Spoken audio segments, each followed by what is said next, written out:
Are we ready? I know I am. So, whether or not you are, it's time for another episode of the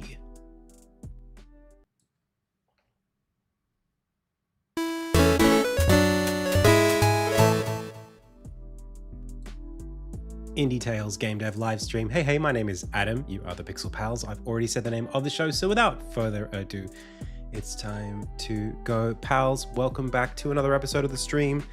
Today, we're working on a little bit of Insignia dev, mostly pitch deck stuff, I think. So we'll be doing some art a little bit later.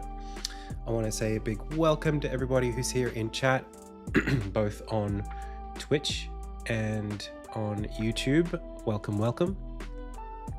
I also want to say a big thank you to our most recent follower, Koala Rocket, and most recent subscriber, AryajP374. That's right, we got a lot of gifted subs recently, didn't we? So that's a lot of people. Welcome. Cool. All right. Man, you're really starting to see age claim me. Looking at the hair from the top. Look at all those grays. It's not like that looks like sheen. It's not. It's just gray. All right. So,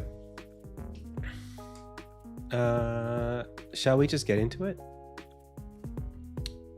I think I will. Let me just change the title here to art working. Oh, that didn't do anything.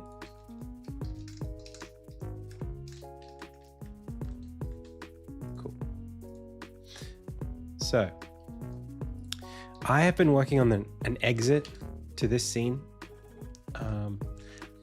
I was going for the inverse of the facade of the Athenaeum. So like they're like triangles. And an upside down triangle makes the diamond. So maybe that's like cool. It's a little bit Star Wars, like The Last Jedi. So I don't know if I love it. Also, man, I've been mucking around with keyboard shortcuts and I actually hate them. I hate them.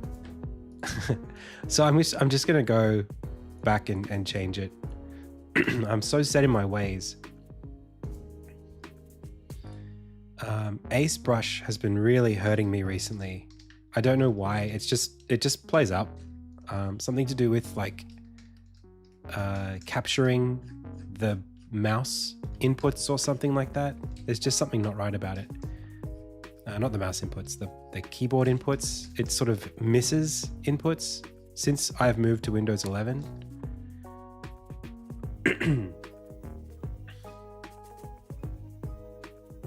Yeah, the border of the runes. Yeah, that's pretty intentional. Yeah, it's all supposed to be kind of connected. But I'm not sure I've got this right just yet. I'm trying to keep it quite open, but I think it might need to be more like that if I want the angle to be consistent. In fact, this line should probably cut right across there if I want it to be actually consistent.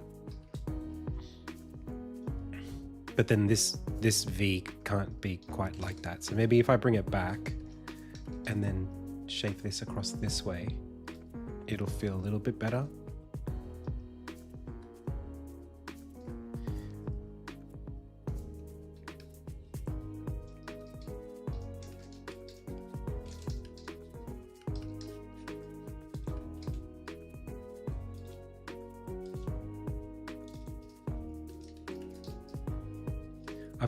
I do a lot of just freehanding with this game that I probably shouldn't be doing. But, you know, that's just, when you're me, you do that kind of stuff. Just out of sheer hubris. I just like to freehand stuff because I can't be bothered measuring it. And then I think I can kind of hide behind my art style. I feel like I can hide behind my art style a little bit because the sketchiness kind of gives it a bit of personality.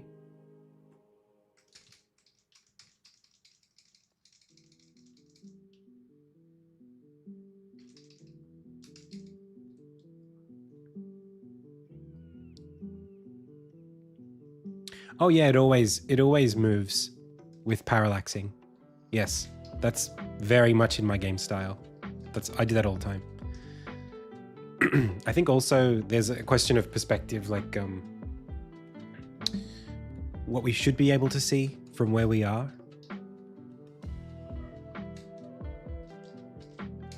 I think if we bring it closer, then it might make a little bit more sense. There's also the question of like, is it tilted back at all, or is it just... This isn't tilted at all, but maybe it should be.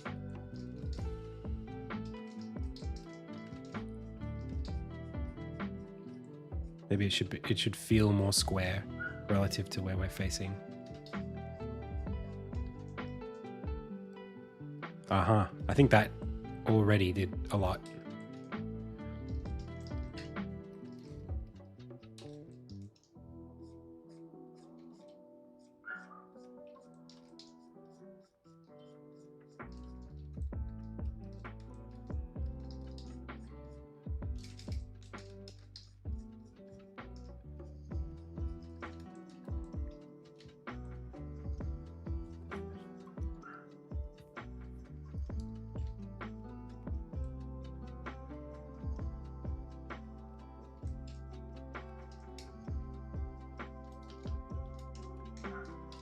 Maybe just this slope is just too much to really make it make sense.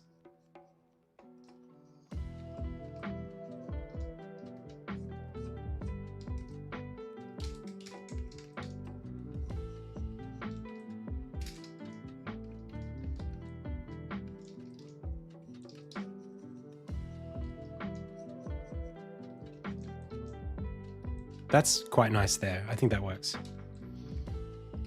And I like this idea of it's almost pyramid-esque, how it's kind of overhanging like that. I like that. I might save my brain and use brighter colors just for a bit.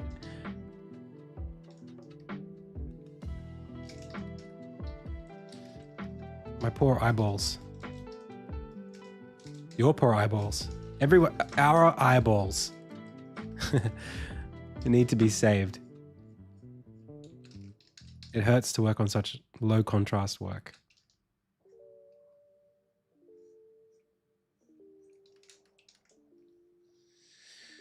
Whew.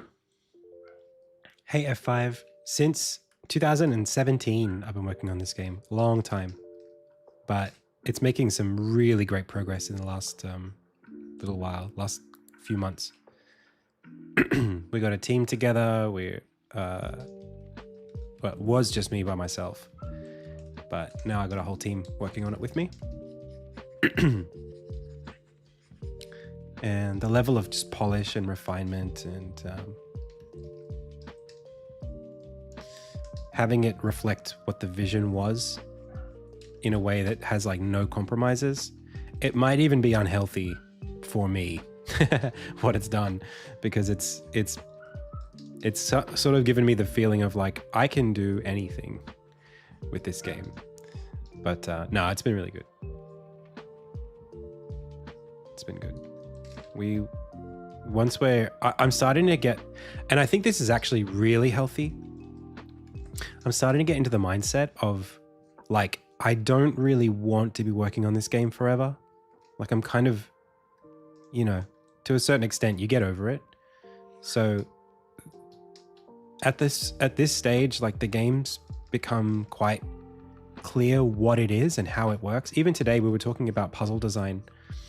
Myself and Luca, who was helping me with level design, we're talking about puzzles, and I kind of made an admission that I guess I've never really said out loud before, which is that, hey, the abilities in the game, they're not going to let us do this.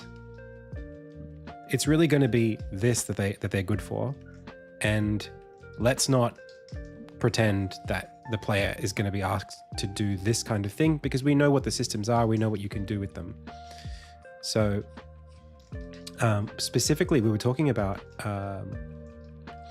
like the prospect of having each of the elemental powers move you in a different direction. And currently that's what they do. One goes up, one goes down. It's like that. One pushes you forward. That's really only going to last, 3, 4, up to like 8 abilities maybe, in terms of like the diversity of what those abilities can give you. At a certain point, you're just extending your jump reach. So it's going to have to become more about interacting with different things in the level to create variety. And I think that's kind of where we were headed, but like I literally said it out loud, like this is gonna have to be like this. And at that point, it starts to get really clear, like, what the rest of the challenges look like in the game, what long-term gameplay looks like, that kind of thing. So I think like what we have now is going to be what the game is come release. It's this. It's what we're making.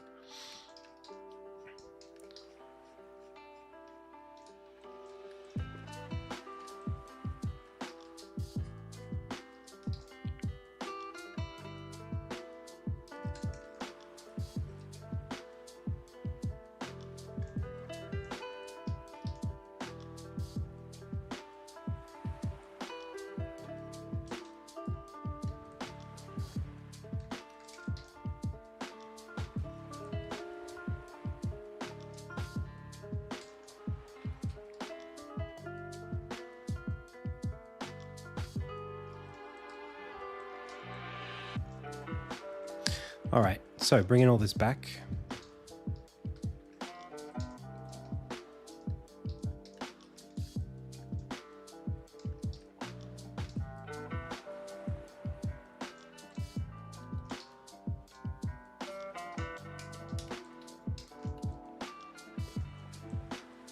Still not great.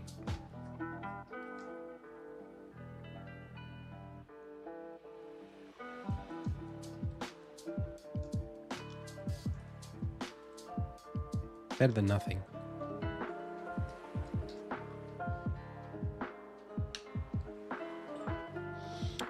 Yeah, chapter 2 is still going to be pulling and pushing objects. So chapter 1,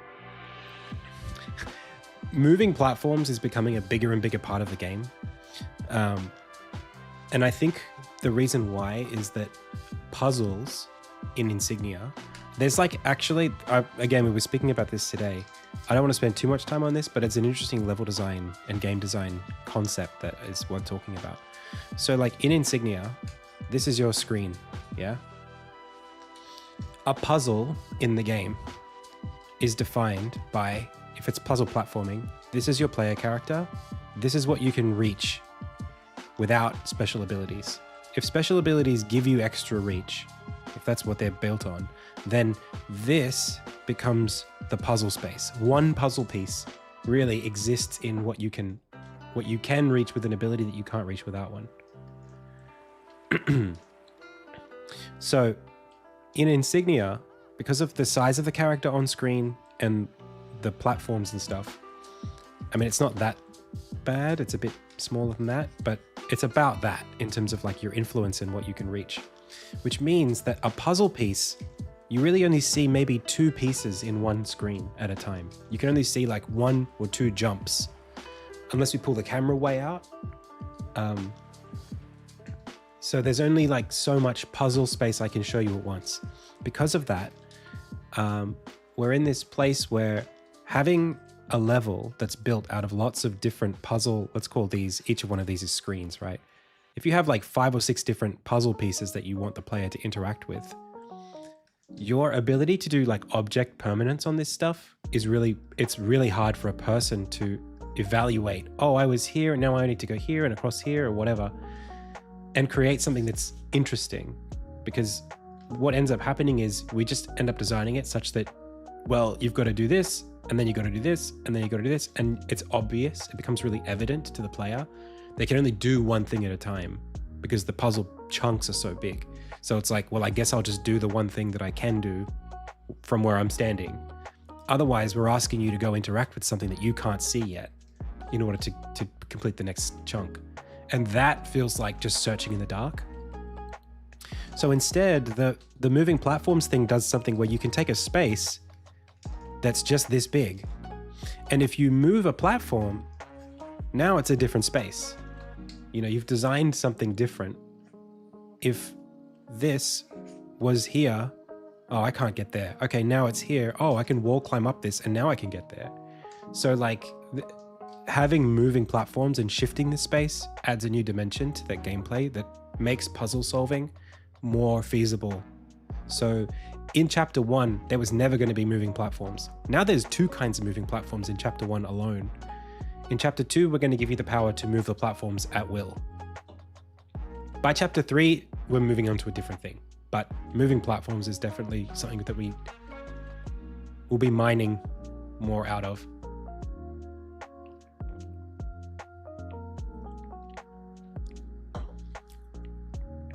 So in like the Crucible dungeon, they just move on triggers. Like they just, the space changes around you because the space is kind of alive. In the Athenium, you pull levers to move things. In chapter 3, you get an ability that lets you move things. Specific kinds of things.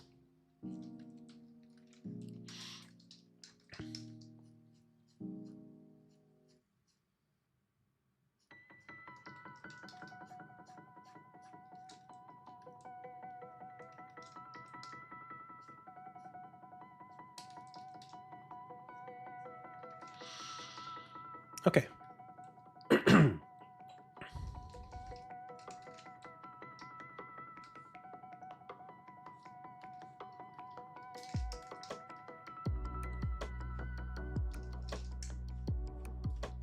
Hello?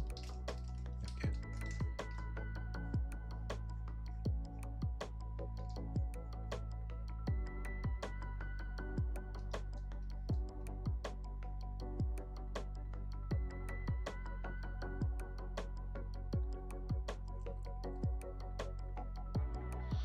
What is it about this that just doesn't work?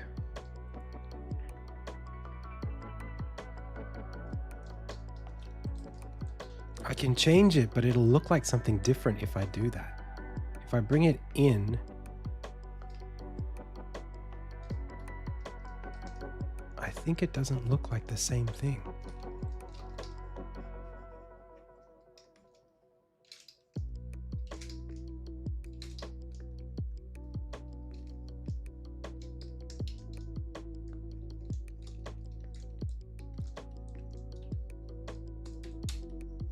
It's happened again, hasn't it?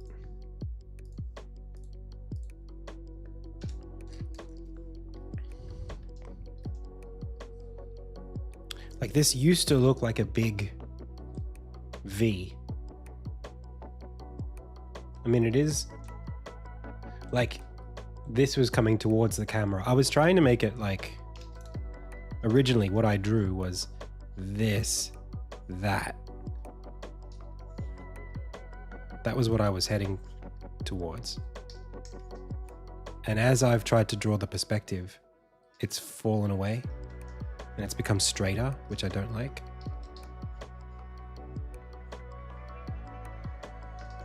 But I think the problem is that I wanted to keep the angle a bit tight. Like I wanted to show you more of the front of it.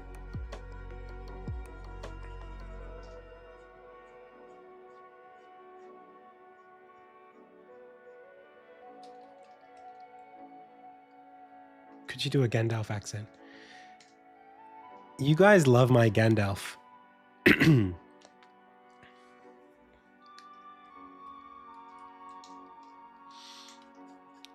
Like originally that's kind of, this is what I had. But I think there's something wrong. Maybe it's here. Like where do you show the front? And then I also wanted them leaning a little bit away from us. So then it becomes that again.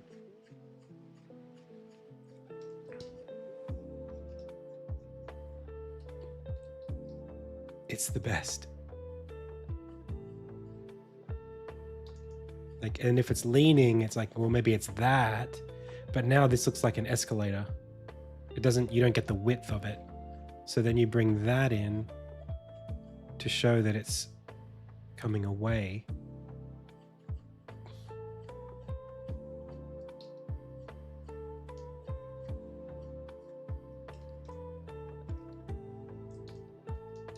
It's hard.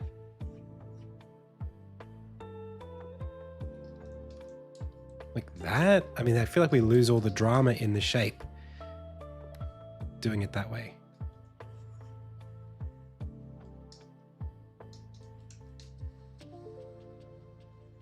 Like the big V kind of gets lost.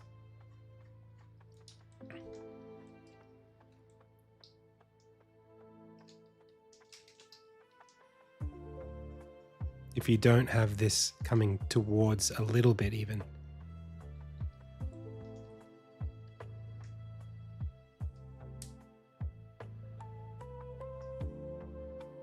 I could do lots of Lord of the Rings voices. But since you've asked for Gandalf the Grey, perhaps that's what you'll get.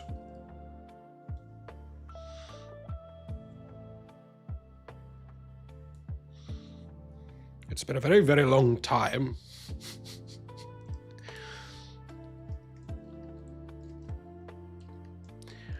Wanderer of Land Fu, Land of Oo, asks the question on Twitch. Hello, Adam. Hello, Gandalf. Do you plan on switching engines once Insignia is done as a full release? I'm at my 3rd year of CS Bachelor, and I want to get into game dev, but since my game ideas vary... Hang on. Since my game ideas vary from small games to Valheim-type games, I can't choose an engine. Do you have any recommendations? Well, I do think that Unity is an all general purpose engine that is very well worth your time. Of course, there is a license, so if that bothers you, then Godot is not a bad place to start. However, it's got a bit of a road to go before it's production ready. If you plan to be working on games for some time, then perhaps Godot is worth investing in. Although I'd also be very careful about which platforms you plan to release on. If you're going to do 3D games exclusively and you're looking for realism, then Unreal is the place to go. But otherwise, those are the 3 that I would consider. All right. Shipler says, sorry to nag, but did you see what I asked? Well, so Adam, I want to code a demo for my game, but I don't know real code. I'm thinking of making the demo in GameMaker, which is what I know how to use. And to make the real game in Unity as I learned C#. Do you think that's a good idea? No, I think you should demo the game in the same engine that you'd use to build the game.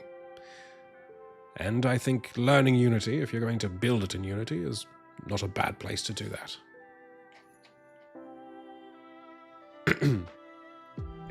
You're very welcome, Wanderer.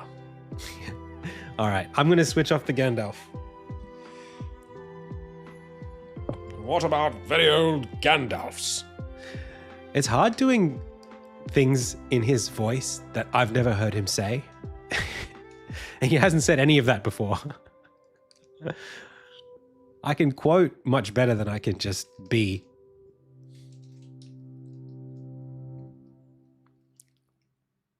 Don't tempt me, Frodo. Frodo. Frodo. Very good. Don't tempt me, Frodo. Don't tempt me, Frodo. For I would want to use this ring for good. But through me, it would wield terrible power.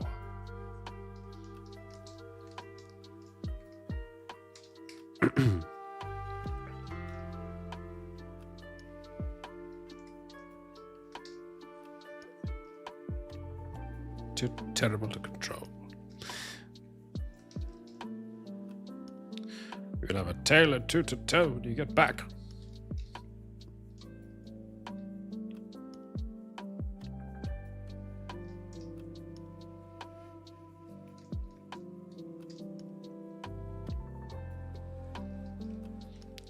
Can you promise that I will get back, Gandalf? No, but if you do, it shall not be the same.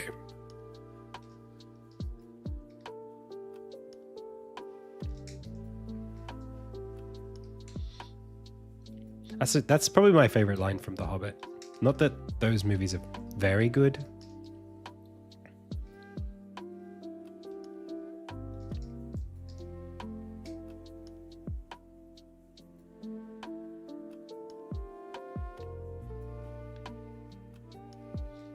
But there's a couple of good ones. I mean, if you're doing validation, then yeah, sure. If you're just validating the concept, I could see why you would want to use an engine that you already know how to use, because you're just kind of like just trying to get there.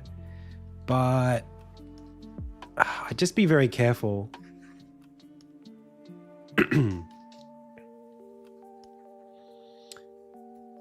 Committing a lot of energy to building something in an engine. You're not going to want to switch. That's the thing.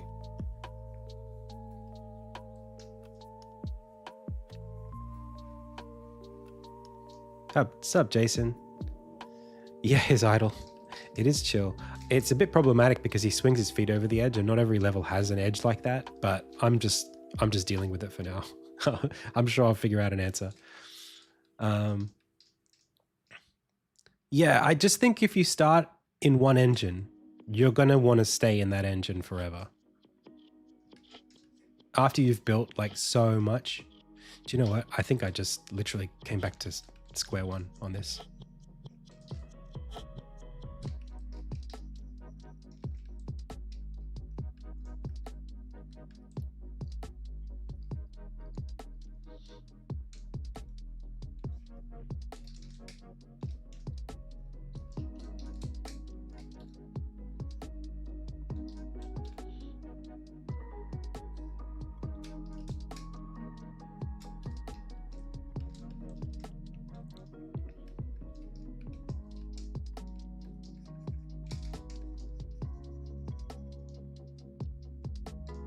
Montgomery. What was that? That like old viral video of like it's like a car salesman or like a mall, shopping mall. The lounges. Montgomery.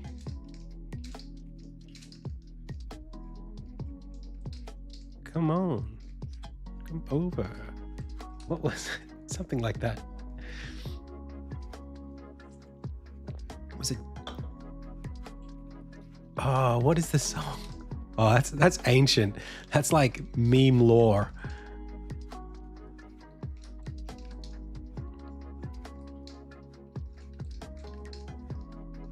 Hey, Wallaba. Thanks for the raid.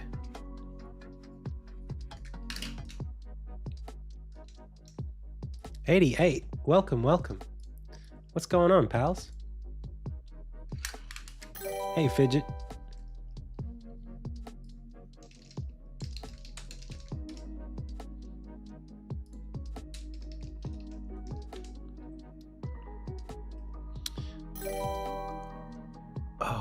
What was the name of this meme?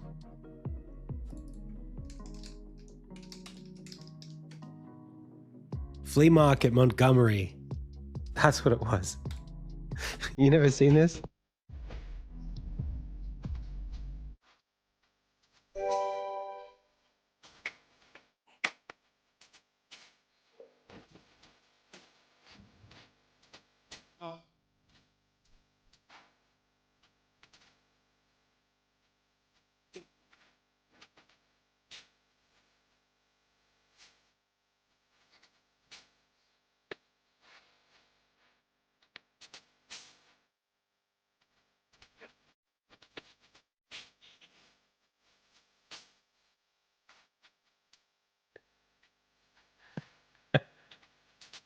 Anymore.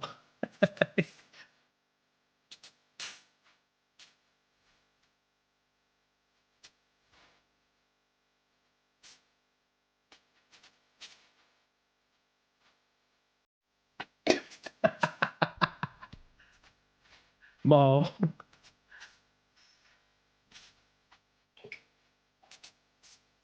To the right.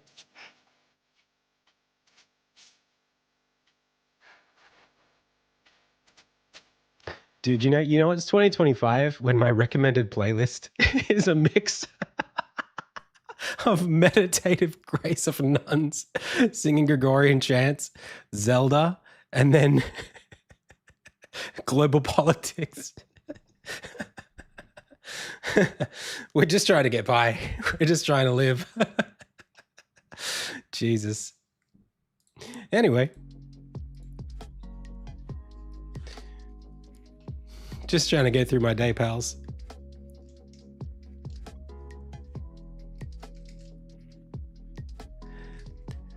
That's what I mean, meme lore. That's old school. That YouTube video is older than some viewers.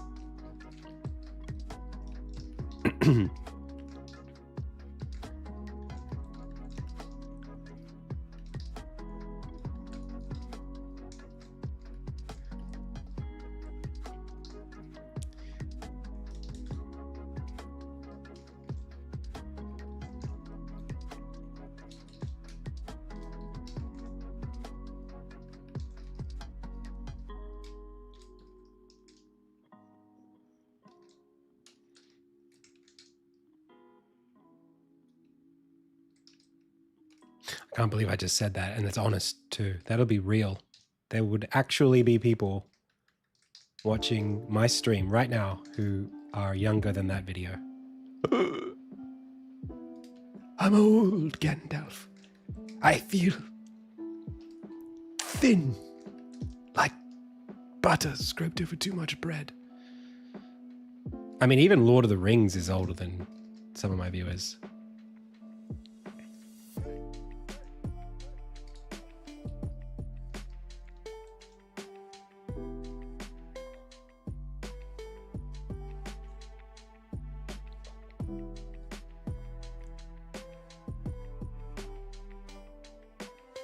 Yep.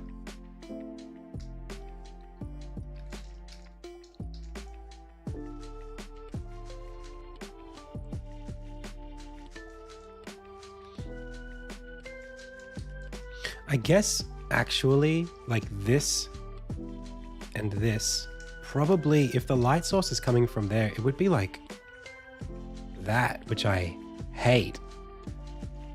But realistically, that's the exit, so it should really be a lot brighter.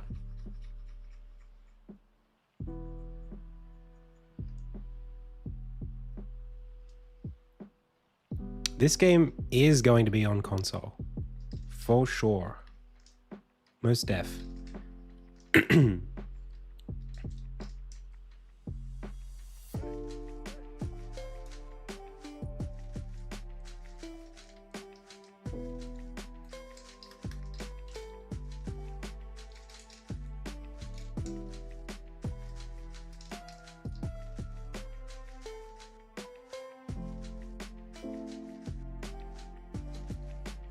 Switch and Switch 2, probably, to start with. Maybe PlayStation after that.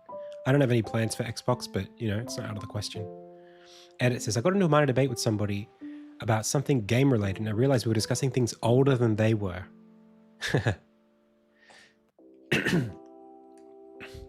I mean, that happened to me not that long ago with someone about something like that, but it's kind of, I don't know. I mean, on one level, you kind of gotta, there are things even older than me that are game related that I mean, I do pixel art, right? So like with pixel art, it's not out of the question that some of the things that I might deal with or concepts I might talk about have origins older than me. But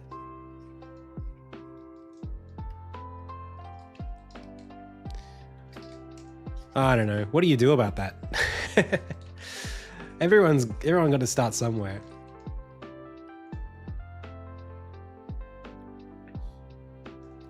So the only way that I really save this is if I put another door crack here, but I don't think I want to.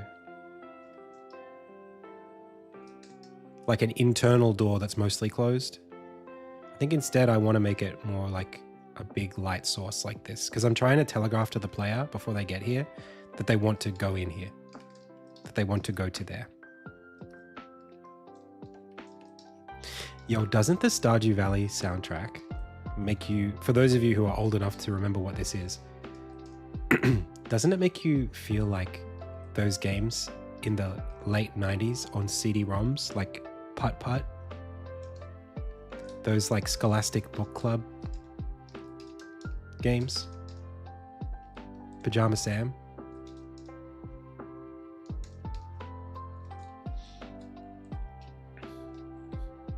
I am doing mobile, and there will be, I think, a virtual joystick. That's the plan anyway. If I can get the controls working at that quality, like if I can make it playable, then yeah, I will try to do that.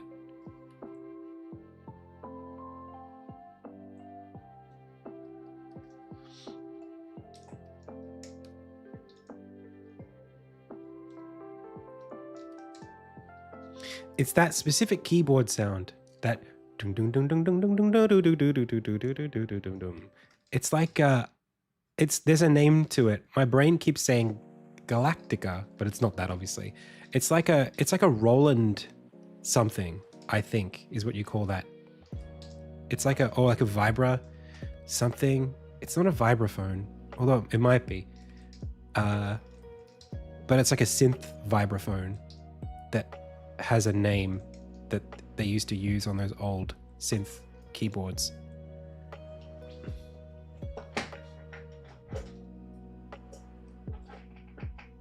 Oh man, a Bluey point and click adventure would kill. That'd be awesome.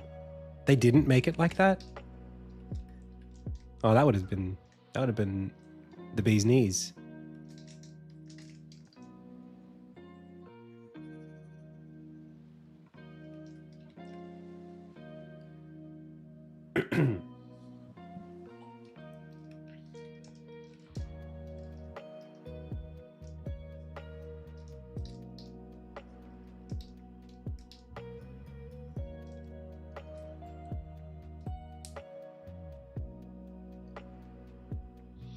Insignia will be on PC. Yep. Oh, they left the splash screen on it. So it's definitely a licensed game then, not made by, I guess, like a first party team. Man, whoever got the license to that, they must have killed it. That's got to be an Australian company. I wonder if it was SMG. They do a lot of licensed games. They're here in Sydney. They're just in Ultimo.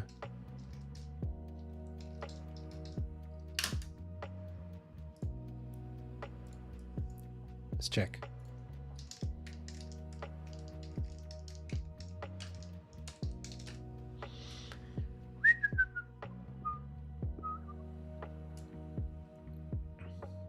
I'm guessing it's this. Who made this? Outright Games.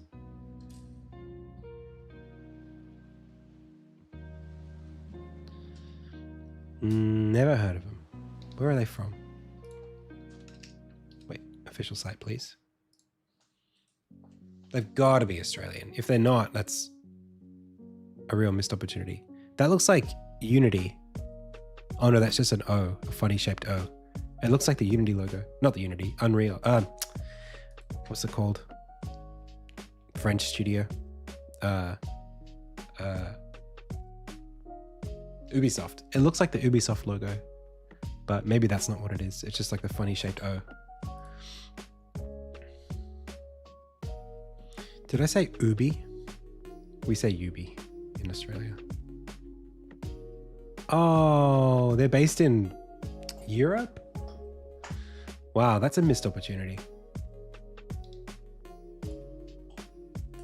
Shame. Well,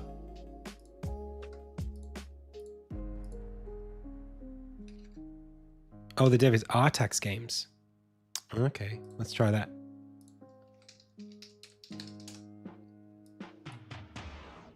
I don't know them either. Are they based in Australia?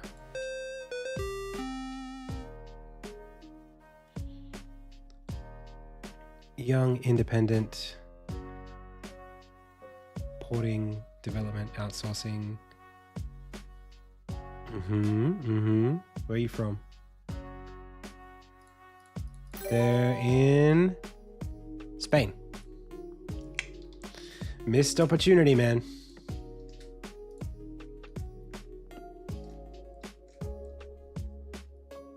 Hey, tartar gravy. I've heard Wanderer of the Land of Ooh. I've heard of it. I haven't seen. Oh no, I have seen it.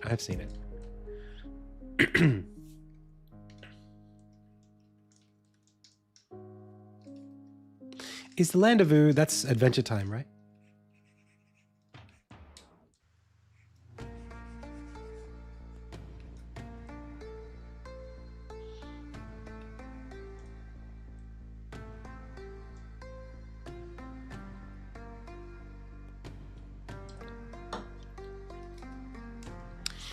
Do you know, in my mind, in my brain box, Adventure Time is still like pretty new. It's like, oh yeah, that's that TV show that came out not that long ago. But there would be people watching this stream that are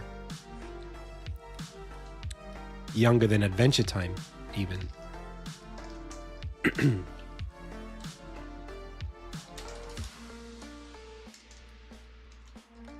That blows my brain box.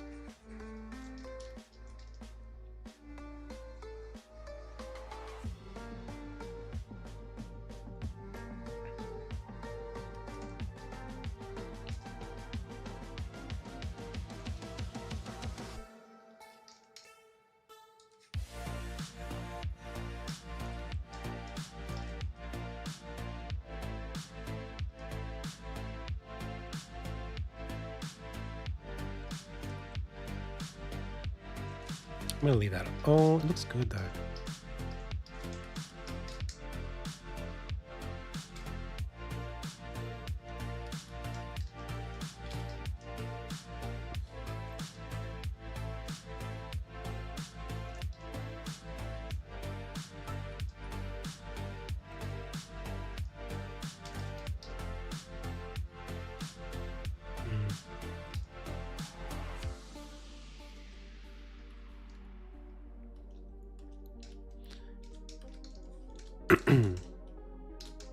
All right, well, let's just try this as it is right now. I just needed something.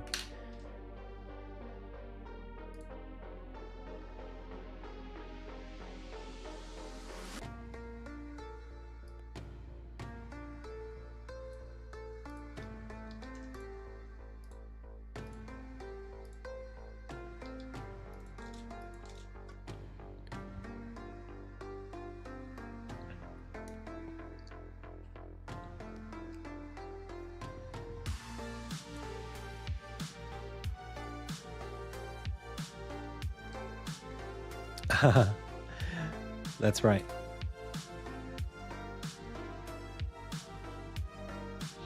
Well, it is bright because there's light coming from that side.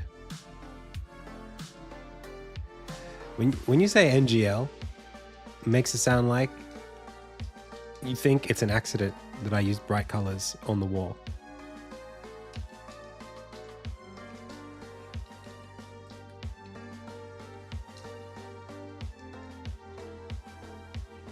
Sorry, I'm a bit irritable today.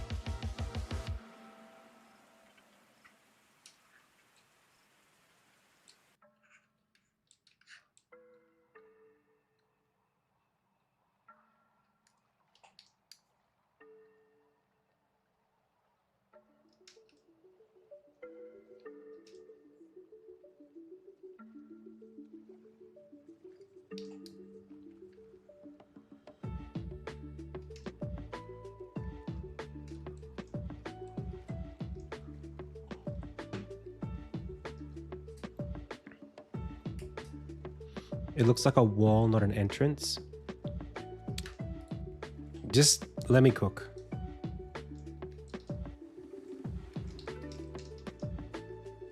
Have trust.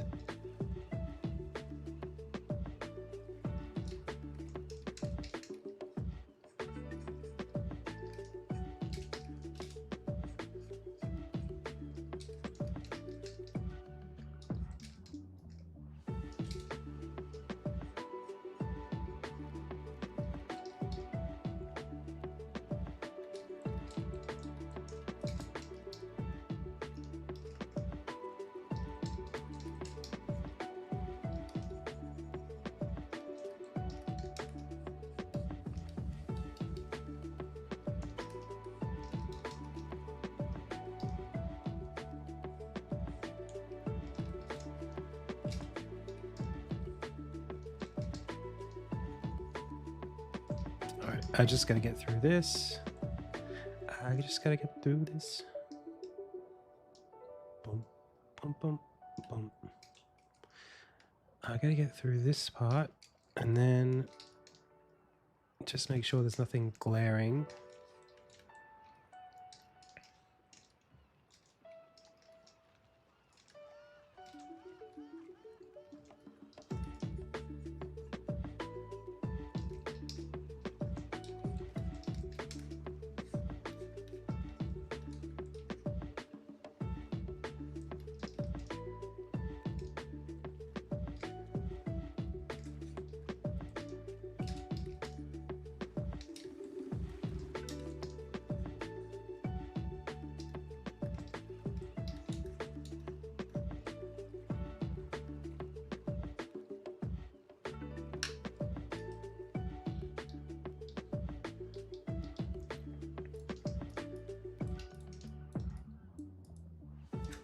What?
That was Besaid. Yep.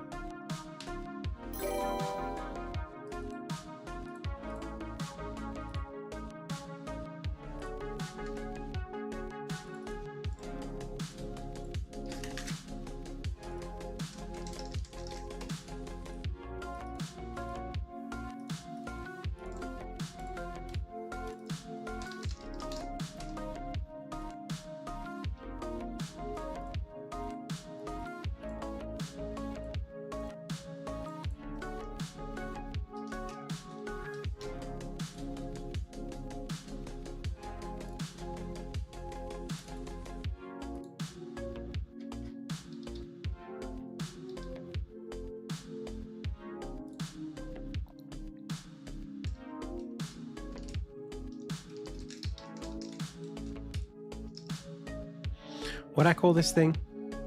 Underground entrance.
Damn it.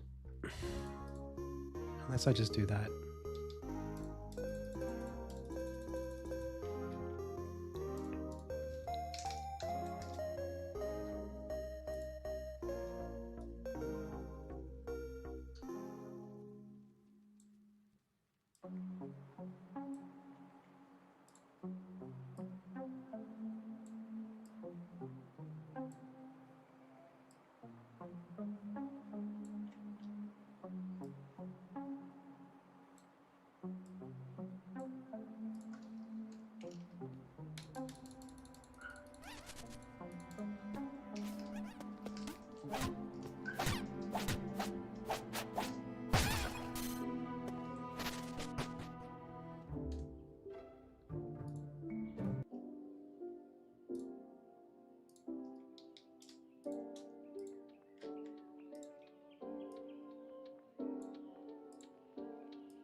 the light's not working. Also, that zone is a little too weak.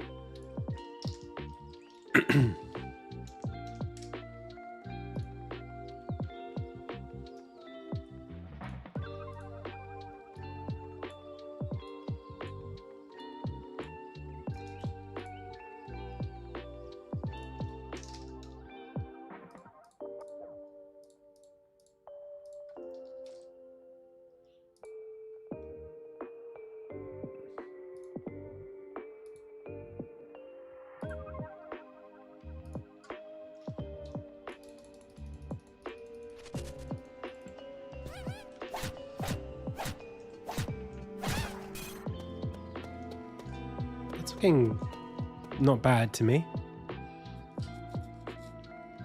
High quality pixel art effects. No idea.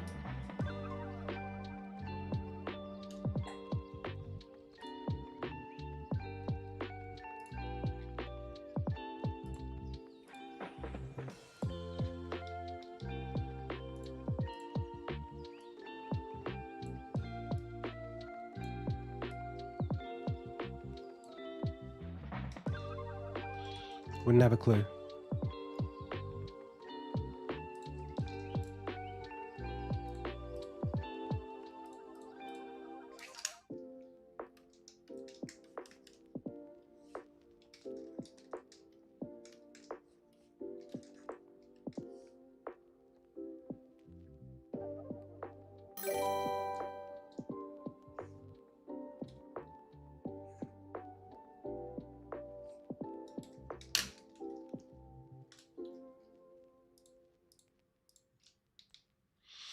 Let's also bring kind of like all of it forward, just so that we have more of this on that side.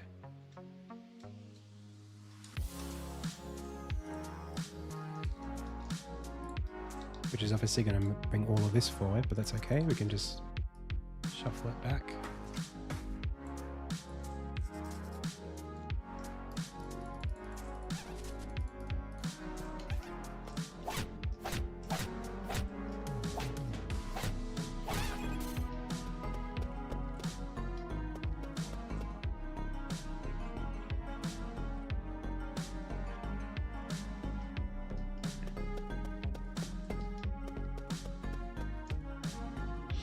I'm not a fan of just how super loose this thing is. Man, that zone is just not how I would do it. And 225 is no good. That's not an ortho size that we use. We use 2.7 or we use 1.8.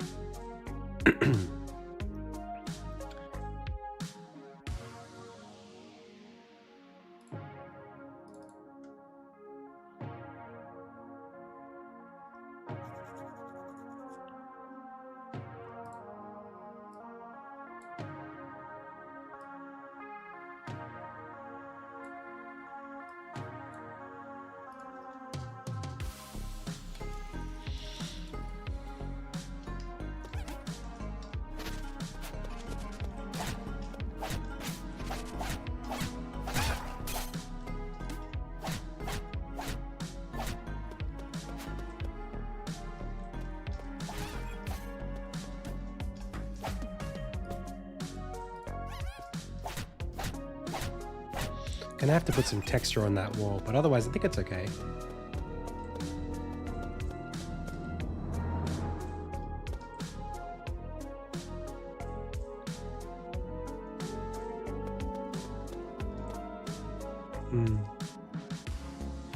Maybe we bring this not even here.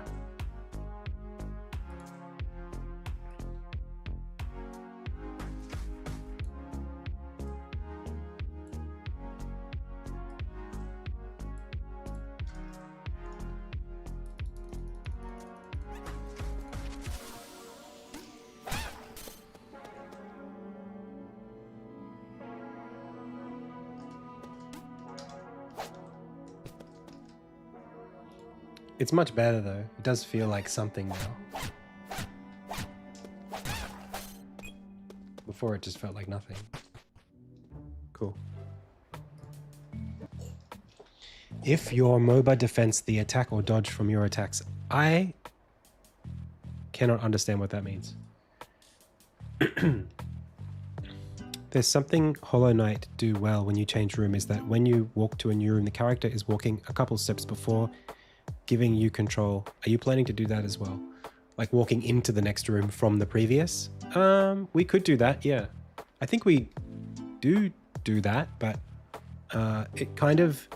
The scene fades in maybe too late to see it. Let me check that. I remember building something to do that.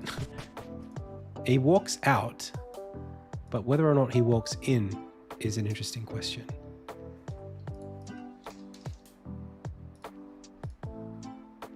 Let's have a look.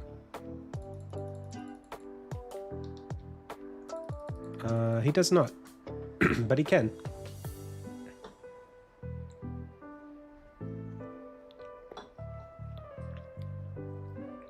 No, I mean, like, I don't think it looks like a teleport at all. I think it looks fine. It might just be a nice bit of extra polish to make it look like he's... Like, he just walked out of the room. This, because there's no door here, it looks like that. But I don't think you're going to feel like it looks like a teleport if the other side has a door.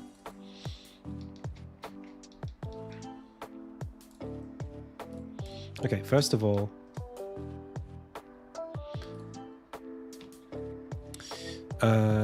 this light 2D, I'm going to get rid of.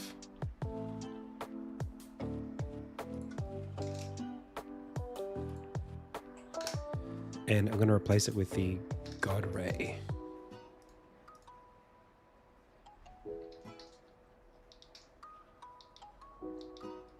Maybe a couple of them.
They probably need to be a lot wider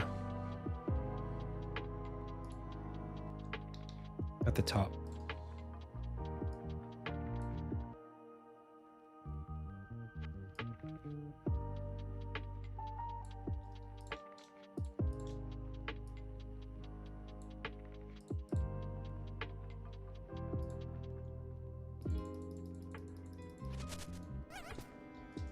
More like that. Even at the bottom, even having them split to some extent.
Yeah, of course.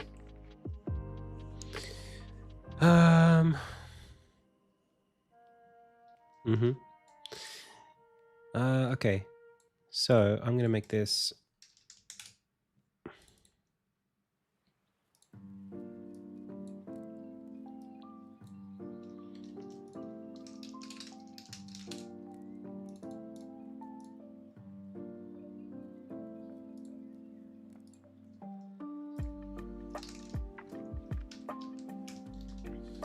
like that. And then I'm going to delete this. And then I'm going to go to the door.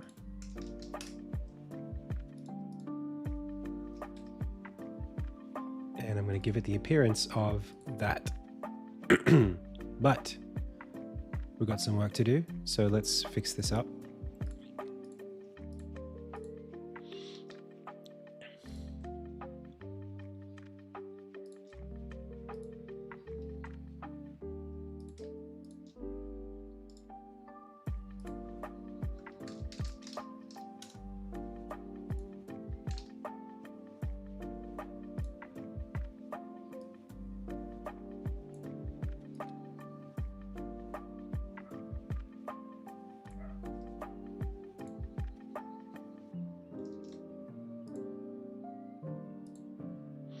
The door is there, the trigger is there, so actually it needs to be a little bit further back this way.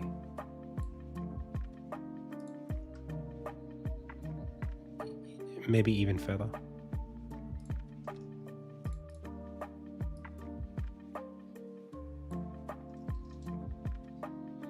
Barrow trauma. Nope.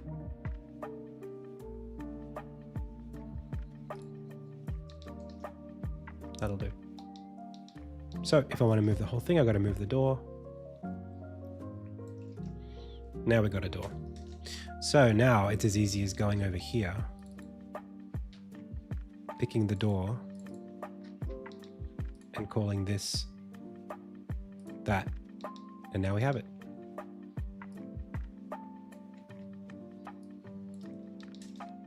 Not perfect, but a much better start.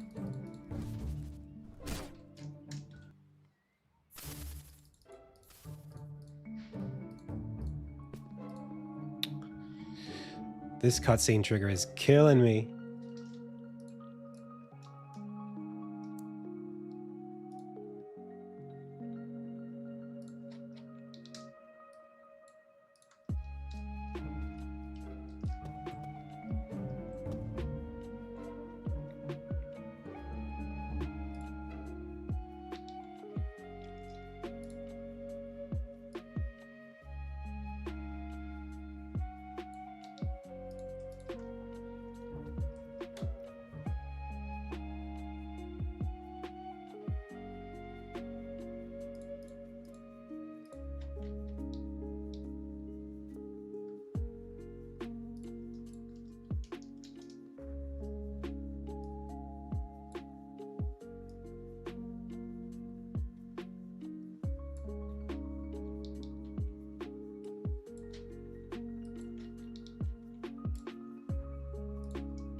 Oh, that's way off.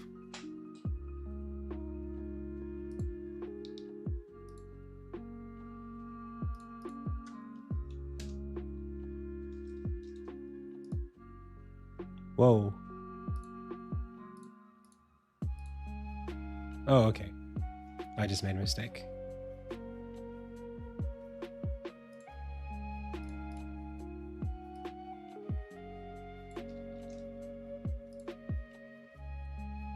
Yeah.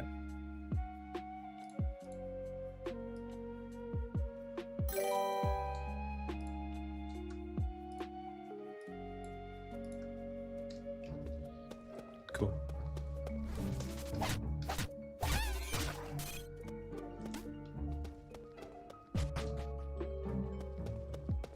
Nice. Fast forward feature would be good. Maybe a skip would be a fast forward.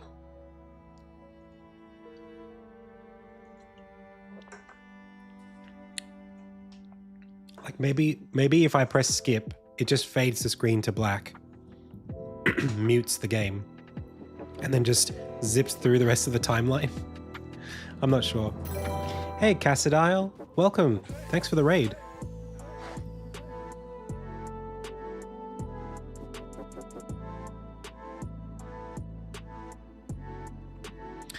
Hey, welcome. What's going on?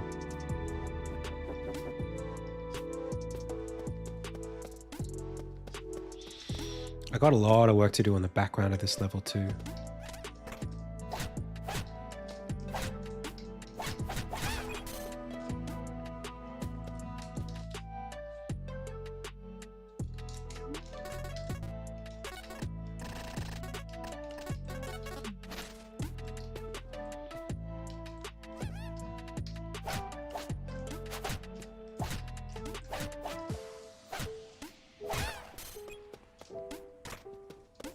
Tales from the Borderlands. Nice. Oh, thanks for watching. Yeah, I'm doing some work on pixel art right now.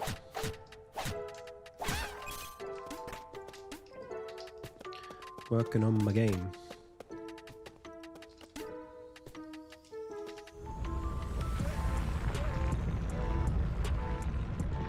This project is called Insignia.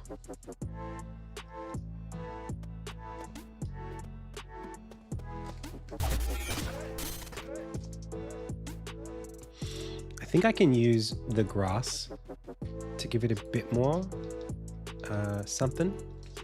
That could save me a fair bit of energy if I just grab this.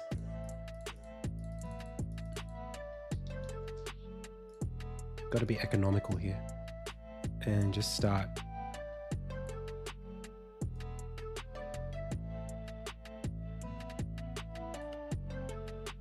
doing that.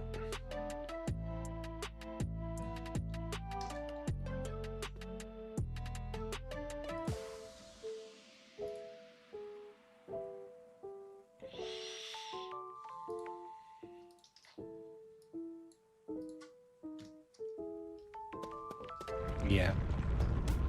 Although I think crossing over into this space, it should cut out earlier.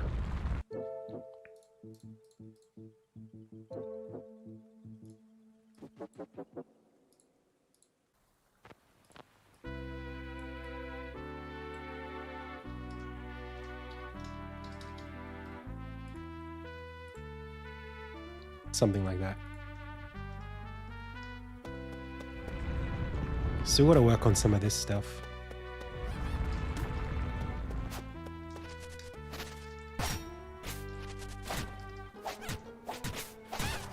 Why is that not hitting us? Those pebbles haven't hit us once. I thought I was just getting lucky, but now... Does Armor not have a hurt box on his idol? Excuse me?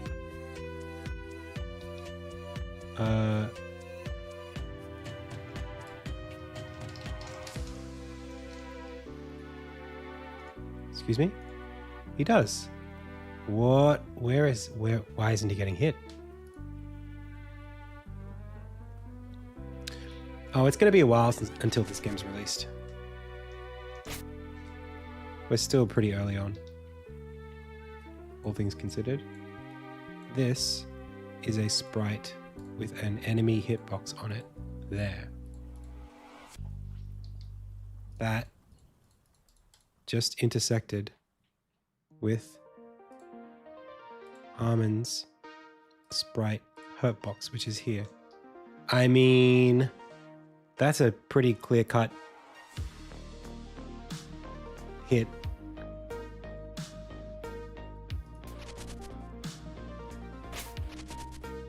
We're not taking damage. Nothing's happening. Can he hit us?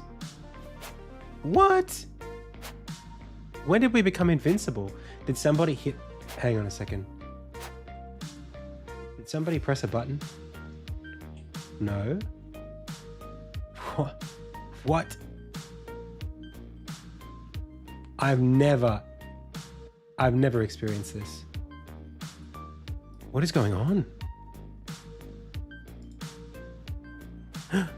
Hang on, what's this?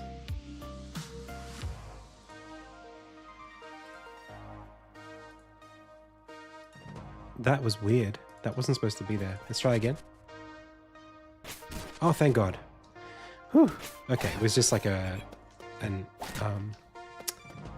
bug with the prefab override.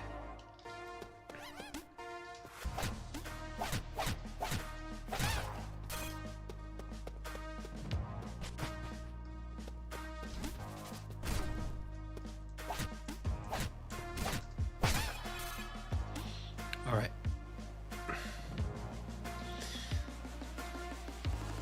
Okie dokie. So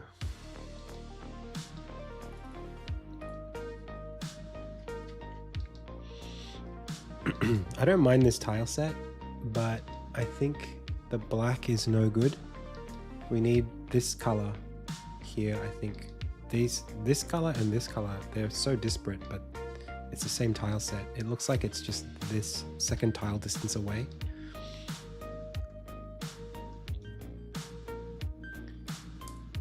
So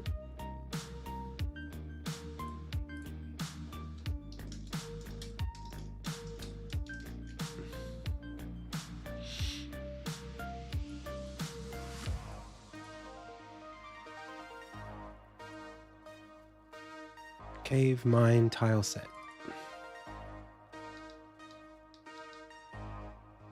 Yeah, it's this, which I love. I love this tile set. I just haven't had much opportunity to use it. I was thinking about having it occupy the top section of this, but I can't. I don't think I have a way of justifying splitting it. Maybe the top of this could be. Actually, we can do it. This edge could be all the way from this to here, could be that tile set.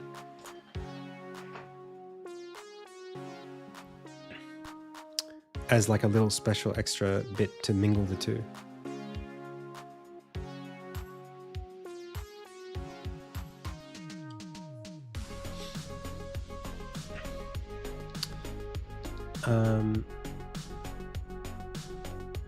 But for now, let's look at the tile set.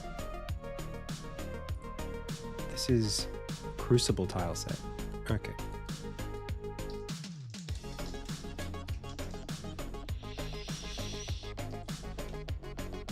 That's an old one.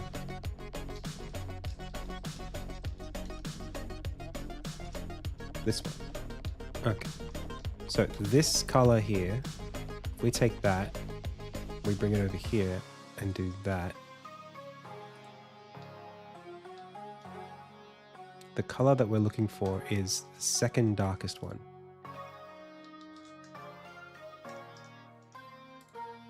I think that flattens it quite a lot, but I'm actually not that dissatisfied with what it does. It just takes away detail that we otherwise had. We could bring it up a little bit, everything. I really like this depth.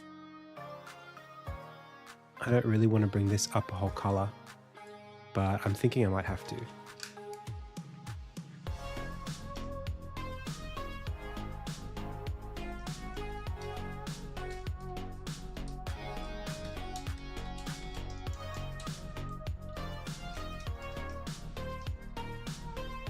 Maybe just like that. Oh, but it loses so much of the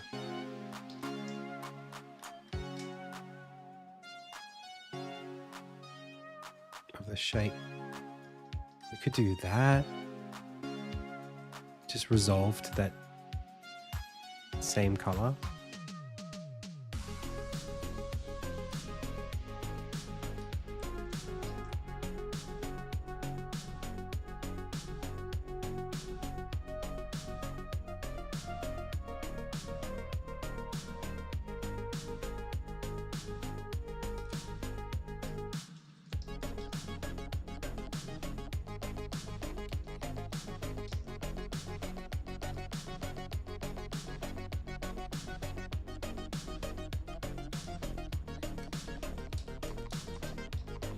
It's not bad to do a little bit, maybe underneath, but even then, like,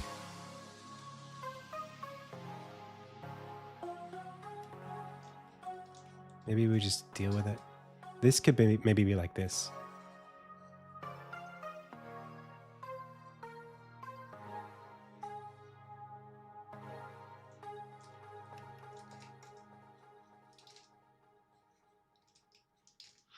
Unless maybe just for this one, we go up for everything.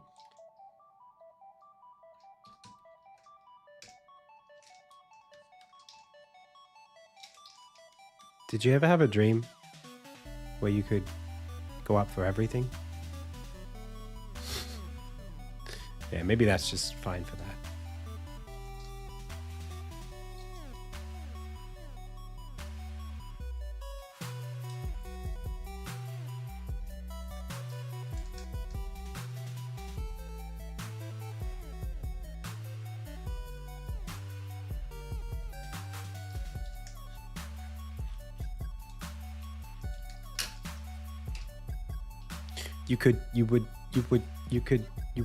You want him to do you so much you could do anything?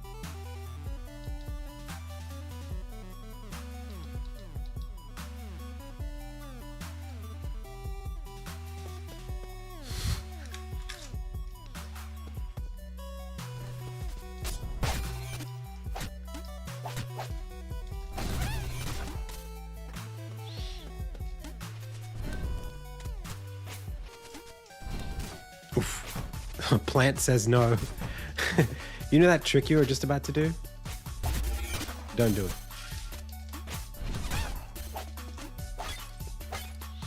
Man, that looks way worse. It looks so much worse. Oh, what a shame. What is that? Is it the background? What did I do to really screw that up?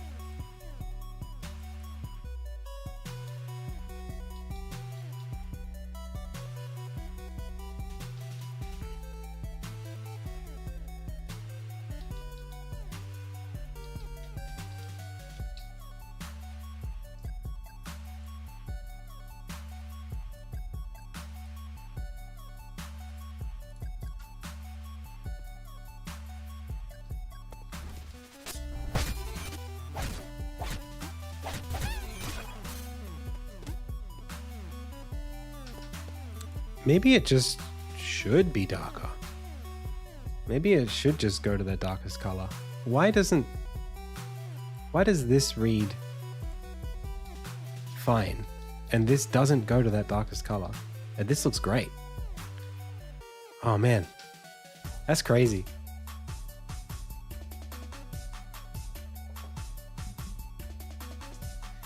That's crazy. It looks great. It looks like lots of beautiful and high contrast. I look at the other one and it's like, yuck. I'm gonna like fully undo everything I just did. And I'm just gonna grab the colors that we had, paste them here, remap the palette. I'm gonna shift everything up by 1.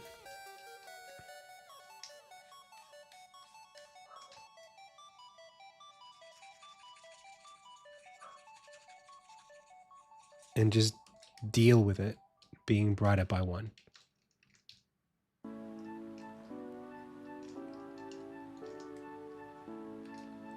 Maybe not there.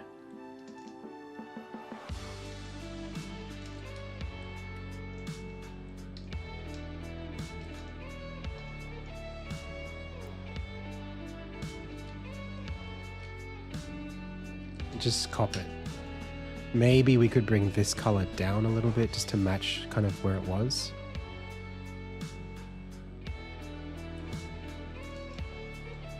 I know we're killing the palette here, but I can't deal with it being so weird. He would be in his 40s, wouldn't he? Oh, he'd be maybe 35, 36. That kid, because I'm 33 and I'm pretty sure that video is, I think he's quoting Hercules, the Disney movie.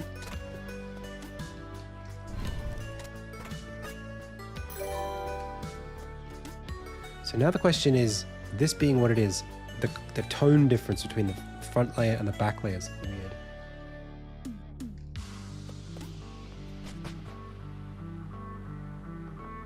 It's not as weird here. I think it might be because we've got a color between, like an atmosphere color.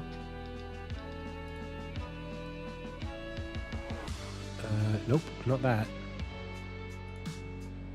That.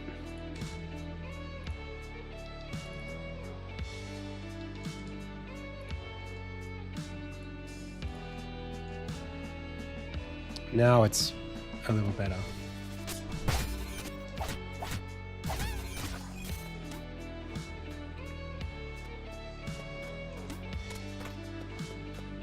Okay.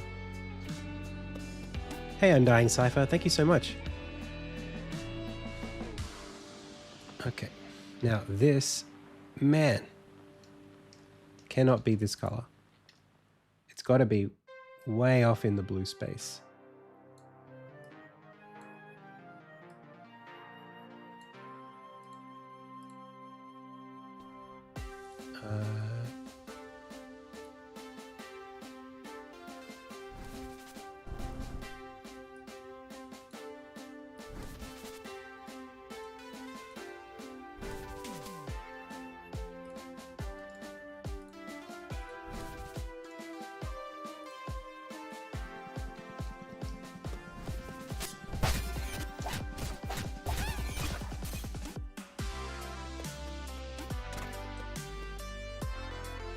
Yeah.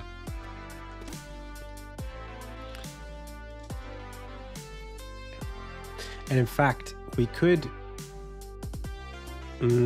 actually, no, let's just hard code it like this.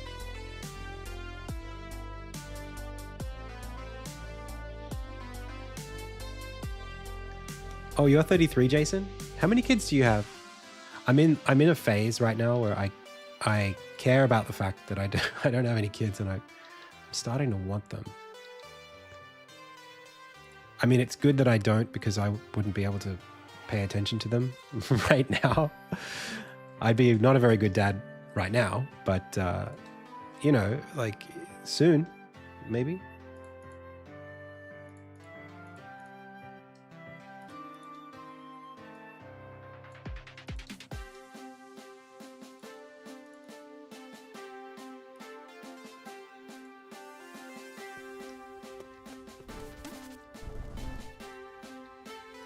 You know what I should have done? I should have just put that right back where it was. Put that thing back where it came from. Man, I'm just Mr. Mima today, aren't I? And then just do that. There we go.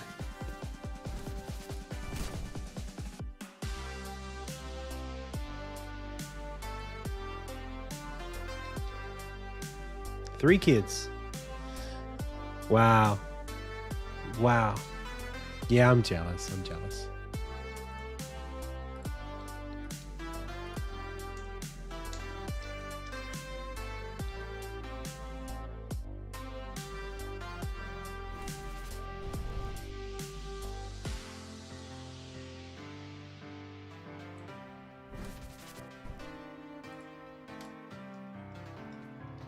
Free range kids.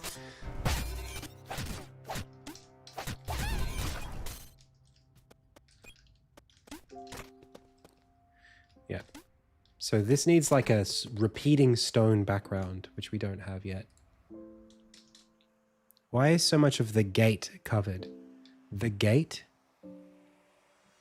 Oh, I mean, like you can't, that's not where the exit is. The door is actually here. That's the exit point. That's where you load in. So this is just there to be extra wall so that the camera doesn't go off screen.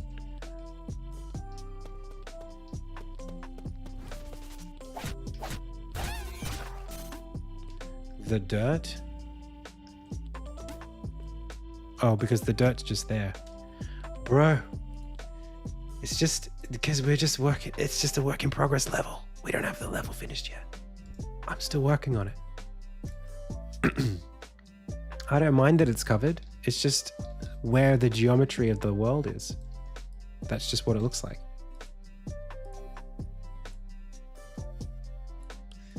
Because my game's not finished yet.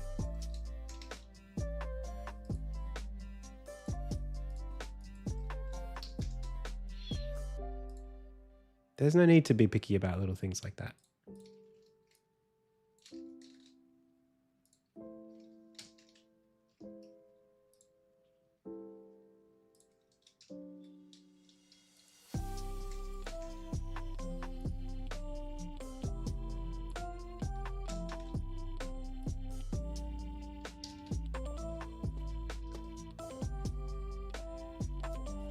Yeah, I did.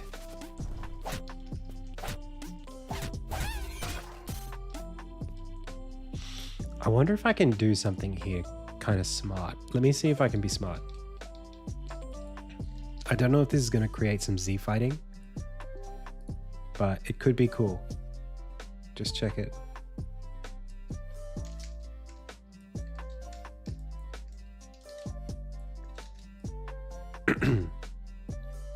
We've got this in front of that, but if I swap them so that this one goes in front of the other one,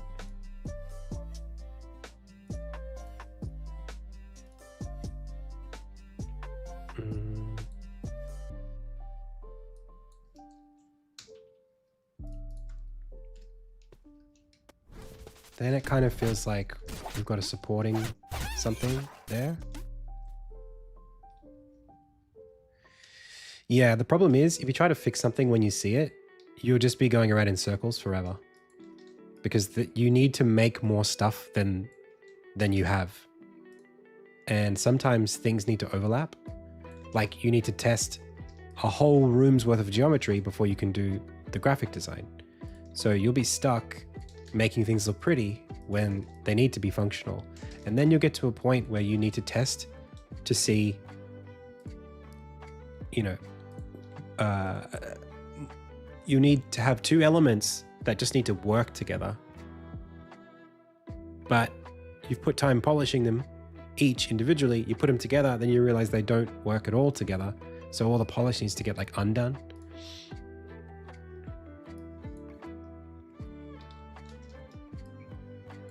So like this level, for example, was designed mostly by Luca. And like obviously I think he's done a good job. I'm coming in polishing it now.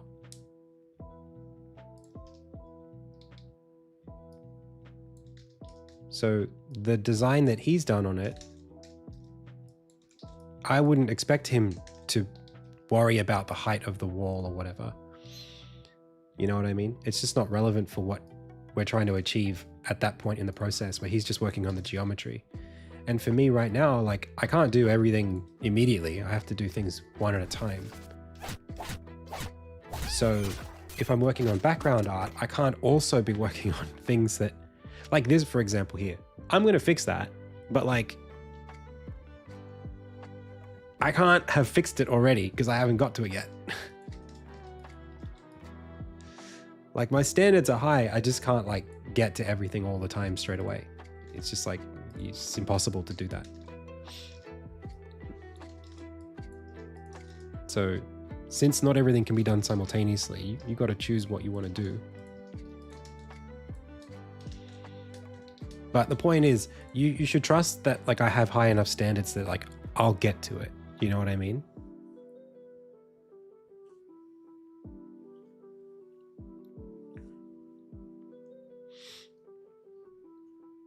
Like I've been working on this game for a while. It's okay. I'm not going to accidentally forget. Hey, I'm just getting a phone call, pals. Be right back.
All right.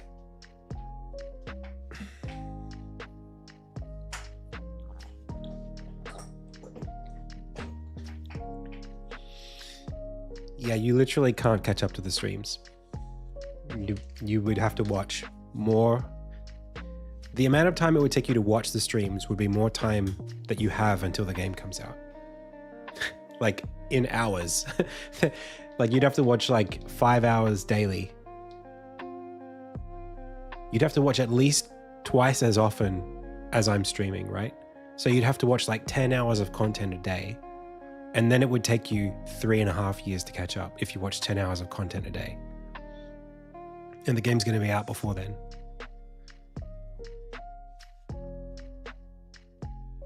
So maybe if you watched 15 hours a day starting from now, if they were online, they're not online.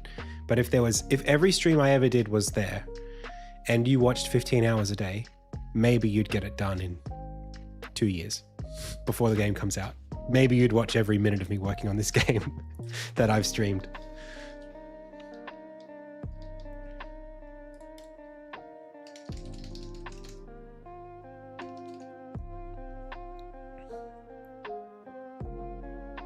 Yeah, if you catch my YouTube content, you'll see a lot of stuff.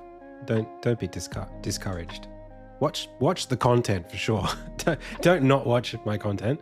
Just don't watch it assuming that you'll get to watch every minute of me deving. That's all I mean. So this here, I've got this thing that tiles, which is a cave background that I don't hate. It was an excavation background that I had designed.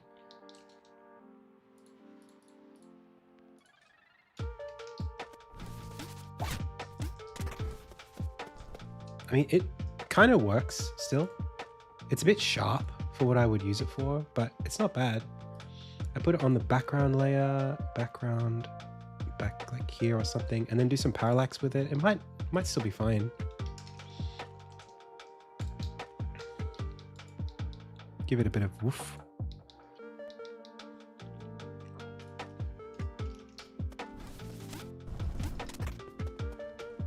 Let's just shift down a little.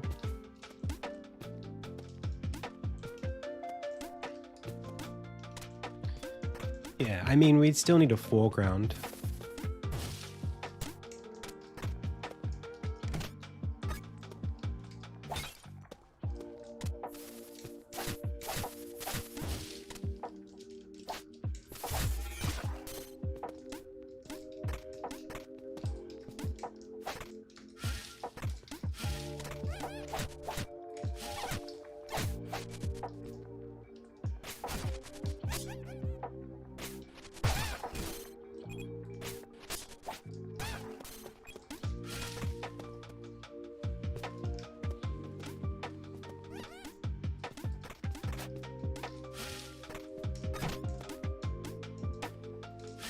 I'm not a huge fan of this thing that I'm doing where the background is lighter than the foreground. I mean, the foreground is light in the background. I feel like in this scene specifically, I really do want this to be the darkest color, but I feel bad about it being basically black. Maybe then this needs to be brighter.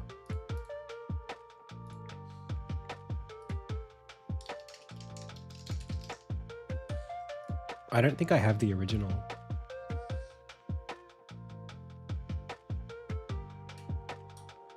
I mean, I could just drag it in and see what happens.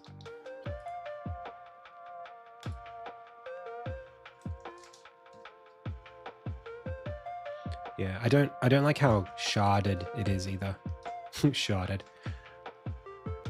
Tar mode, both axes. Yeah, also not a huge fan of this. I think the file must exist. Cave background tile. Cave background tile. .ace. Yeah, not you. You? Huh, I guess it... No. Is it just all of this?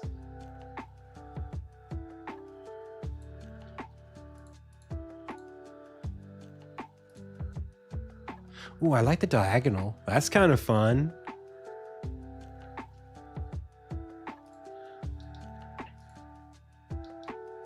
Maybe I'll do something like this from scratch, he said.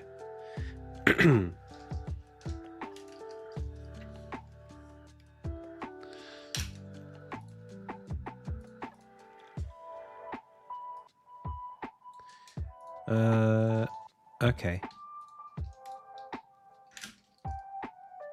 So it's basically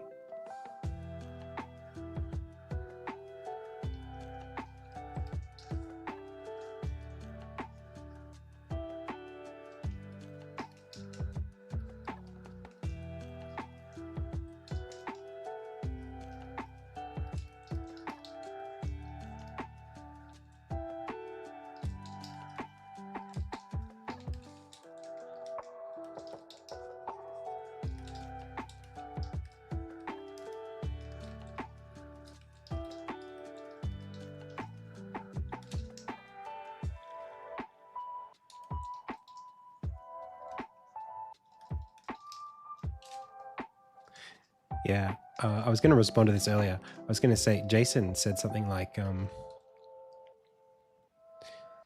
auto tiling workflow looks really cool. It is really cool, for sure. Yeah, it's great. It lets you do a lot with not a lot of energy once you got it set up. It takes a little bit of time to set up, but once you understand the workflow, it's really, really good at just being like, okay, I need stuff here.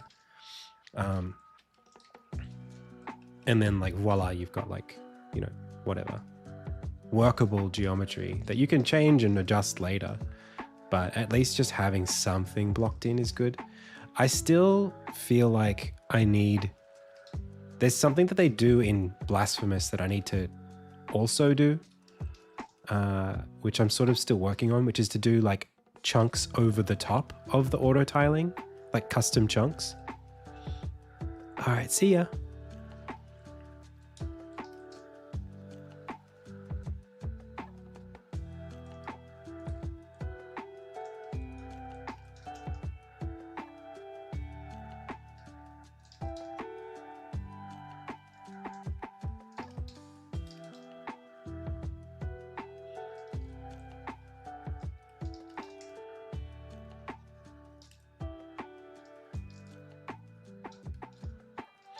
I am. I'll do the accent. Don't worry. I got you. So, we're here looking for a new transatlantic accent. Well, that's not one that I remember doing on stream, at least in recent years. However, I do feel confident that I can provide that which you're asking for. Now, see here.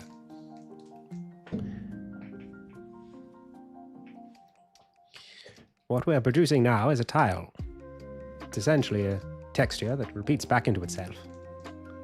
And we can see that by the way that it is.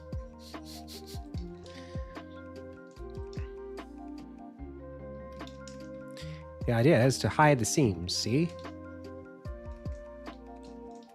By making the lines of the artwork discontinuous with the X and Y axes. If you break up the shapes, they'll appear more random, less repetitive. Now that's doing something. Of course, they will repeat. And your goal is to make them appear that they aren't.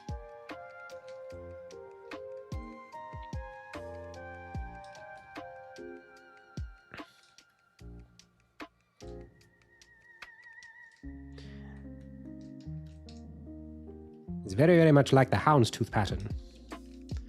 That seems to make it work the best.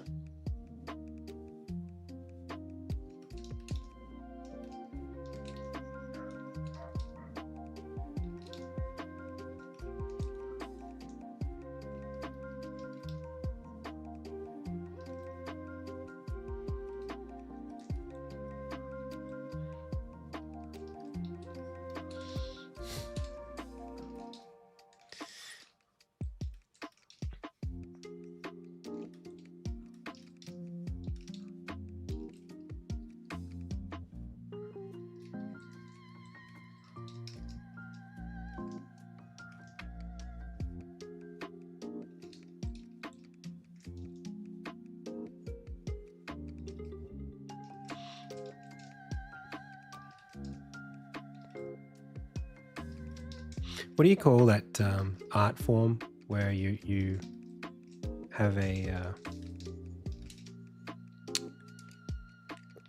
like a lattice, like a mesh, and you thread through the mesh to make little... It's not crocheting, is it? No. It's there's a thing I'm trying to say that's funny, but I can't do the line. I can't do the bit if I don't know the cross stitch. Welcome to your first lesson in digital cross stitch. Here we have our very own computer software where you can do your cross stitches with ease. Here we have Adam, working very hard. No threads or needles for him. This is cross stitch of the future.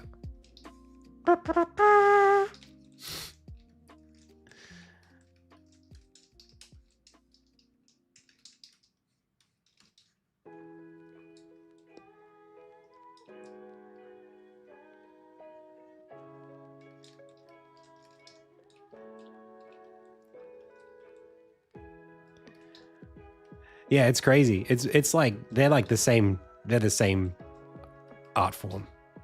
Sometimes like I'll be at like the shops or something, and they'll have like a kiosk where they're selling you can buy like those cross stitch kind of they'll be like puzzles. They're not puzzles, like by the numbers cross stitches or whatever, or just like artwork that somebody made of cross stitch. And it's like, not great dithering on that flower there. There always are flowers. You can sit there and critique their pixel art from like 100 years ago.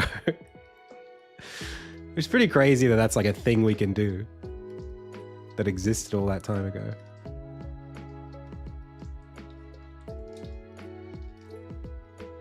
And it's also weird to think that like if I was to pick up cross stitch, I should be pretty good at it. Like I should be an expert at cross stitch if I was to start today. It should take me like a couple weeks and then I should be great at it, right? I know all the tricks. Maybe that could be a YouTube video that I do. Pixel artist tries cross stitch for the first time.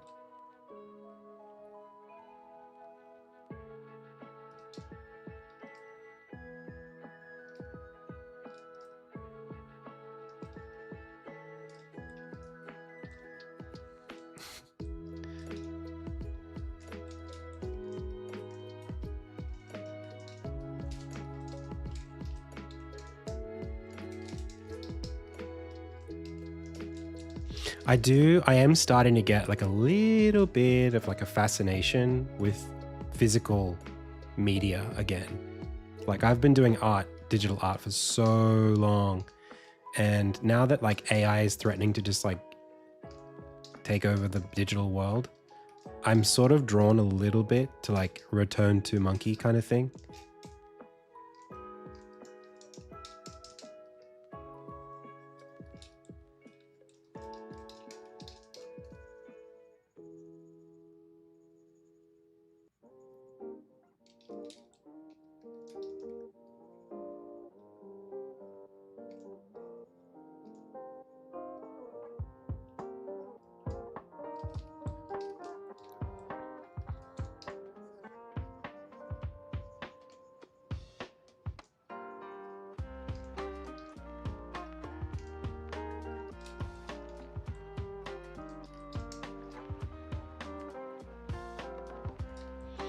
All right, let's try this. There might be too much here.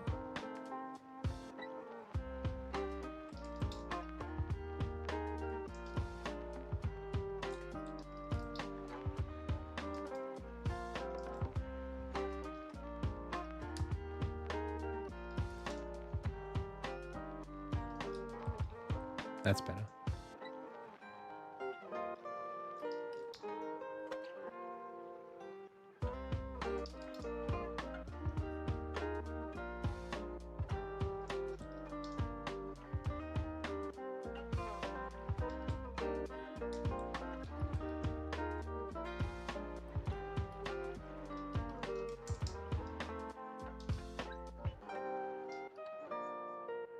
And then if I take this color and shift it ever so slightly, not like that. Index color, take this color and go, not this one, and go ever so slightly downwards. And then this one and go ever so slightly downwards. That might be nice. Sprite's background. Have I got cave or instead cave?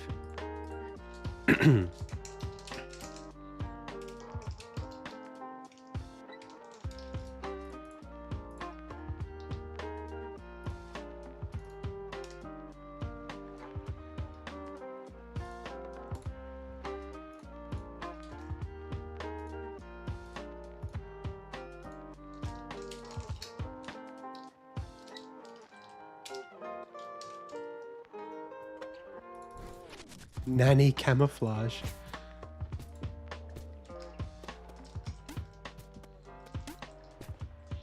Well, it certainly doesn't look like it's repeating. Not much anyway.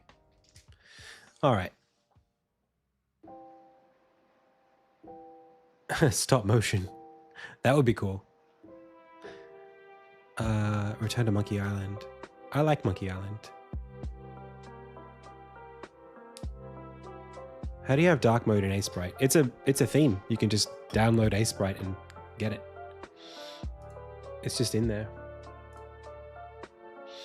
Maybe we can try process. Let me just read some messages that I've got from my team.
Okay. Am I still live? Okay. Discord doesn't seem to want to send my messages. That's fine. Oh, thanks, Synthcat.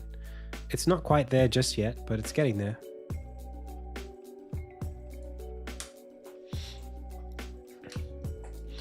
I'm still not super happy with any of this. I don't know why, man. Maybe it's just because I haven't spent a lot of time. I guess I did design what this level would look like. I did do the design for it, but that was before I changed all of this. If I go back to this again and export that, it'll be darker for sure in the foreground. And I think that's probably preferable here. Yeah, I like that much better. Let's just go down somewhere else. Seeing the background there, that's much more of that classic Metroidvania kind of look, where you darken the foreground.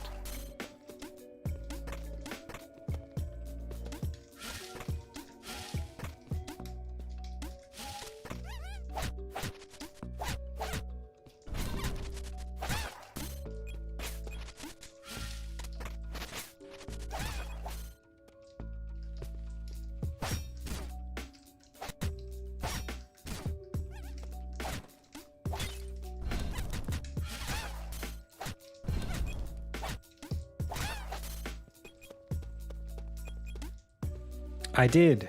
Not every enemy, but a lot of them. In fact, the enemies in this level, I only did the concept for and the idle sprites, and my team helped me with the rest of the animations for them, under my direction, of course.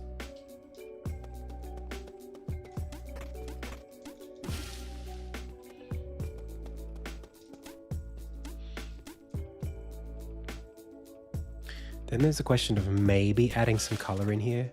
Like we could make it a little bit more warm rather than... I like the green actually. I do like it. But it's a little... I don't know, a little generic maybe. This area is under a mountain and the region that it's in, their colors, they're what they kind of... I guess, like the region's color is yellow, but we're not seeing a lot of that here because there's not much sunlight.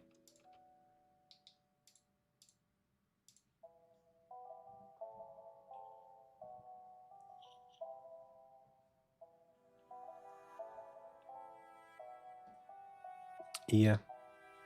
It's just whether or not we make this brown instead of this gray. Like this could be,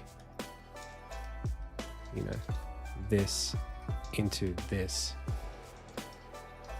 I don't know if that totally ruins it for us. We just go over here.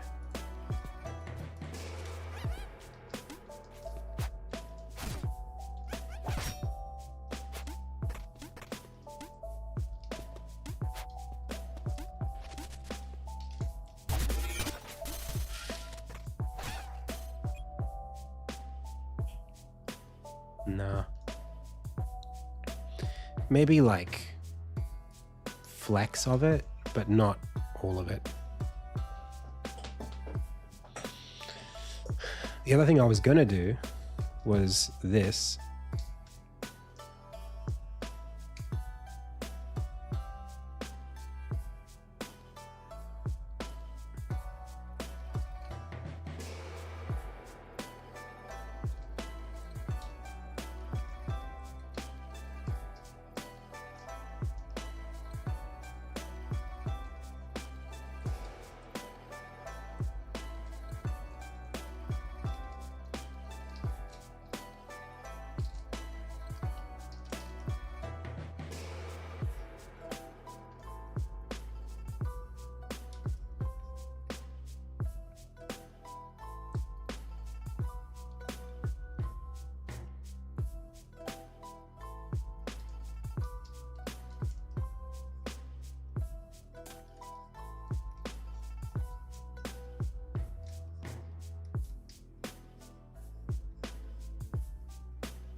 Get some of that bridge stuff that I was doing in here. So we go gear housing.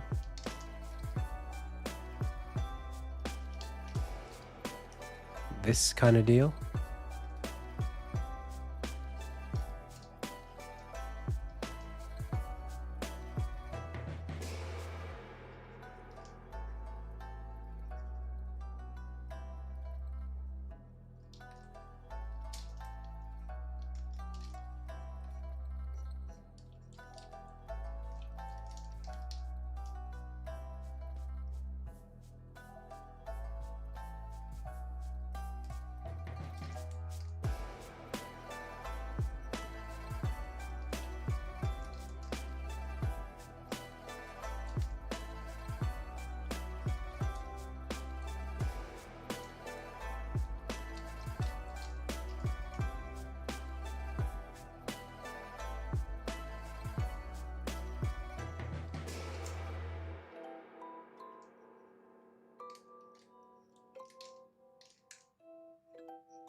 Well, I can't put topazes in there because there is one topaz in the whole game.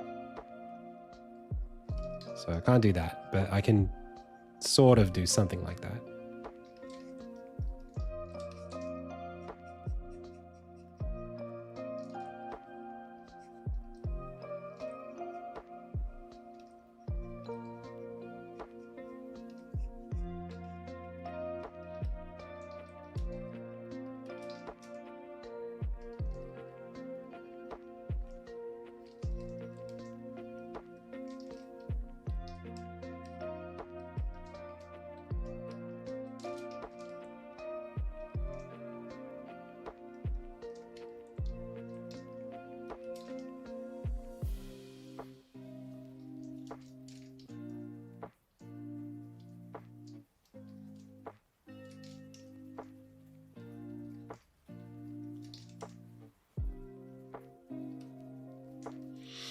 All right, let's see if this totally screws it up.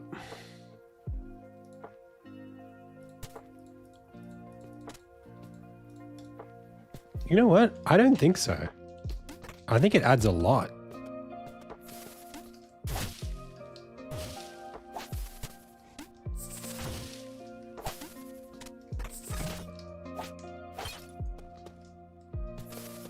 I do not hate that.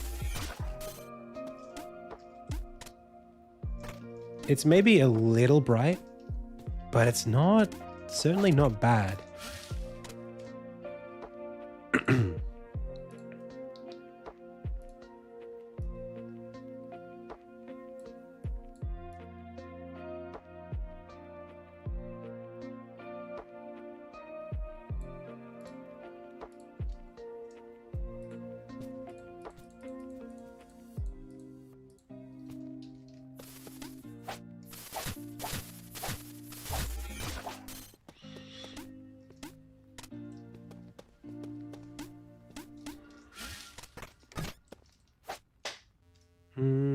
I'm not sure yet. Especially with the blue, it's pretty good. Can darken it and make it a bit more opaque. Hit that blue a little harder. And then we've got this. I think that's nice.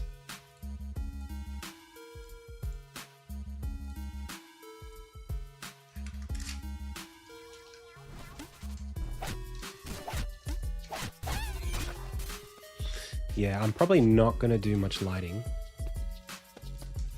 because it needs to feel pretty gloomy.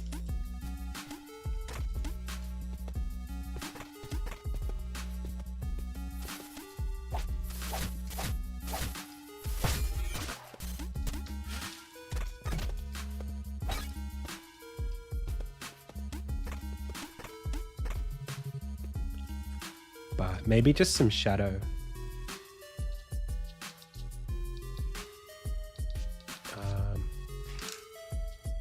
Watch this. Let me see if I can do something cool here. God damn it. There's something that I couldn't quite get. But I think if I just go like this. Hang on. So, take this, take that. Make a new one. Go down, down, down, down. No? Select inverse fill and take this and drop it underneath that.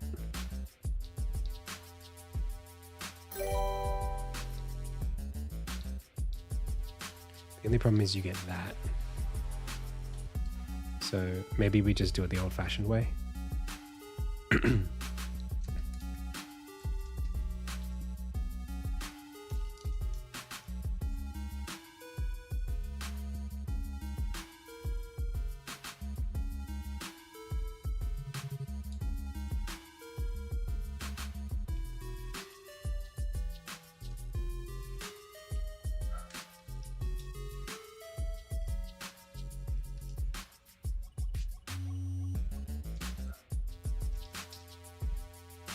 And then this is an opportunity then to create more texture in the rock. That's what contrast is, you know, it's an opportunity for texture.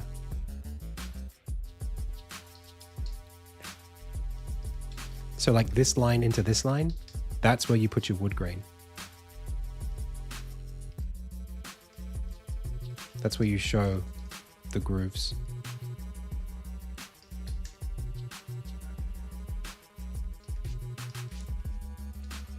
Like right here, you know, you could do a little kind of thing.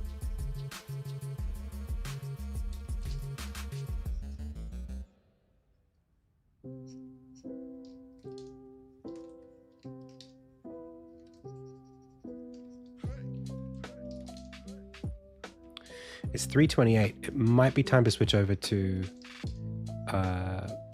pitch deck mode and work on that for a bit.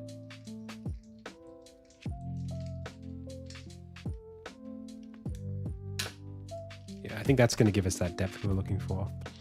I don't think I can do parallax for this because they won't tile quite the same way, and they're supposed to be on the same layer. I mean, physically, the beams are supposed to be holding back the stone.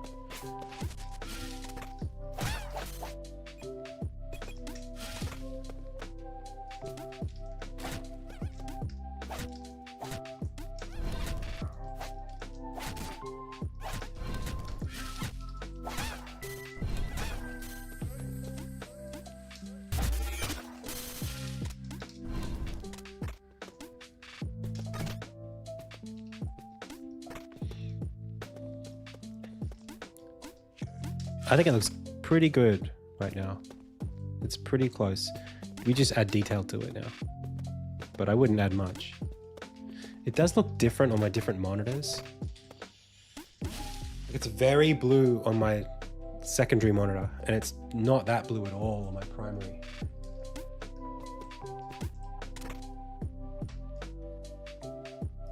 Could go a little darker maybe.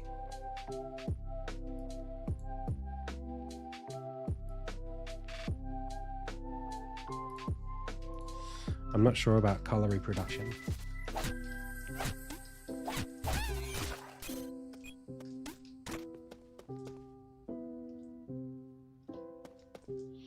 And then what do we do about this thing? I have no idea.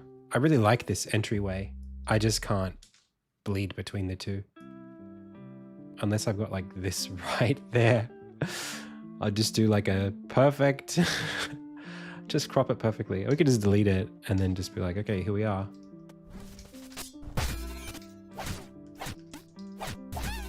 And the idea here is that this is an old excavation site, so we should see, you know, piles of rocks and wheelbarrows and stuff like that.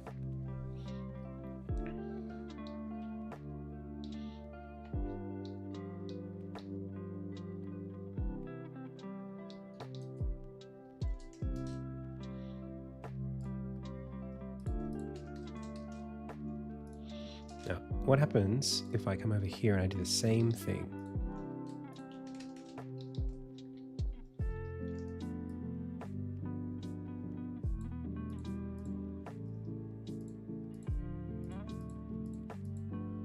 Whoa, what are you doing here?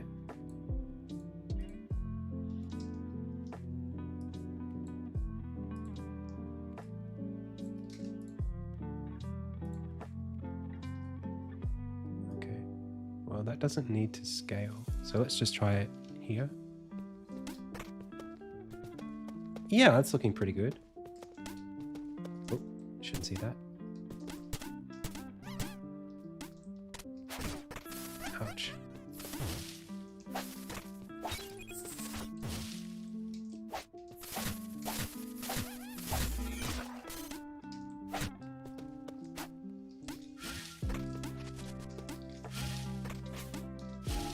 The walls are looking, I think they provide just the right amount of detail. The only problem is that, like, yeah, they're so close, and I've got these big cavernous backgrounds here that we could, I mean, we could do part, you know, one background, part another background. So we could take this and bring it and make it stop there. Right at that seam, and then just go somewhere else above.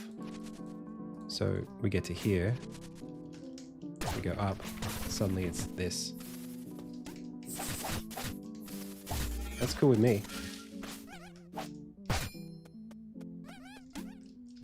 And then you get your big cavernous wall. Yeah. All right.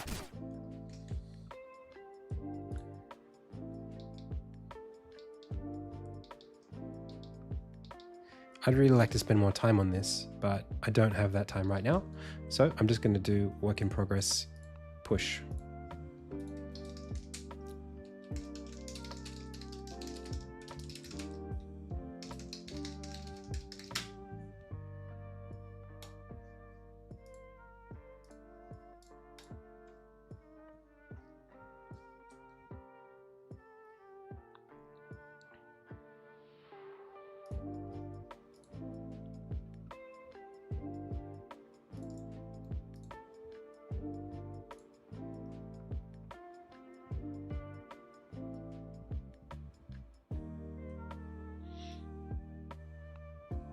All right. Yeah, you don't get hurt just by walking up to things. You can walk straight past them. Some enemies you do, but like these enemies, the ones, if an enemy has a weapon, you don't get hurt by touching it. You can run, these guys you can run straight past. The problem is you can't do Dark Souls style combat if you can't touch the enemies.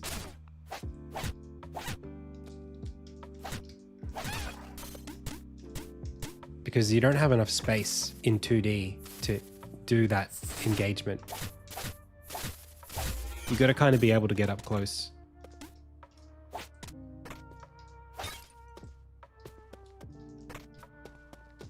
In fact, if you think about it, how many games do you know of? This has been going through my mind quite a lot. How many games do you know of that have good 2D melee, like sword style combat? Full stop. How many games do you know that do that? That aren't fighting games? Like, think of every Castlevania game. That's not like nuanced combat. That's like hit and run stuff. It's not like you're jumping in and out of like big enemy hitboxes, but you're not doing like different moves. You're just sort of like spamming the attack button. But Hollow Knight's the same. Like, how much like there's a difference here between like maneuvering away from enemies versus like doing combat.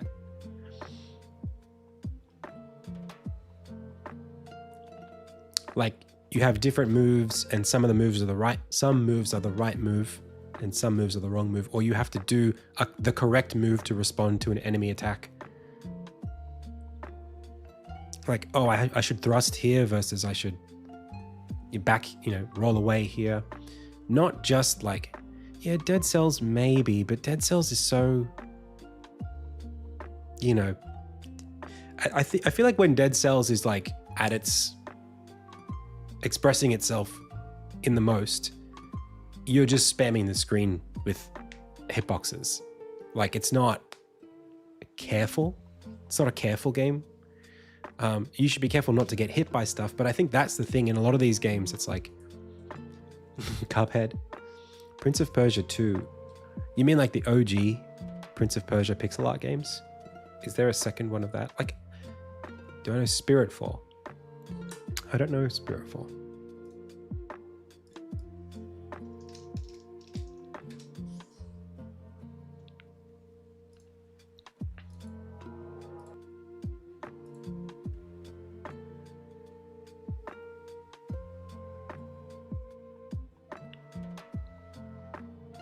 Is it a roguelike?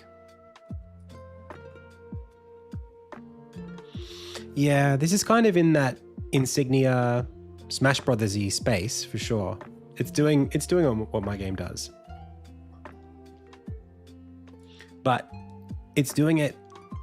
There's this thing here that I try not to do in my game, which is power creep. Like, even right now, Insignia, you're probably too overpowered in the game.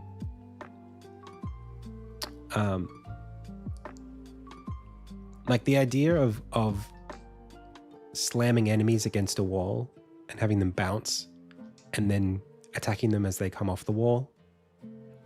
It is cool, and I want to, like, I do it in my game. But, hang on, let's have a look at this. Are we going to fight? Yeah.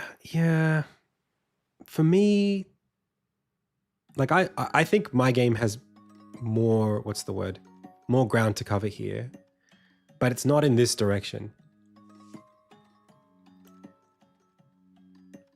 Like this, I'm not... There's something about this that where my game looks like this, I feel like I'm doing it wrong. Because it's too one-directional. It's the player doing all this stuff. I didn't play Nine Souls yet. Maybe I should get into it.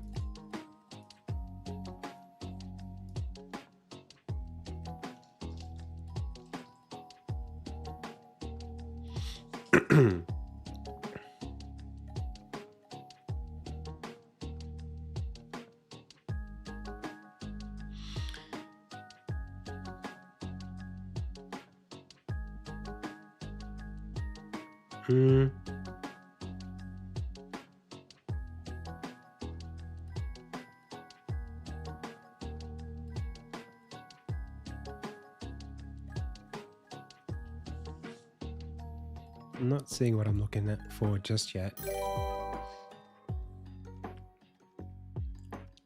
Telegraphing's good.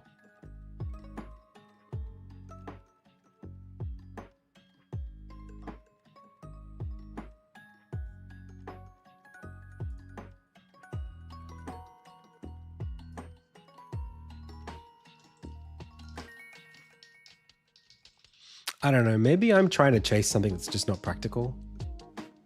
But I feel like...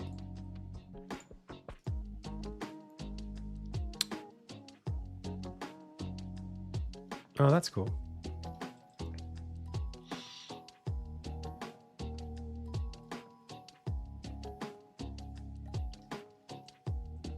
Let's see some combat, come on. The head rolling.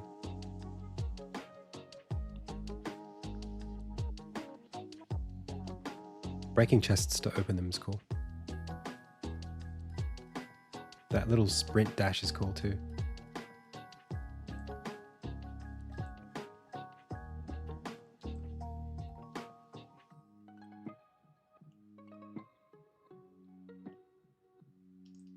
Parry. Man, these attack animations, let me fix them. They're no good. I hate it. Oh, I can't stand looking at them. It's just a hand. The posture doesn't change at all.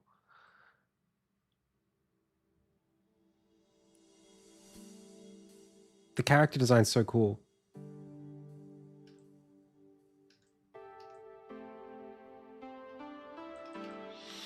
Yeah, I don't know. I'm not seeing it. I'm not seeing it yet. I'm sure the game's fun, but the thing I'm trying to talk about is like combat specifically. Like I haven't seen one 2D game that actually feels like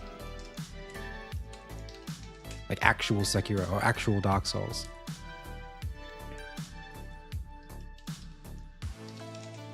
Where like you're actually having to really respect what the enemies are doing. You know, you're not just hitting, rolling. You know, you're like, what do we do here? You know?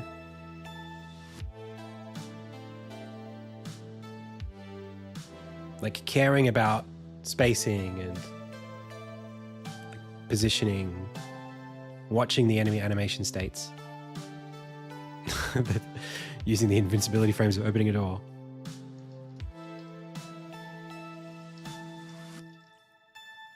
Like, to me, that's combat.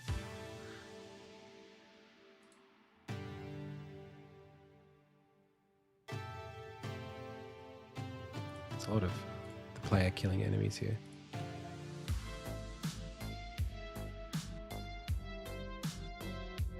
Even like back here.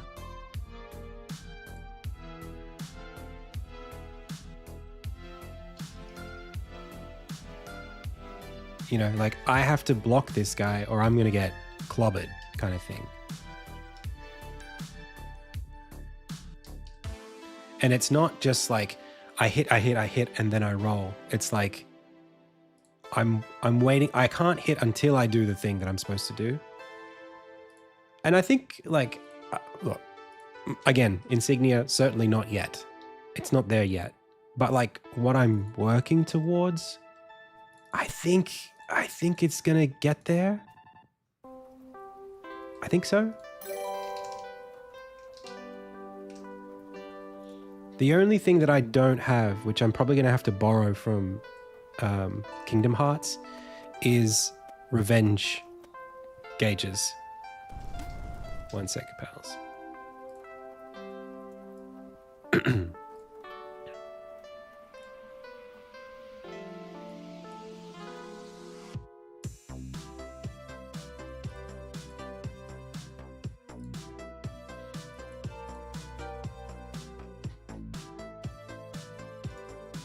Yeah, I think I'm going to have to borrow the idea of enemies doing like a Roman cancel to get out.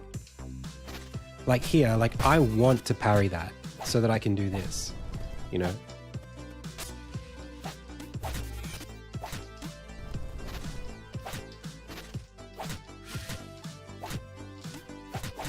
Like you get your little combo, but then eventually he's just going to stand up and you're just going to lose. You're going to die if you just wail.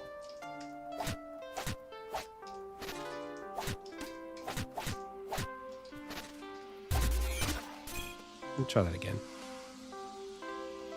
What if we do 2? Can I take on 2?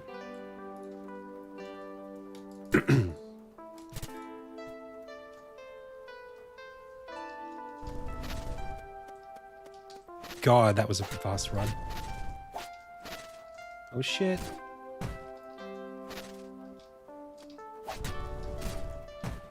I am not going to survive this.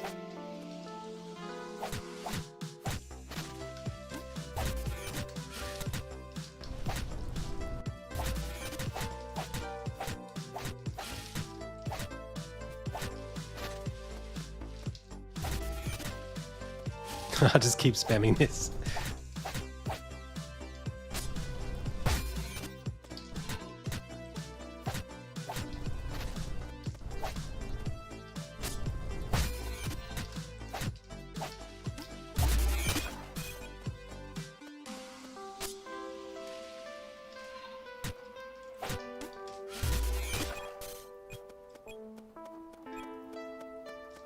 Like that's combat.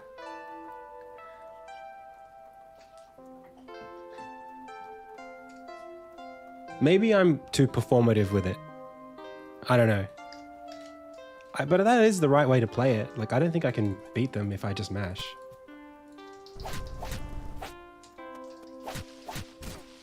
You're just gonna get uppercut.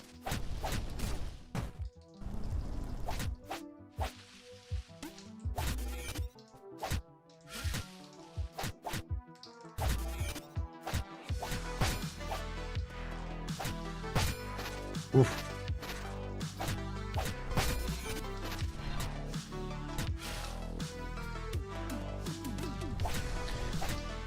Well, the down air only works if they're doing their jump attack. If you just do it normally, it's not going to do anything. So, oh god, there you go. Like the down air is a response to their uppercut. If they're not doing it, you just do a normal attack. But maybe jumping around the enemies would be a good way to spam them.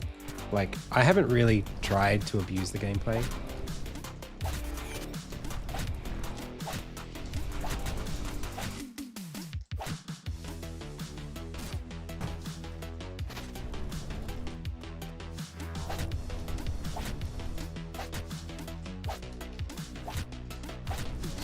I suppose.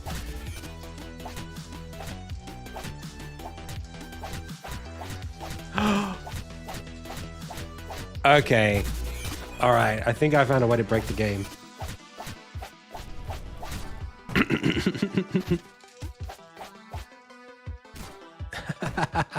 That's tech. Hang on. Get over here.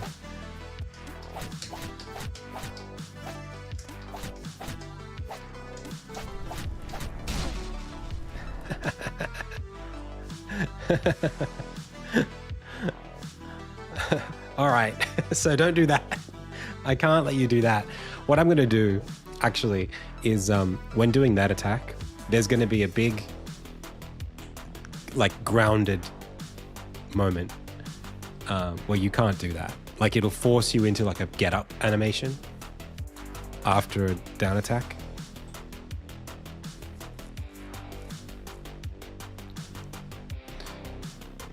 Yeah, controlling space is a thing. Like, my enemies they'll actually roll away from you, you know. This guy won't. He's a bit... In fact, what is he doing? He's simple. But they're the easy ones. But the bigger enemies will, you know, they'll roll out of a knockdown state, or they'll switch to a grab animation in different contexts. Anyway, that's not really what we're talking about here. Not just here to brag. Let's do some work.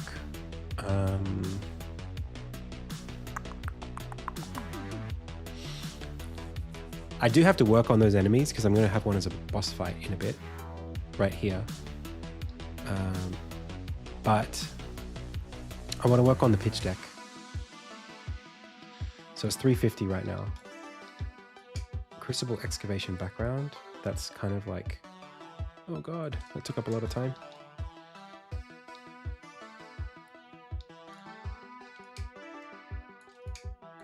This was like maybe the first hour or so, and then I did that.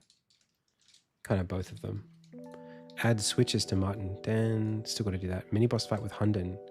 Leftover cutscene. Still working on that. That's gonna have to be like later, like tomorrow or something. Yeah, unfortunate. I was working on this slingshot parry pebble. Oh yeah.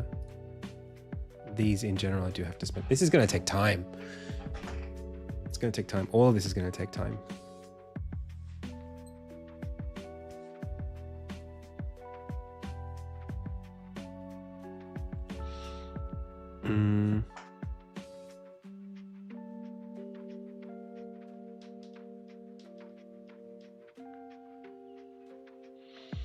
Crucible zone. Yeah, still got to work on that. Although at this point, that's just ongoing.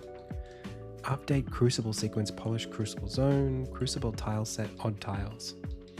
Yeah, all of this stuff is just like make things look good.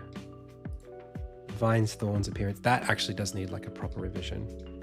Pillow blockade. That's literally a task I can do. That's not finished until it's done. As is this. Like the game is not properly playable unless these things are done. This is going to need some time. Excavation. That is important too. This is important. That is more like a nice to do.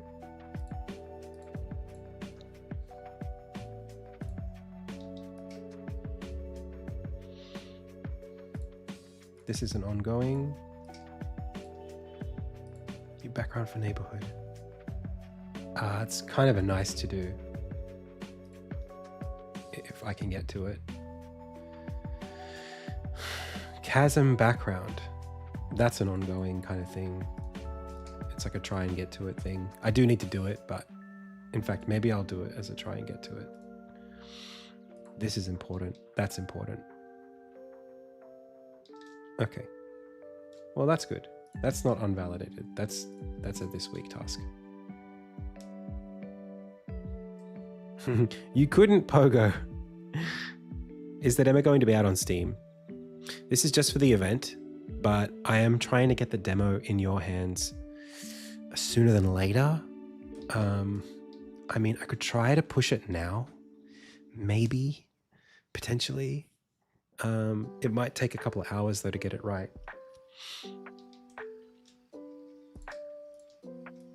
I've got to basically build a web build as an alpha for you to play test It's just that right now you can't really finish the demo until we've done the level design like tomorrow, maybe end of day.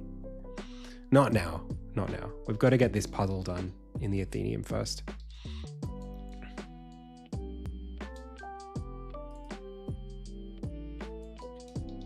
So let's take all this and put it here. This is seriously just unvalidated. That's nothing.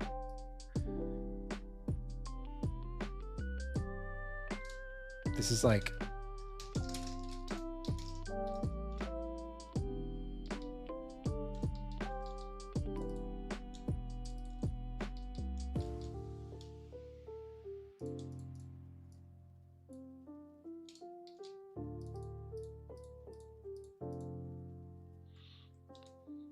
This basically goes all in here.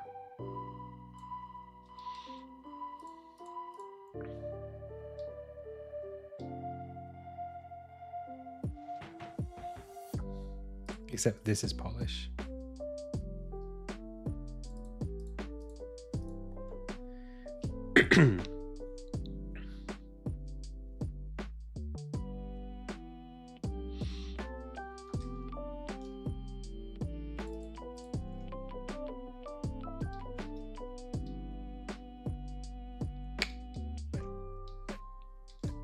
Okay.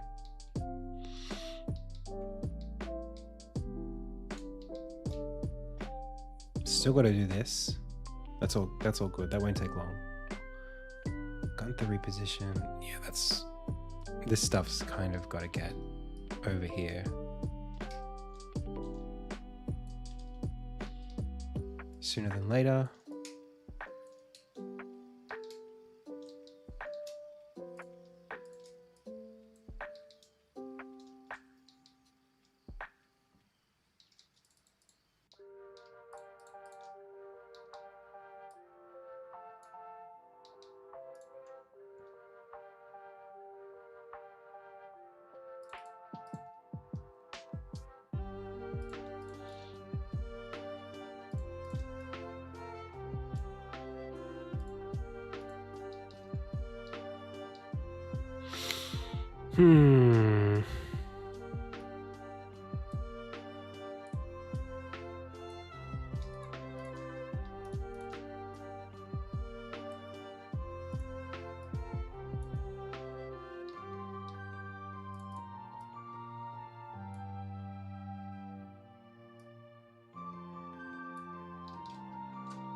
All right.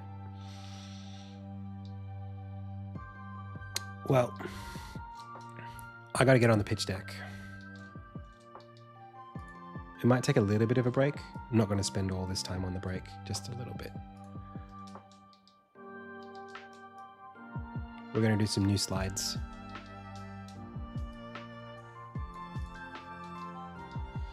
Okay. See ya in a bit.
Hello.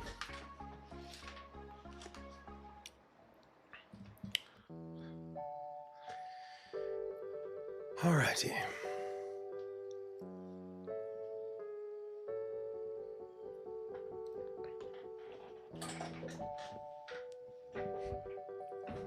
You got music on, or?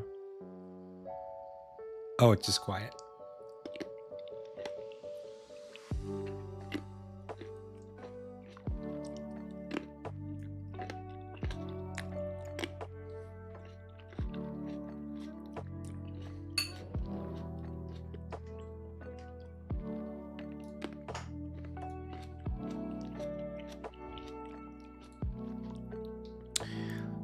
Yeah.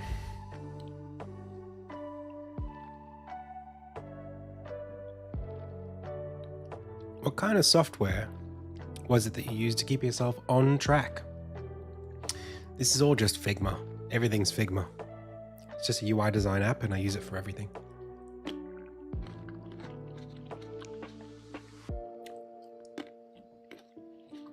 Can I tell you something I'm insecure about? This might sound crazy to some of you. I don't know if my games like colorful enough. I worry that it's not colorful enough.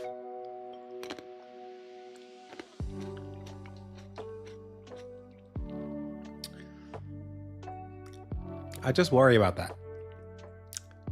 Maybe that won't feel that way when it's done, but right now it's like a lot of brown and gray, you know?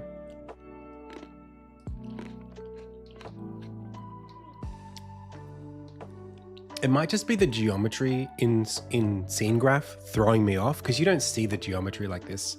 You know, when you're running in the level, that's not what it looks like. It looks like, you know, it's like this. That's a lot more blue.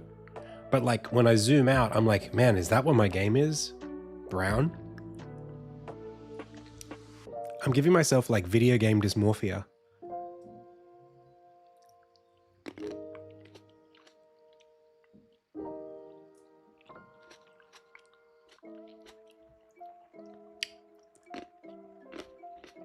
Yeah.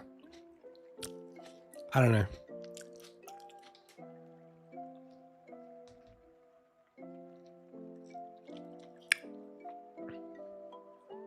Yeah, I mean, I do some of that stuff. But anyway, it's a completely worthless thing to worry about right now.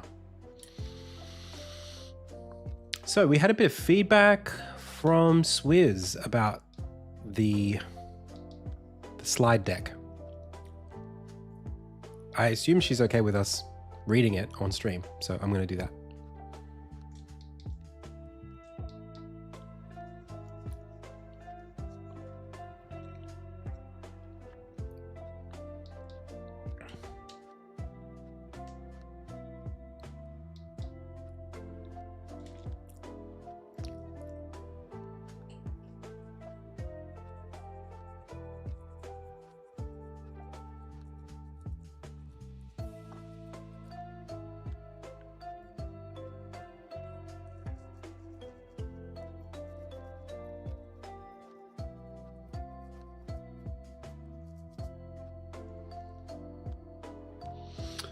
Talking a lot about color here.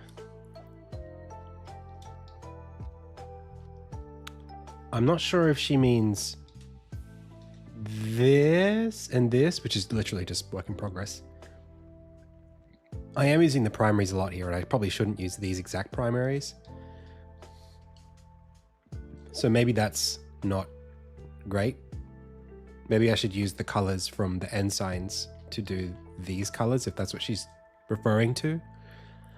I'm not sure I understood exactly that feedback, but I'm going to come back here and see what she means on this bit more padding at circled areas. Oh, she's just saying move the text away from the elements. Okay. Let the graphic speak for itself. Okay.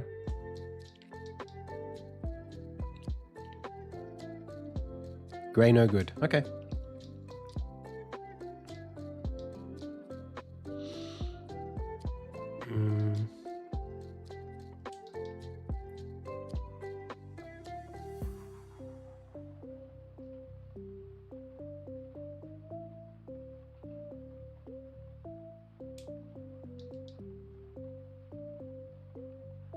Move this up so less gap at top and more at the bottom to balance left.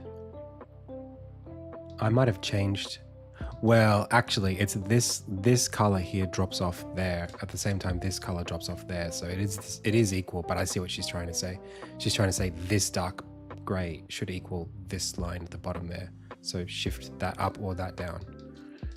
Okay. Equidistant? Move almond closer. Make that gap equidistant. Well.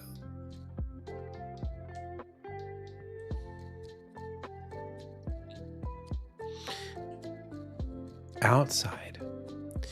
Well, the reason why, if you take these away, if you take it away, it leaves a big void here. But fair point.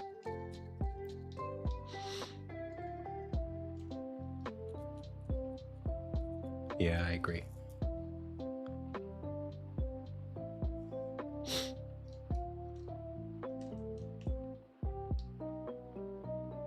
I do agree this slide isn't quite hitting yet because of the wording. The question and the answer don't really read as a question and answer. Okay. Man, this stuff's so tough. It's so tough. It's so tough to get right. What is this, a trailer? It's a pitch deck.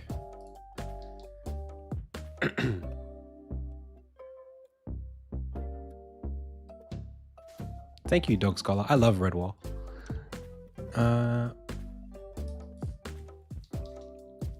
Yeah. Fair enough, fair enough. Oh boy.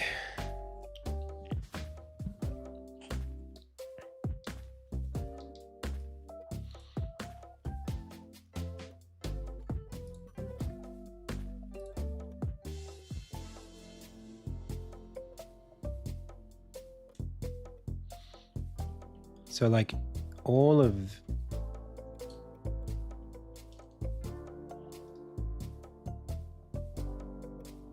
these reds could be this red and that red.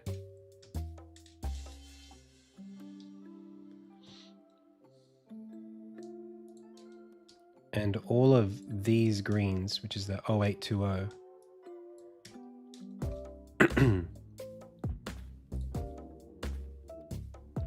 all of these could be this green, which is, I think, that.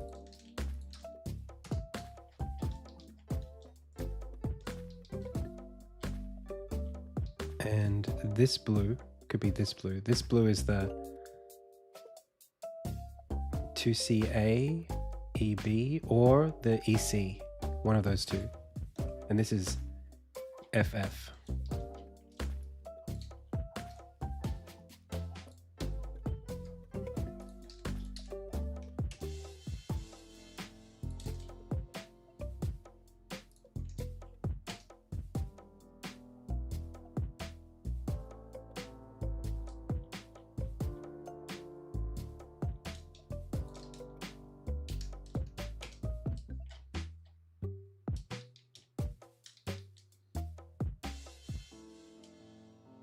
I think I went too dark.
Oh boy.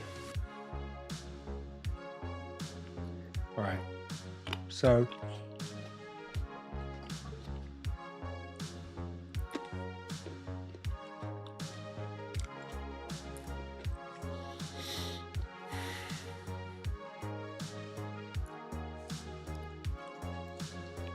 the question then is, this gray, do we want to do something different with it?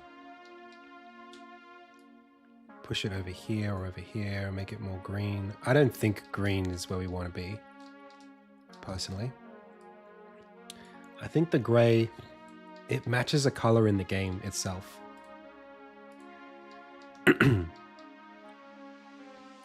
Which I like. I like the color. Just because it's neutral and it lets the graphics speak, or at least that's what it's supposed to do. But I can also see why, you know, I can also see where you might want to make it pop a little more.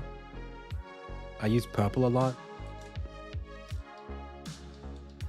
You know, maybe we stick to purple. Throw a little more slate kind of blue in there, if that's what you even call that.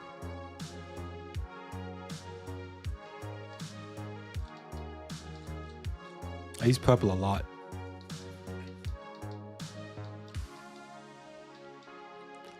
The purple and green's kind of interesting. This, I mean, that weaves quite nicely.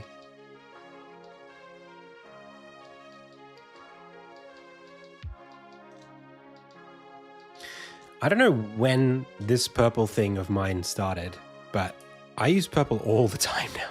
I use it everywhere.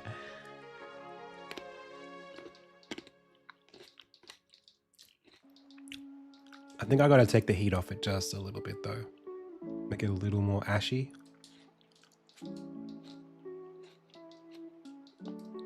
But maybe that's just being just pussying out, you know? Maybe I should just... Could you imagine? It's a little bit Discord, that's the only problem.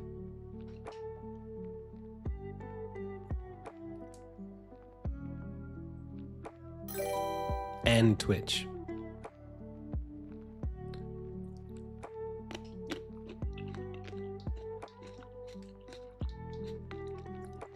It's both, it's right in the middle.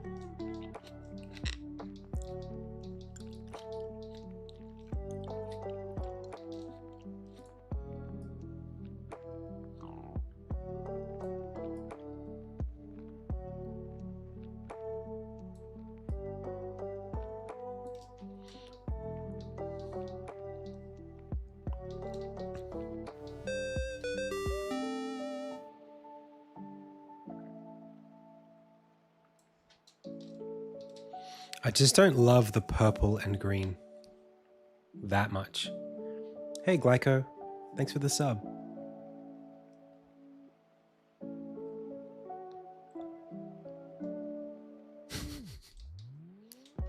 That's me. Yeah, I liked it the way it was. I'm going back. Let's see if I like it. It's very neutral. It's very safe. We could probably push it a little further. Neutral. Could probably go a little bit hotter. A little bit more purple. But I wouldn't go much more. I'm not a fan of this blend either.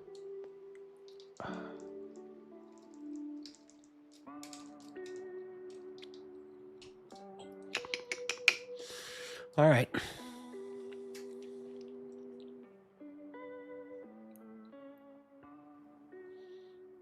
Hey, Glyco, the next milestone is like 2 days away, and it's finish this demo and this pitch deck before I go to GDC next week.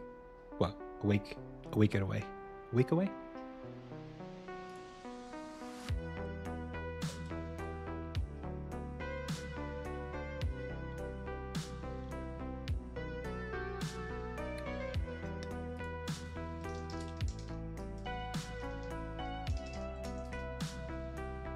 One sec, pals.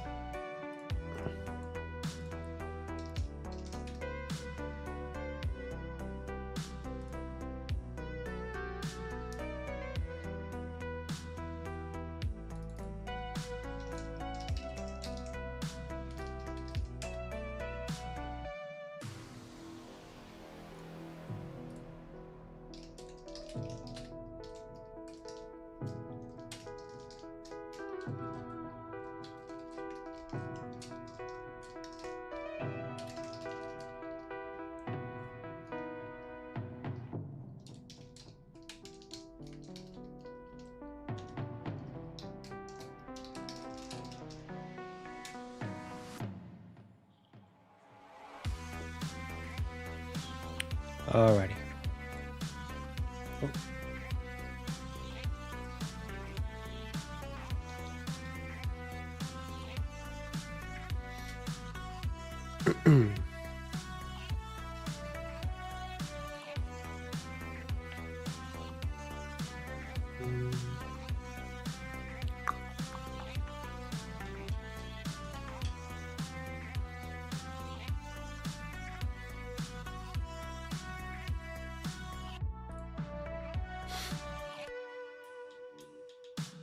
Cool.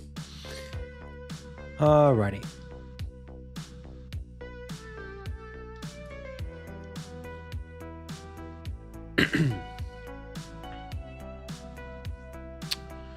So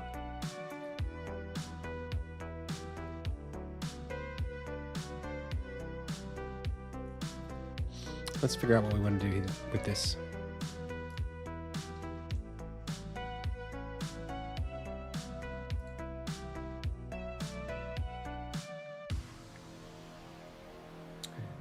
I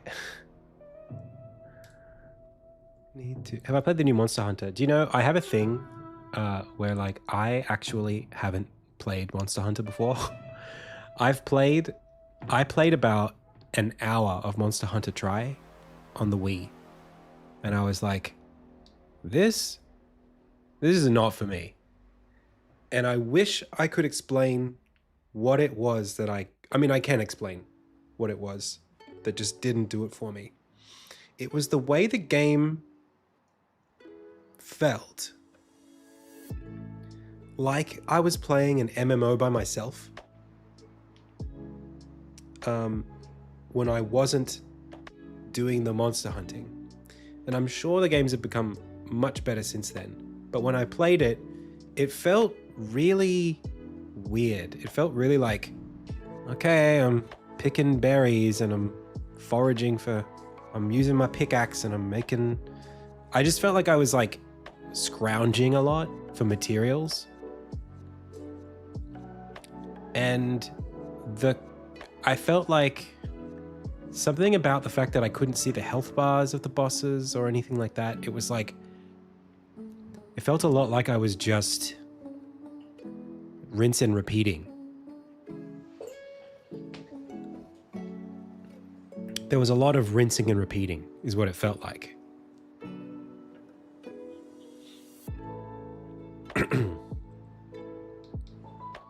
Which, because the game didn't feel like it had a lot of story either. It felt like the whole game was just the grind. Like, go out and kill stuff so you can come back and get better armor so you can go out and kill stuff. I guess that's hunting and monstering. That's what the game is called, Monster Hunter. But still, like, if they had like it didn't feel like an adventure game. You know, it felt like a boss rush kind of thing. I don't know, maybe I just didn't... Again, this is a long time ago and it's not how the games are now, I'm sure. But like that experience just made me go, oh, I don't like this. And then I just disappeared. I just didn't play anymore.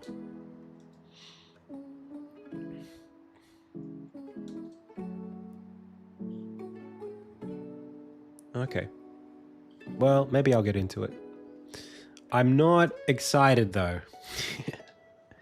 I'm not jumping, not champing at the bit.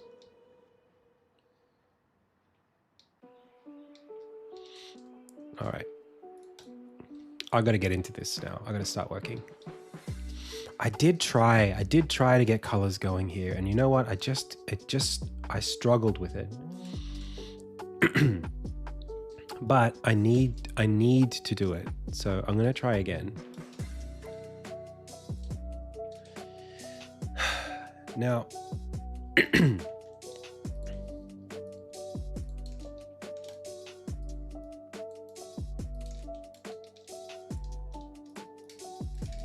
let's try to get like 3 colors in here that map well to these colors. I think pushing that purple is cool.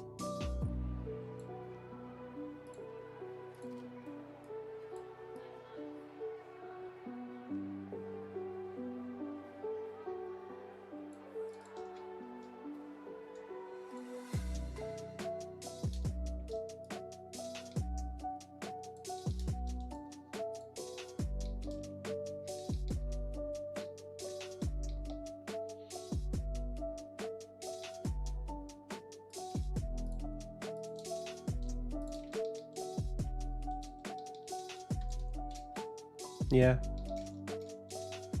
And then we need like a light color that's like way popping off.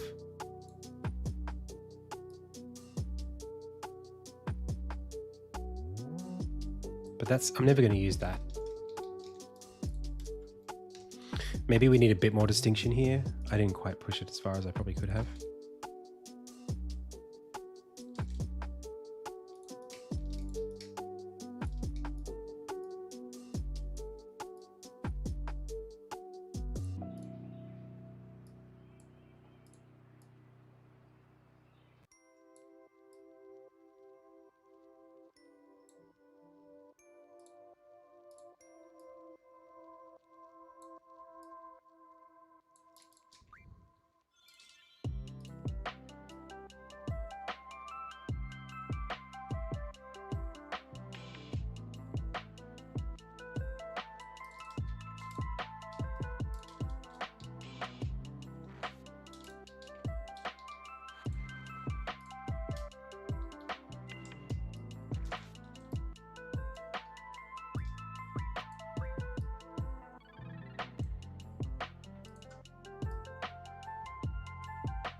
They're not quite disparate enough.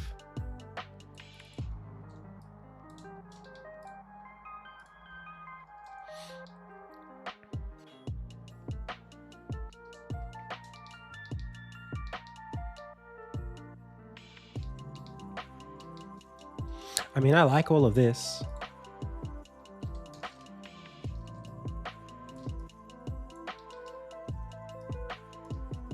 That looks good to me.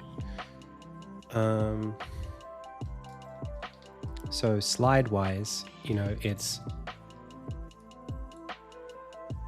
this with... I mean, I wouldn't do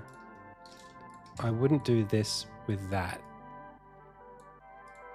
I'd never put those two colors together, but I might do this with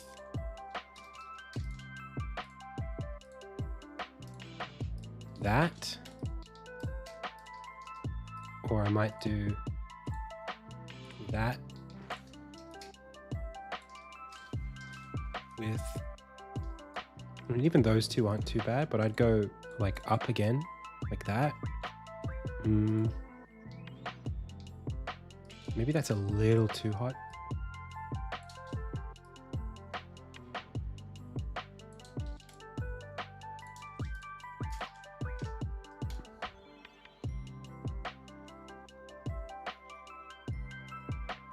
I have done critique on the channel before. It's not something that I'm doing a lot of right now just because of how busy I am, but we've got even like, you can redeem a review on the stream. Typically, like in our typical streaming kind of hours.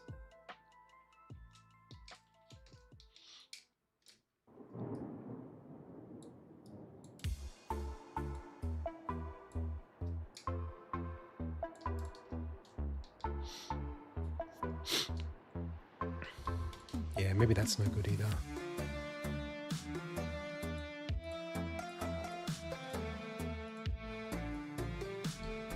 Maybe more like that.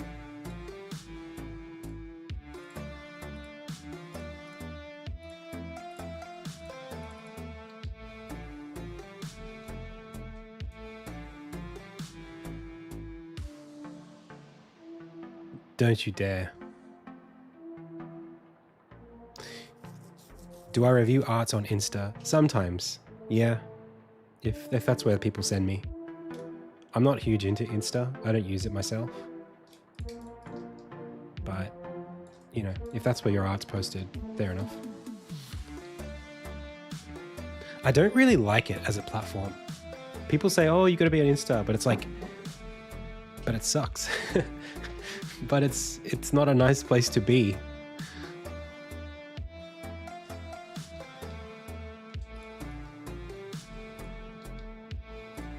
It was never good, if I can just say that. I don't think it's ever been a good platform. I just don't like anything about how it frames content.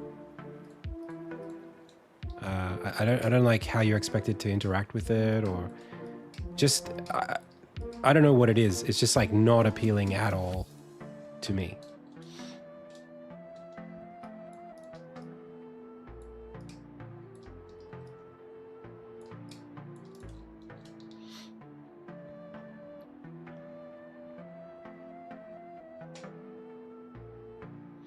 Inspiration for composition type images for game dev. ArtStation. I mean, I don't know. I usually just build my own collages of games that I know are good.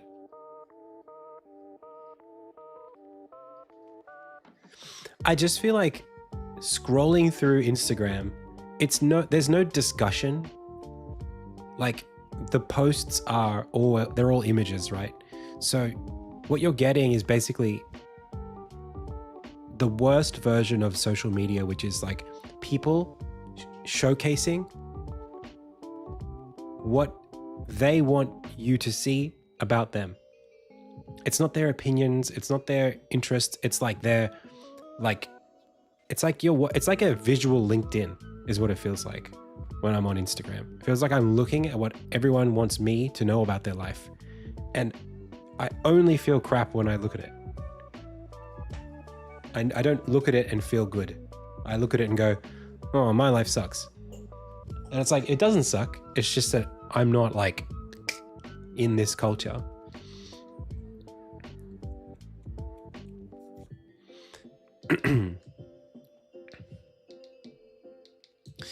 I think this thing is cool, but it might need to be more bold or something. These shapes, they're a little messy. They don't feel as intentional as they could.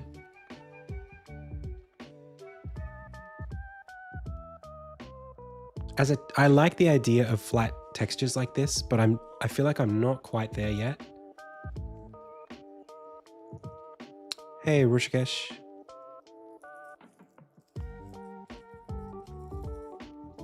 Levels come from mechanics. If you have a mechanic in your game that you want the player to learn, the level is how you teach it. So think of it that way. Don't think about it like, I have levels, I need to put stuff in them. Think of it like, I have stuff that I want the player to do. The level is where it goes. So if you don't have stuff that you need them to do, then there's no reason to have levels. Or your levels won't have reason behind them. TikTok versus Insta. Honestly, I like TikTok more. TikTok is like human beings, it feels like. Even if it's weird and crappy and like, you can make TikTok what you want, but you can at least it feels like early YouTube in a lot of ways, where you've just got people talking at the camera a lot of the time. That I like. It's not quite as filtered. It's like, it's got a very like live feel to it. Of course, there's a lot of bullshit on there as well, but you know, you can find that everywhere. I'm thinking I need a color that's like,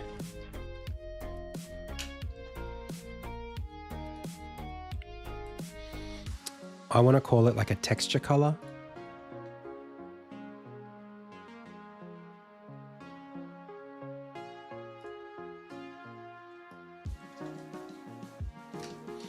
So like say you've got, I don't know, a slide that looks like this.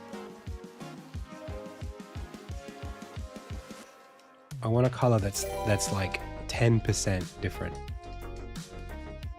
Not that.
Like, does this give me anything?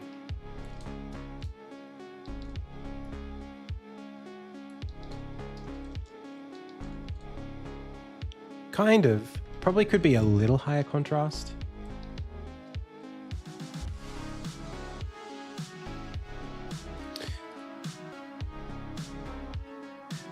Algorithm chaser channels. Yeah, I do feel like that's a weird problem. I don't know what, like the people who make content where their face isn't in the content whatsoever. It's not, they don't have a face. It's just it's just a channel for trying to get other people to react to their channel. I find that confusing because it's like, what is your motive for this? It's like attention, but it's not attention on you.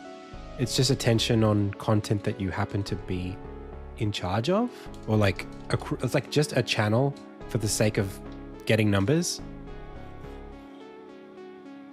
That's weird. Like, who are these people that just want internet points?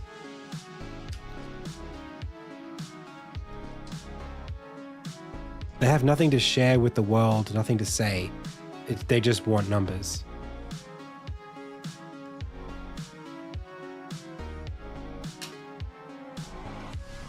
Like, bro, they're not worth anything. It doesn't give you anything. Maybe it's monetizable in the long run.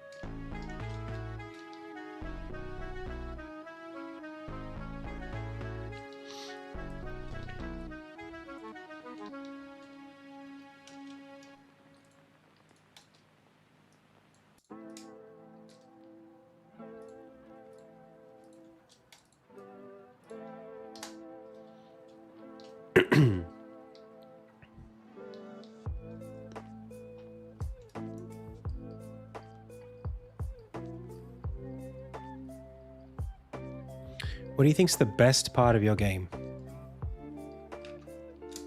I don't know.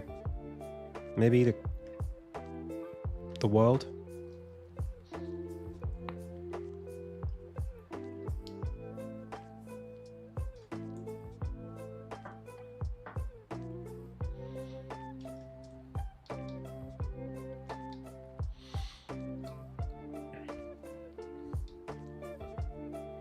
This is Figma.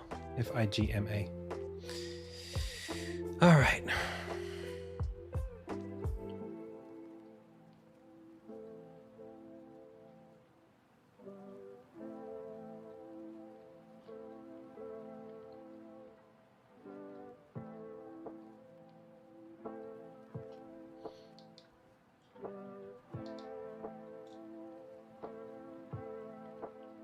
I'm going to move on from this. I'm going to do the map.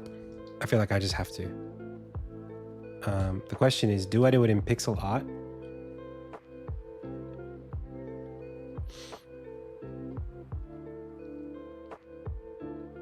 Or do I hand draw it?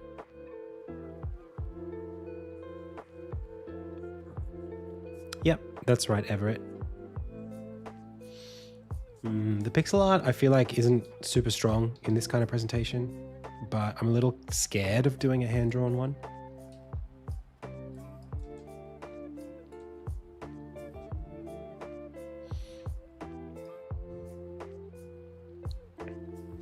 I almost feel like I have to build this in reverse. Like, think about the frame first and then build the palette, the map out of it.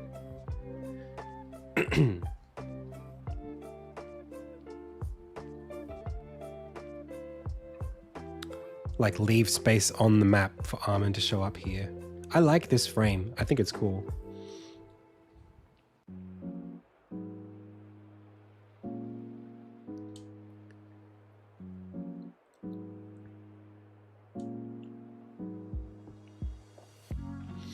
Let's come back to my fave.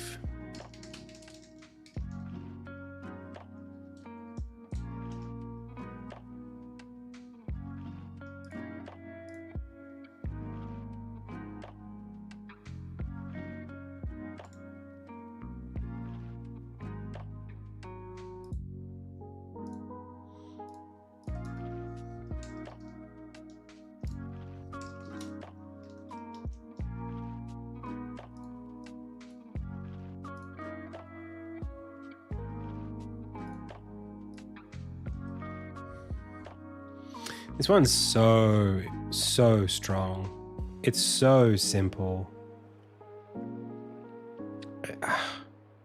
It bothers the crap out of me how easy they made it look. It's this stuff here. Man, it's so bold.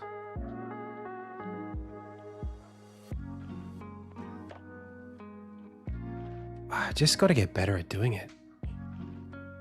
I always overstep.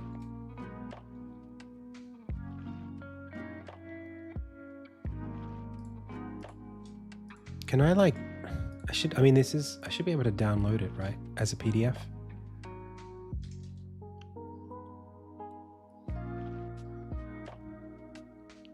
Yeah, it's definitely biz dev, but like, I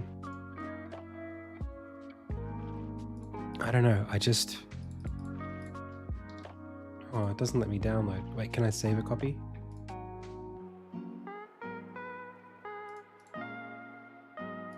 No.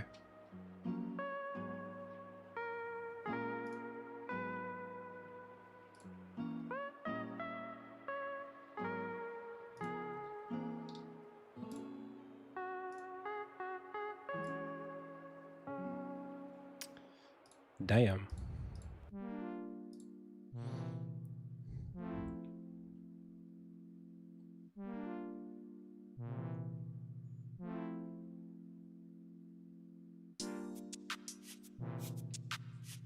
It's more just being able to like fill a screen with a picture.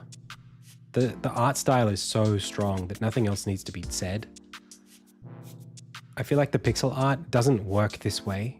You can't just throw some pixel art on a flat background and go, there you go.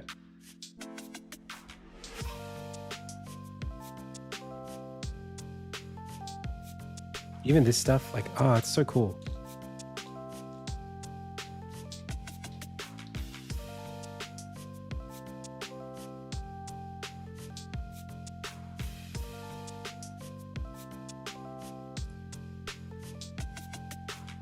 This kind of thing.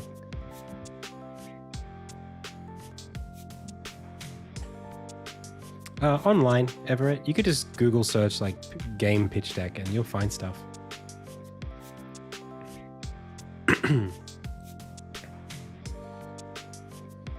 Indie game pitch deck.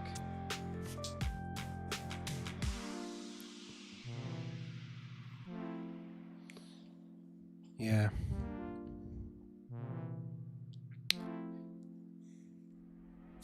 I think I have to think about this stuff a little bit more abstracted.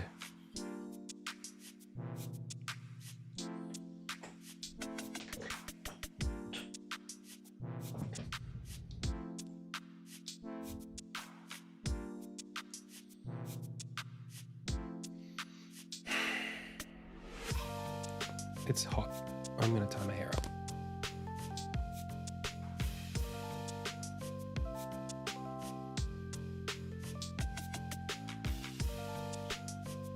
I am using still images from the trailer.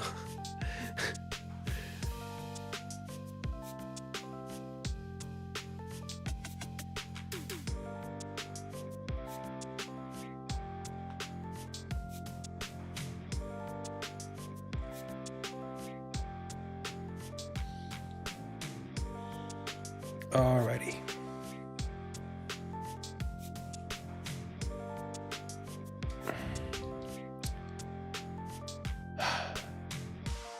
I just have this growing anxiety of putting time into things that I don't know are going to be valuable when they come out the other side. That's the thing that's like really wiping me out energy wise for this stuff, because I'm tired of it. Like my interest in it is kind of waning a little bit, but I'm not where I need to be on it.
This one. This is from the trailer. That's from the trailer. The trailer is not that many shots. The trailer is mostly framing gameplay.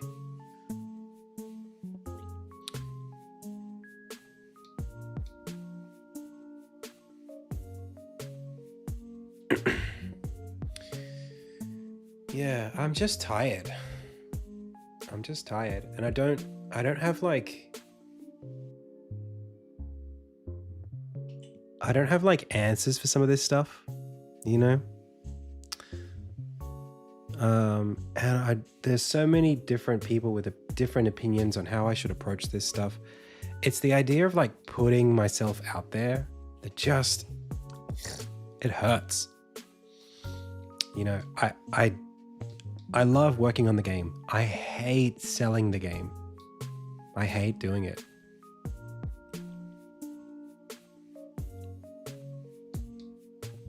I can't take a break. I'm locked. I'm trapped.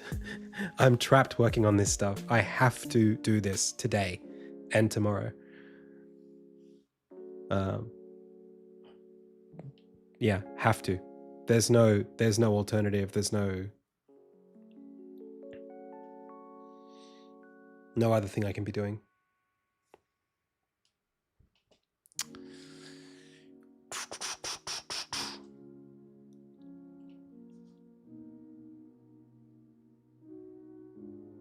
Yeah.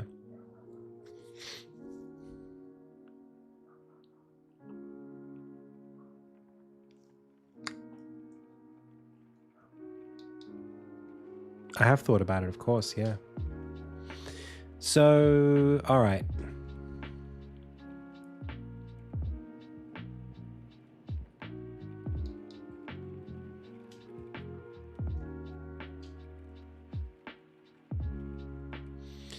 Yeah, it's not the doing the work. It's the choosing what, it's the creative decisions that sucks. It's not like I can do this if I know what I'm doing. I just don't know what I'm doing. Not confidently anyway. And the feeling of looking at something and going, what should I change this into? How should I build this out? That's hard to do for me. Because it involves effort, and I don't know if that effort's going to be wasted or not. For example, do I pursue a sketchy style like this for things like character profiles? If I do, I'm introducing a new stylistic element. I'm trying to reduce the number of stylistic elements because it's better if it's simple. So now I need an asset of Armin that's here that is either something I've already got or something that I can generate. It's like now I'm drawing a new portrait of Armin just specifically for, you know, this one thing. And it's like, oh, how long is that going to take me? 3 hours, maybe, you know? It's like, I can't afford to spend that much time. Okay, well then I'm stuck. That's what my head is doing, you know?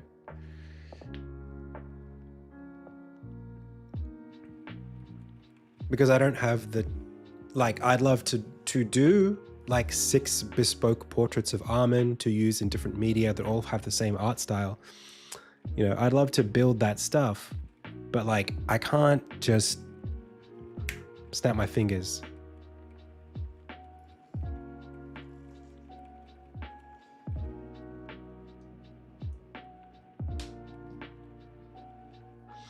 Have you not considered approaching publishers?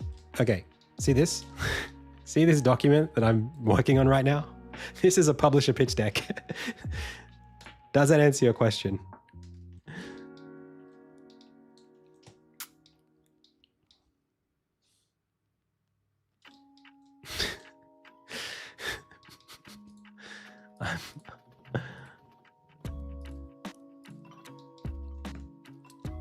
Okay. Hey, Ocelot.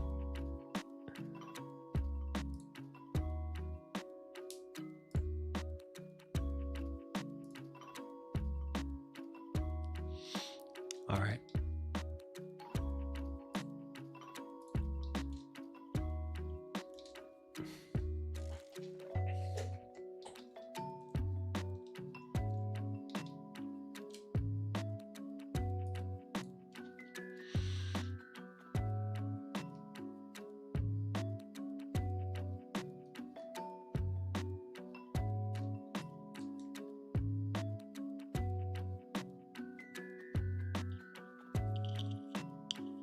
It's all good. That's all good.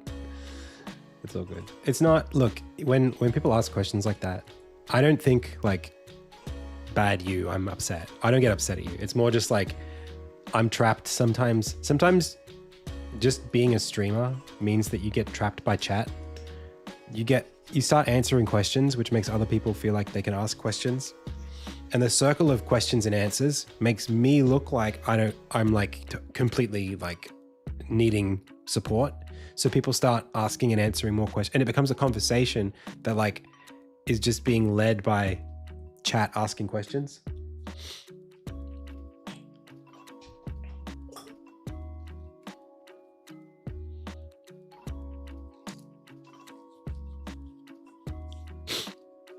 I think I like all this stuff and I want to see more of it, particularly like this. I think my strategy, I've got ideas here and they're not proven ideas. So like this, right? I want to take this, I want to copy, I want to come over here and paste it. And then we're going to do a trace on it.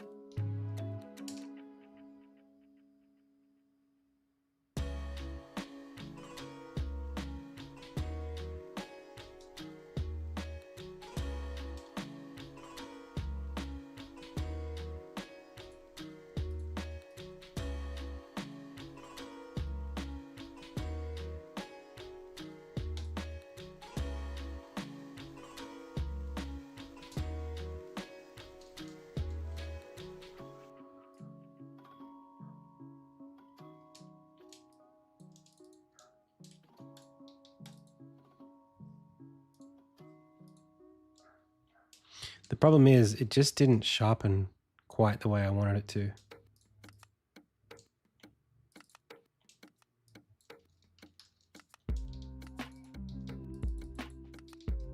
So you can kind of do some of this stuff just to sort of get it closer. But let's say that we're not going to do that. The idea then would be to take all of these colors and do some replacement. So like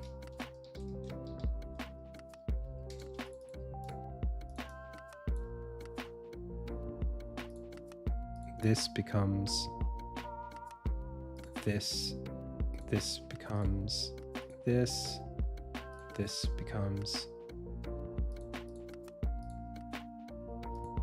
that, this becomes that, this becomes that. And then maybe if we flatten it, rather than doing this, we can just chuck one of these in the back.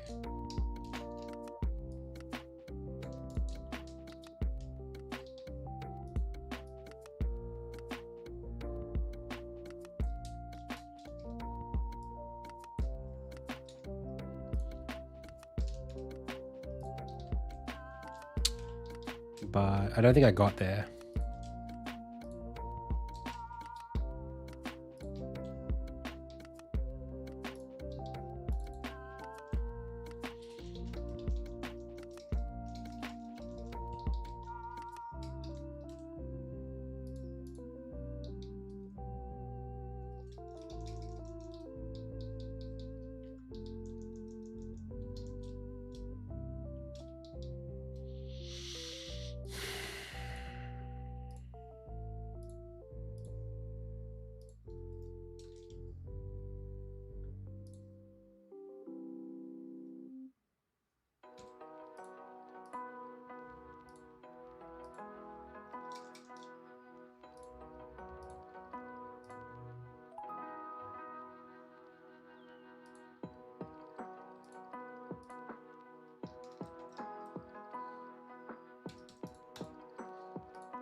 I don't know, man.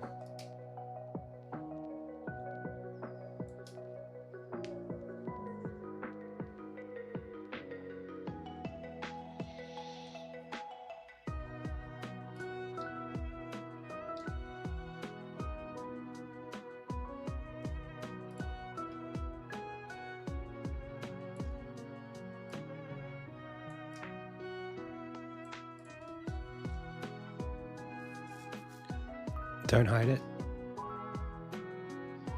I just worry about the legibility. Maybe it's fine. It's not ready yet. Like the smear isn't great.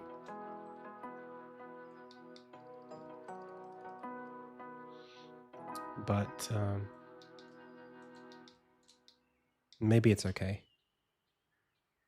Let me try another one.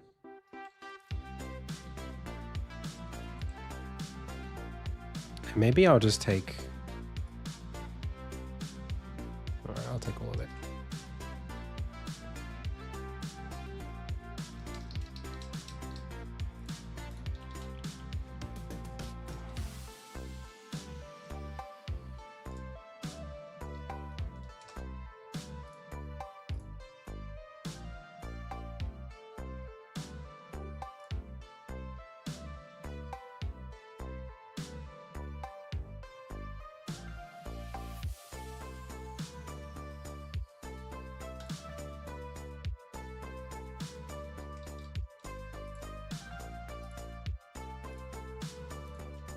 Uh-oh.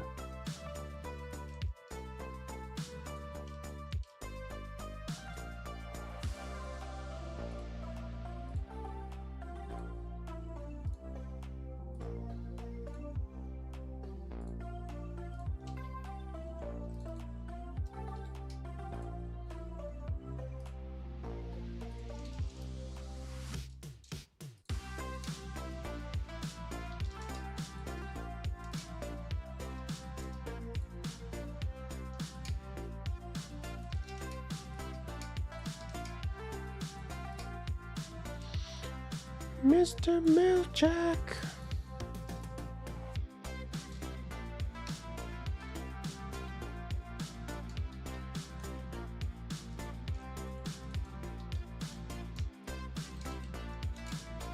Anybody else watching Severance?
So there's a question here about, do I keep it? Maybe I even keep the color.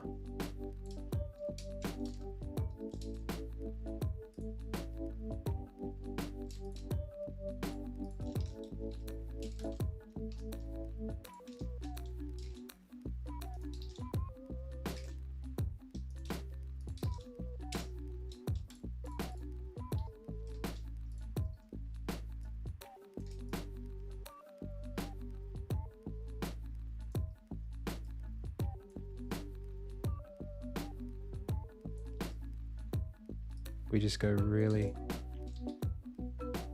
Nah. I think you got to flatten the colors down.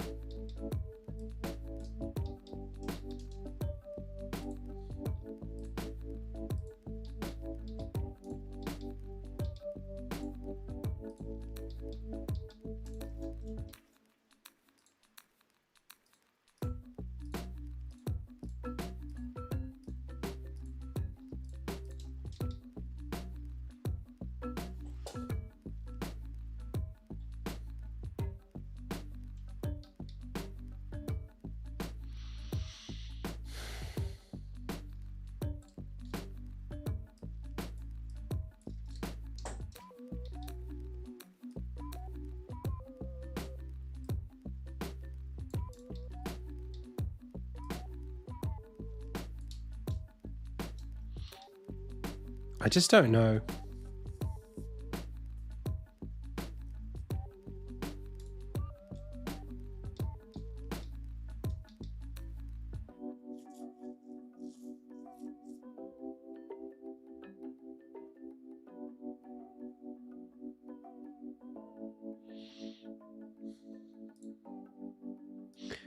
I'm not that bold. I don't have that much confidence.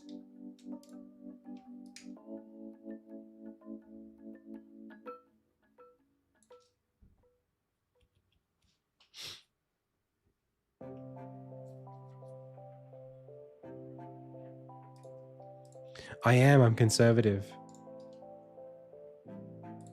That is what I am. Maybe it's a millennial thing.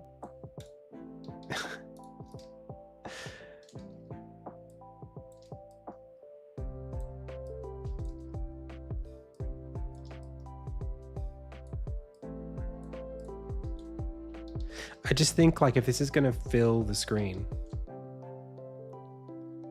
Yeah, maybe you're right.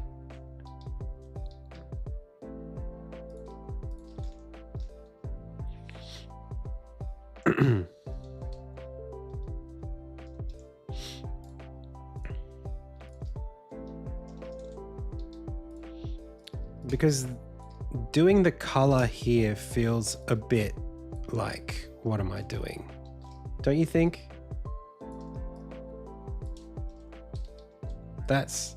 Come on. It can't be that. And I don't want to use a gradient, so I have to go down. We can do some sort of blend. You know, maybe. But it's pretty because of the big white flare in it.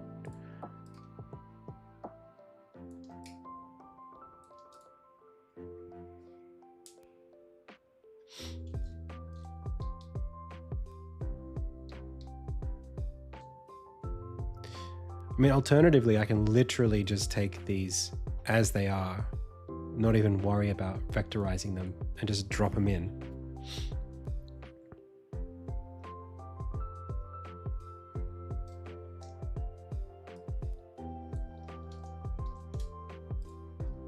And these were just there to demo to somebody what the effects were supposed to look like. They weren't even, I didn't even do, these are just whatever. I didn't even put a lot of time into them, but maybe that's the source.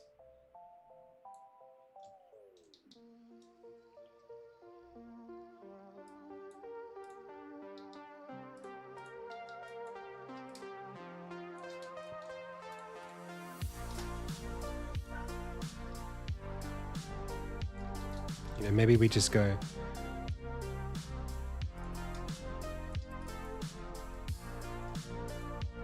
Maybe we just do that. We just go pow.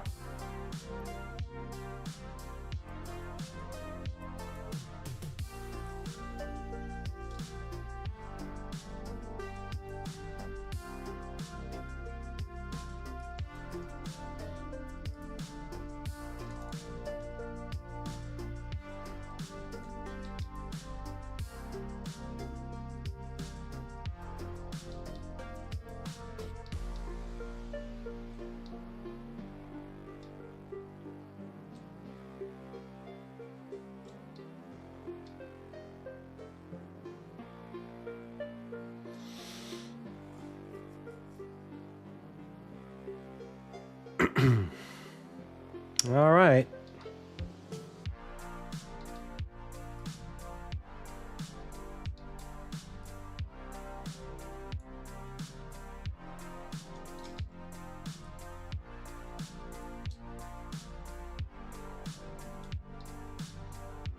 Hey, Igor, can I ask, just because I'm curious, not because I'm challenging, not that I couldn't challenge if I wanted to, but what's your background in terms of like this kind of stuff?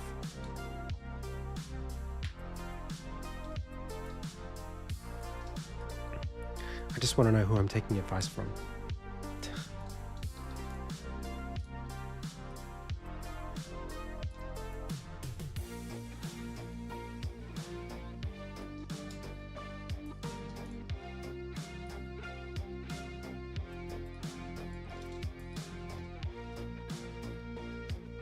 Oh, you're a painter. That's cool.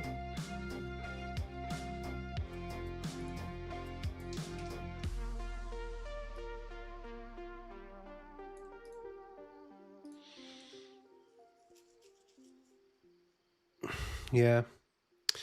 This is the thing. Like I'm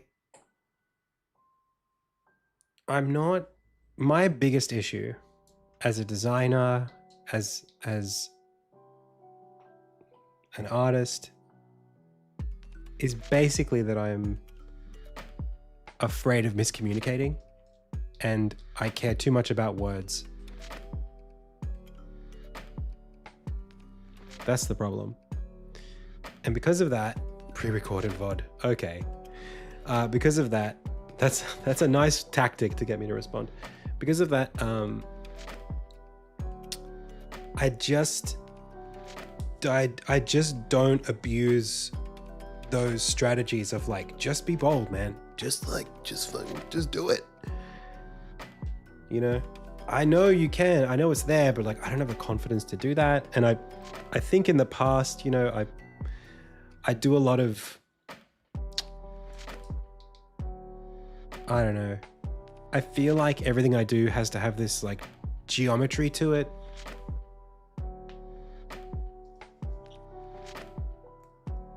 And perfection, it has to have a perfection about it.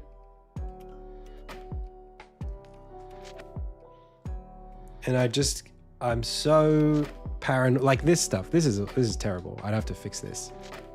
But, you know, maybe it's a good asset for this. Maybe I should keep it.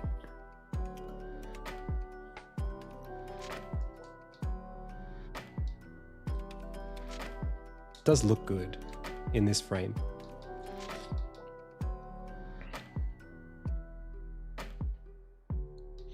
Anyway.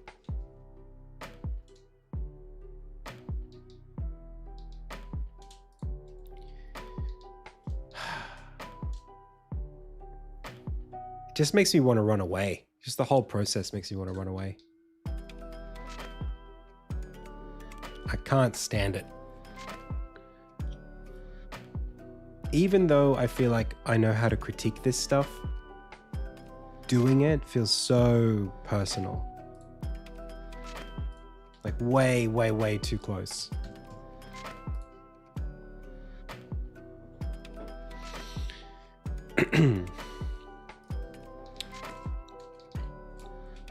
Back to A Sprite. I need to look at, no, I need to do this map thing. I really need to do it.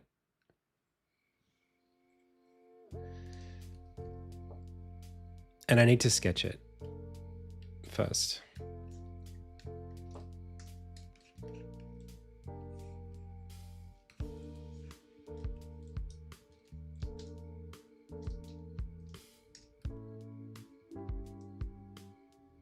Huh? Okay. Area too big. This is too big?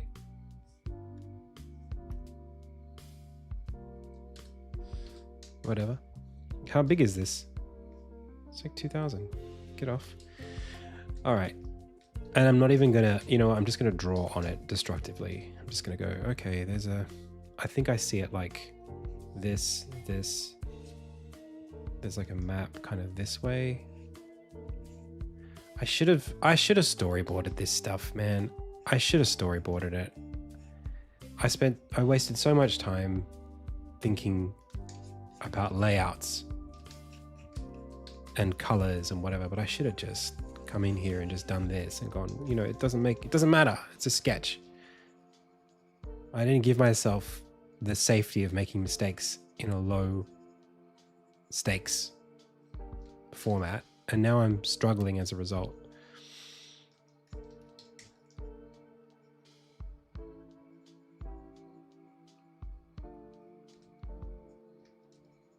Oh well, at least I'm able to diagnose it.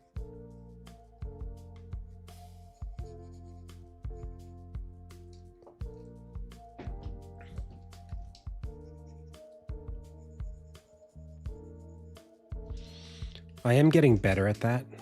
Slowly, like just figuring out what's wrong. And then the only problem is my ego is just, it's so bruised. from this process. It hurts so much to do this, you know? Hey, pigs.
Yeah, I don't know.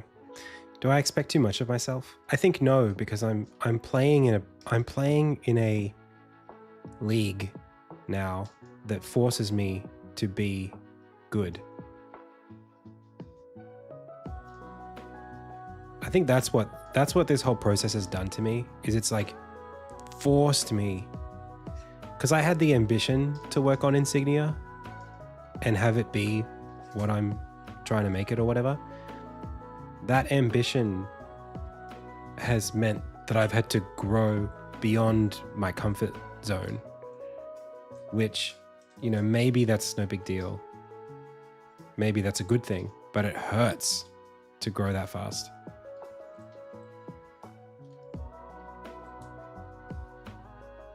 A template for this pitch deck? No, I'm building the template myself, but there's a template for a pitch deck for a game called Bear and Breakfast. That's what I'm using as my template.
Sure, Liz Glow, of course you can.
for my game.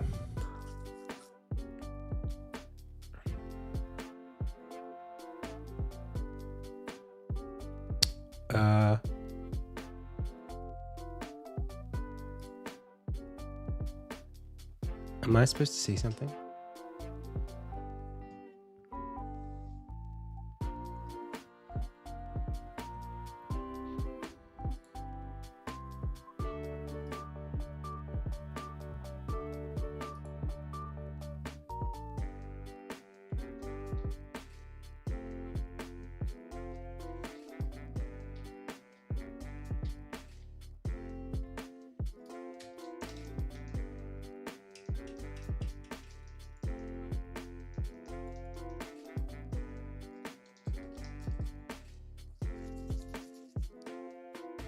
The purpose?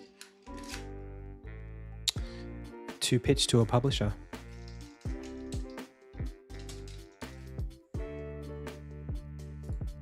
It's all good. You mean like this?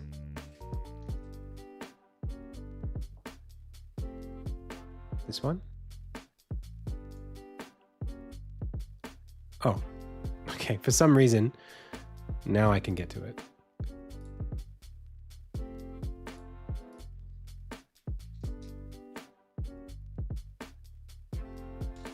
It's cute. Yeah, that's the question as well, is do I go for like a world overview or do I go for like a treasure map? I was thinking maybe we could do colors on this thing. So we could do like this.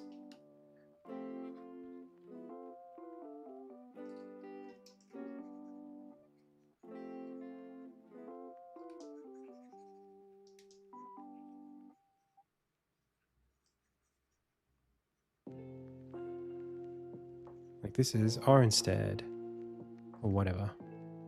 And then like this is not the right green, but Cheverton.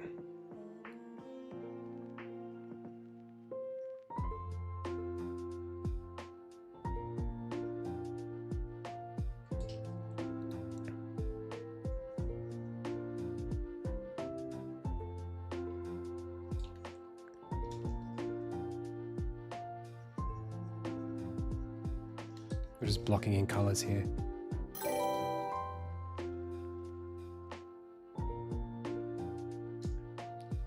NASA.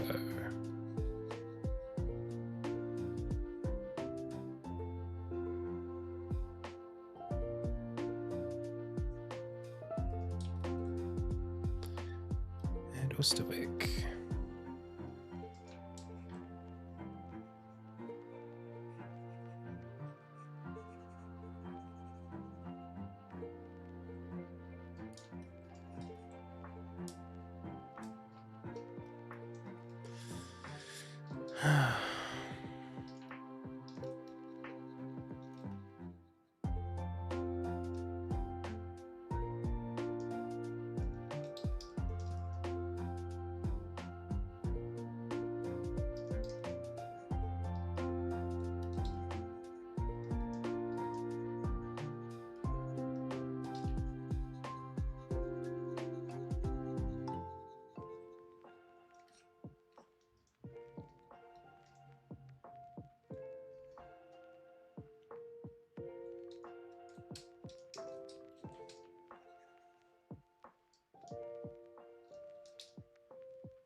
I don't want to give these like drop shadows or anything, but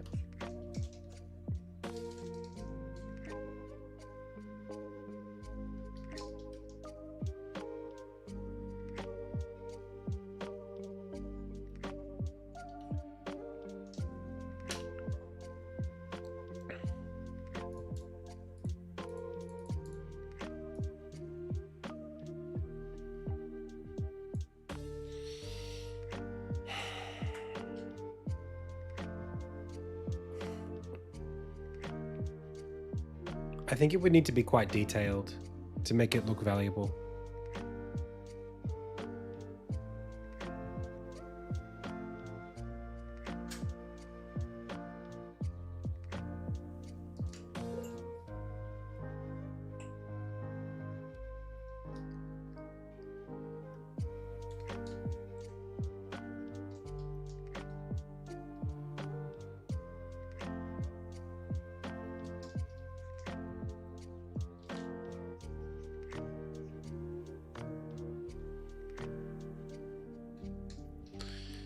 Like, I feel like this says world map, regions, which is fine, but it needs to say more than that. It needs to say like,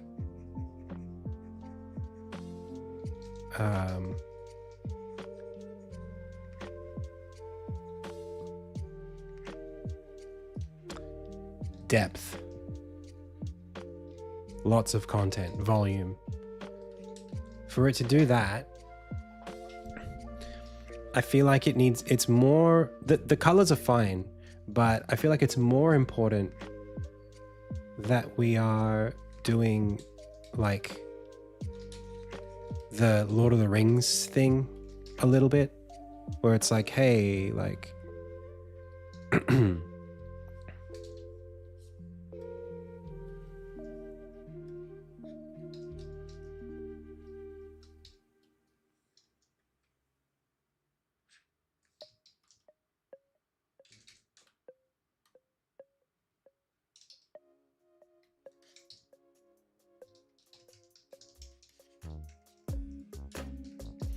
like, you know, here's the mountain. Less. We've got, you know, all the mountain ranges there. And we're going down like the full thing of like, okay, like,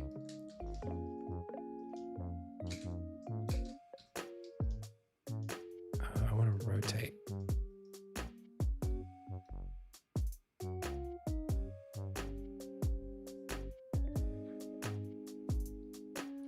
What is the button for that?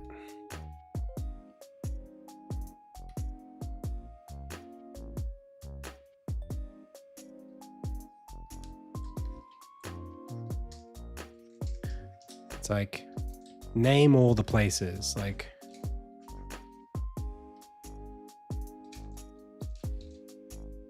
you know, even potentially with like a calligraphy brush, you know, we go like,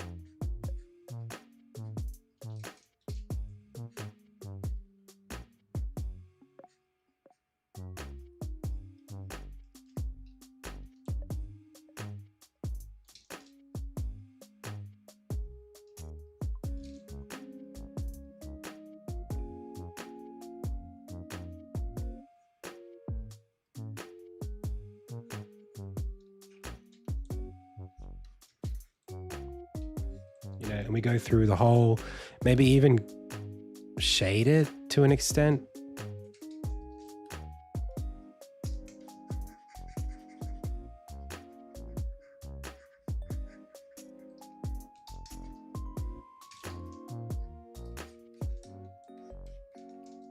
And then we go like Orinstead,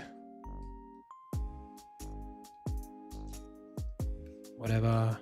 We've got like the town and the village and the farmlands. We've got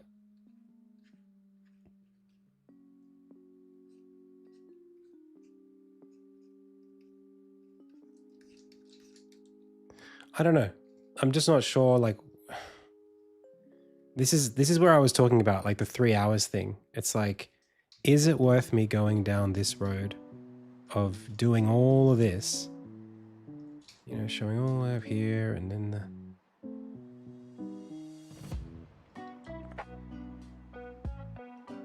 I just don't know if I'm going to get what I want out of it.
I'll be honest, I'm freaking out. I'm not able to do this, I don't think. What I was gonna do was something like this. This was the plan. Not the plan, but like an idea that I had. Was to take something like this. So let's just take this as a whatever.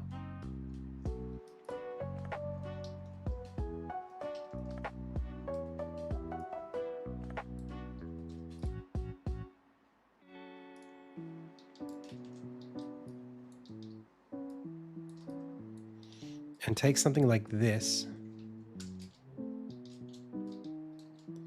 and do this.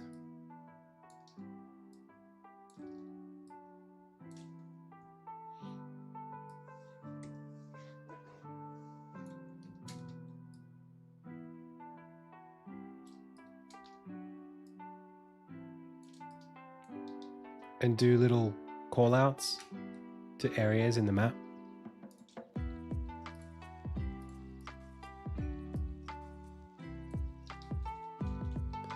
I'm just not sure if that's going to make it seem like the game only has that.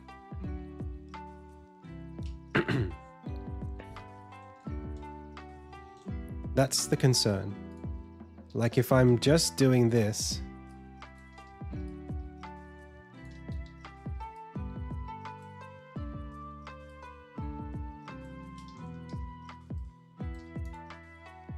and I've got, you know, how many of these can I fit in here?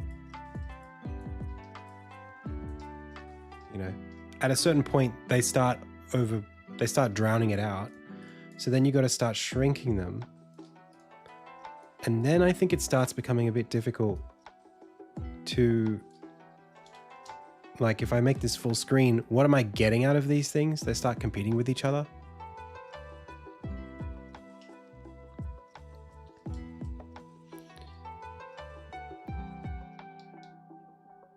Now, I don't have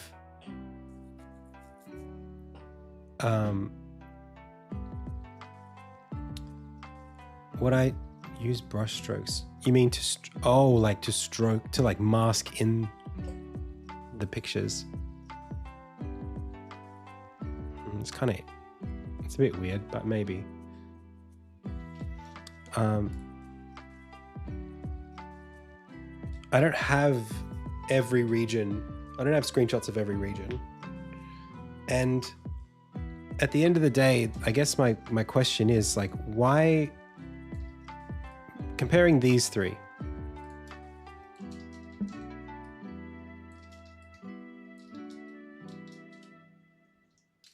what's our goal? What are we getting out of these?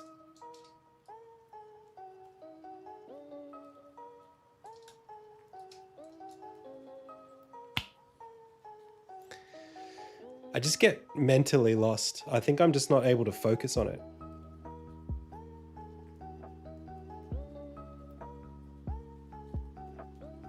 Because at a certain point, like, I guess it does help to localize this stuff a little bit. Like, it helps to see it on the map.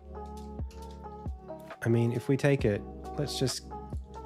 This is the thing that I get scared of. It's like, am I doing it justice? Am I like taking the time to really give the art the chance to do what it's supposed to do here? Or am I bailing out of the idea too early?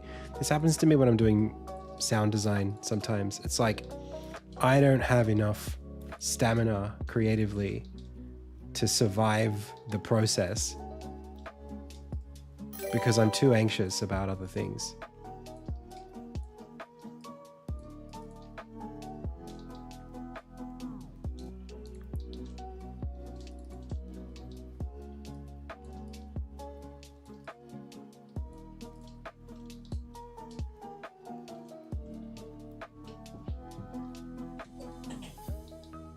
I don't even think these are good screenshots, to be honest with you. I don't even know why.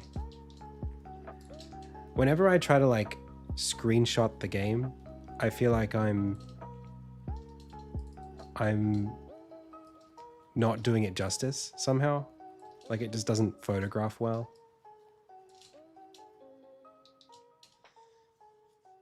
You know, like, should these be like, I don't know, more specific major landmarks? Like, I've got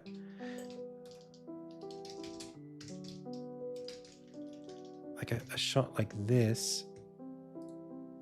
You know, I don't love what it looks like, but if I flatten it down,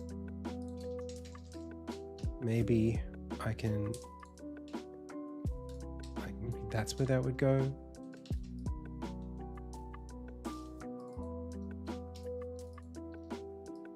And yeah, maybe it's not right to have it as a circle.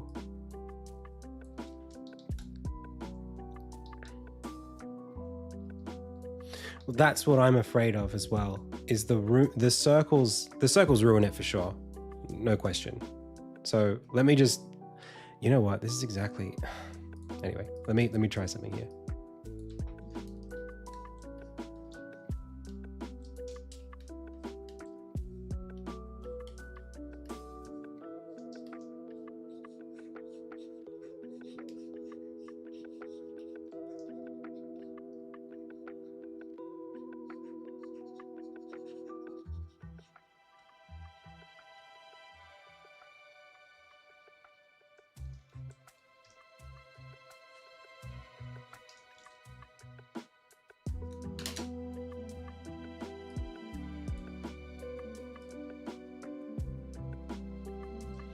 Probably should just use a textured brush or something, right?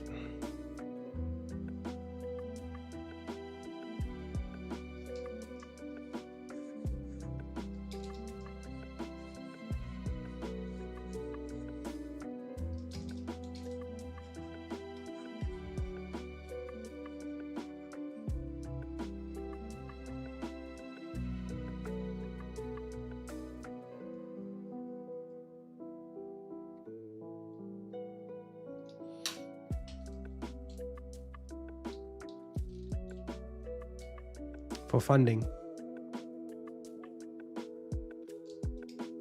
That's not good either.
Ah, there it is. I never get the masks right. I never get them right. I will never know how to use anything as a mask.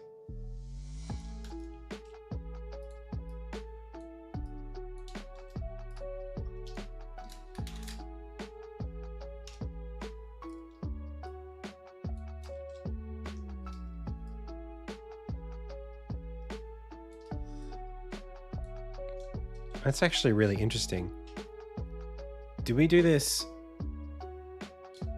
without the colors?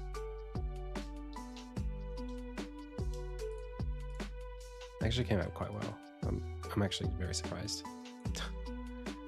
How did that?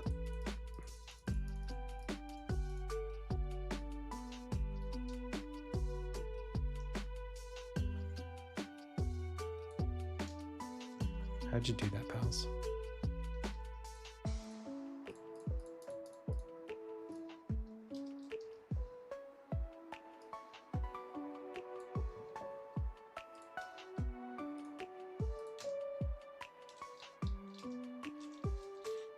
Probably will still need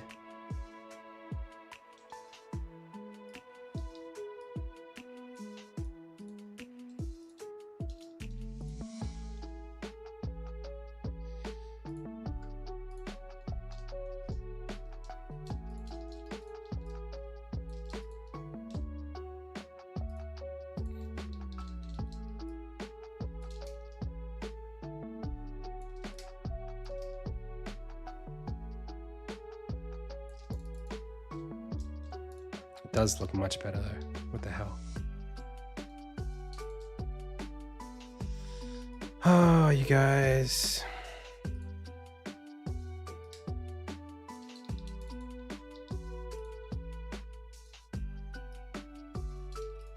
So what does the rest of it look like though?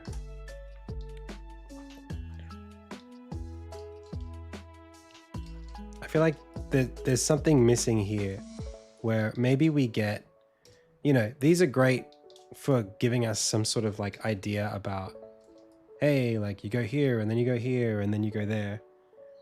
But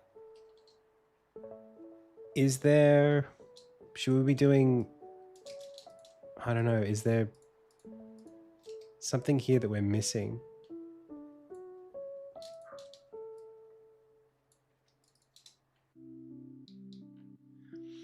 In terms of place names?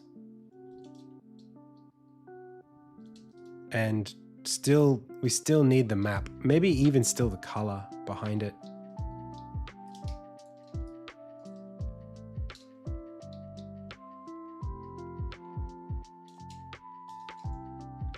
Probably not as pixel art.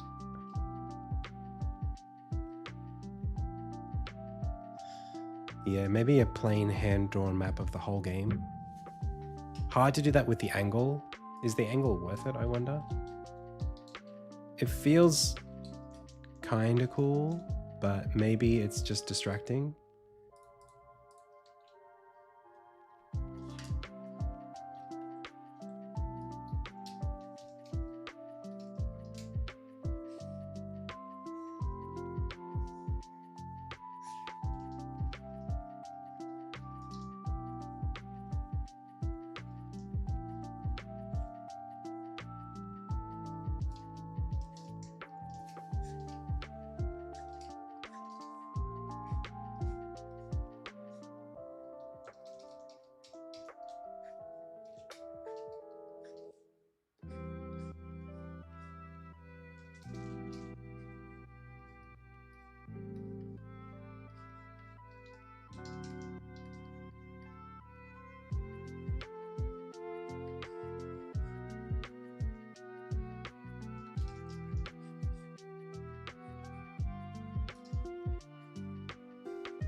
angle brushstroke. But this is what I'm saying. Like this, the question that I have is, if I have this off center, it might work a little better.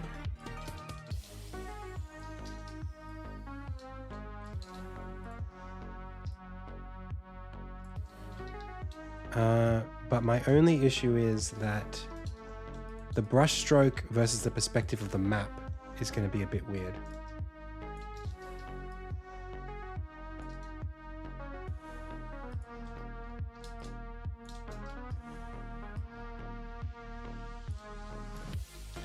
So like here, it might work a little better because we can sort of just force it a little bit more.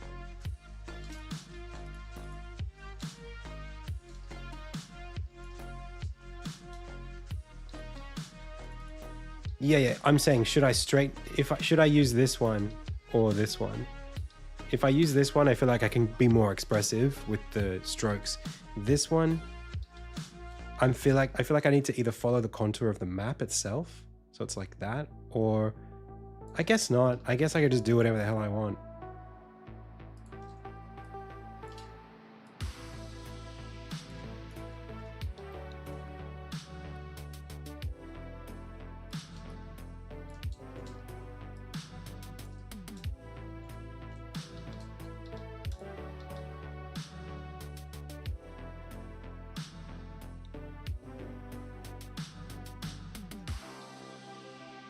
I think this one's much better than this. I don't like that at all. I think the angle is just, it fits much better, but it is a little awkward. I guess I would have to hand draw the smears on the map, which is not hard. And I still think maybe the color is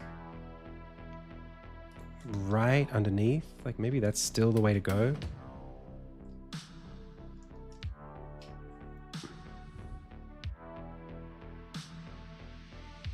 I don't know.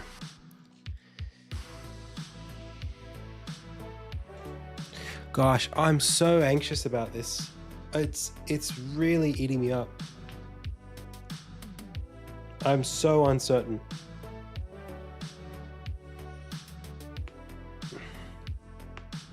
I fear that the sprites in the game just don't look that good like this. See, Igor, like just what you just said then, that's my fear. Is that actually, like, the game needs to be, like, juiced up to look good. And I don't know if that's a good thing. It doesn't... Whenever I do that, it never goes well for me. Like, it just feels like, uh-oh, I'm trying to... It's like... I mean, like, I don't know, it feels like...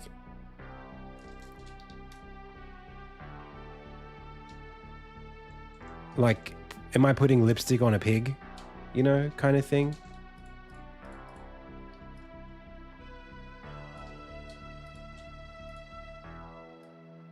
I mean, I don't mind bumping it up a little bit, but I feel like this is better than...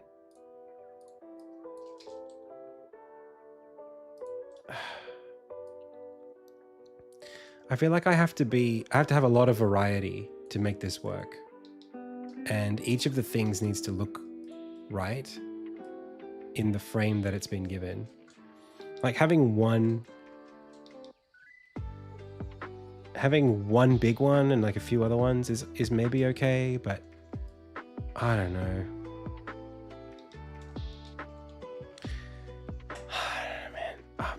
I feel like I need like another month on this thing if I want it to look the way that I'd like it to. It's so much time. It's so time consuming.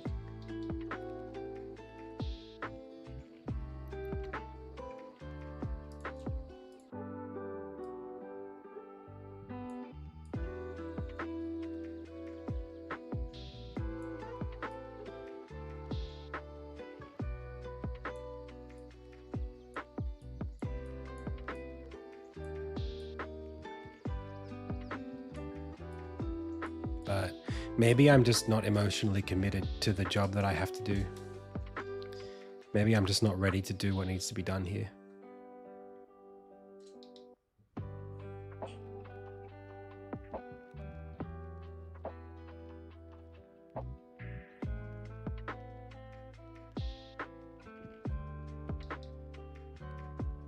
And then I think Bear and Breakfast didn't do any of this stuff. It didn't go this far. It just showed a bunch of screenshots and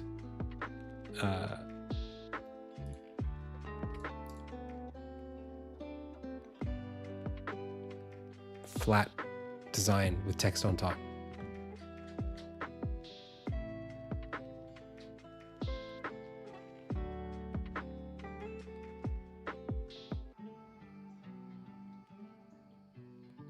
Like, I'm just...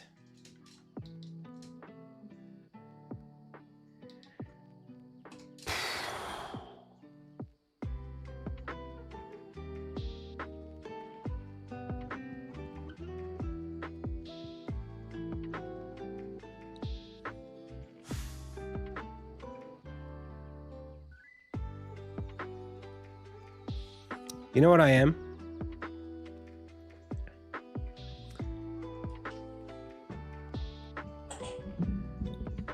I am paralyzed. Oh. Hello? Hello? Can you hear? There we go.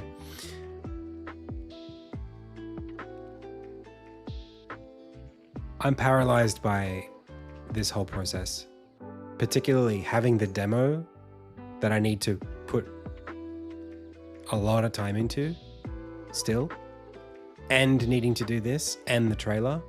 It's taking so much energy out of me, and it makes me feel like every task that I'm doing is the wrong task because there are other tasks that need doing. And I can't mentally segment myself to feel justified in committing time to this stuff. But the part of me that goes, well then, just accept that you can't have everything you want. Just bring it down a notch. Stop trying so hard and simplify it. That part gets countered by another part that says, why are you trying to half-ass it? Like, you got this far, like, put the effort in. And a third part says, but you're wasting opportunity by having this take so long. Like, you're taking up so much time by sitting here and iterating. When is it going to be enough? Those three voices are like swirling when I'm sitting here trying to focus. And it's really hard to commit. If I had like 2 weeks on this, yeah, I'd explore different areas and stuff. But like, man, I've been working on this pitch deck for like a month now.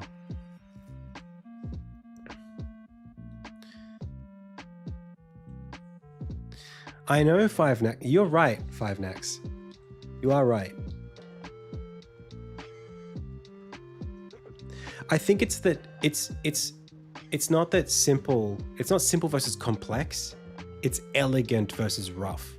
Like, for me to get this slide, yeah, when this is done, whatever this map slide is, there is a simple version. But the simple version might take me a lot of time to get to. It might take me 6-7 versions before I get to the one where I go, oh, that's what I'm trying to say. It was this all along. And it was the right presentation was using this style to get here. And this cuts out all the noise to get to that clear and simple version. And before you get to that point, you have messy. So half-assing it is stopping at messy rather than pushing towards clean.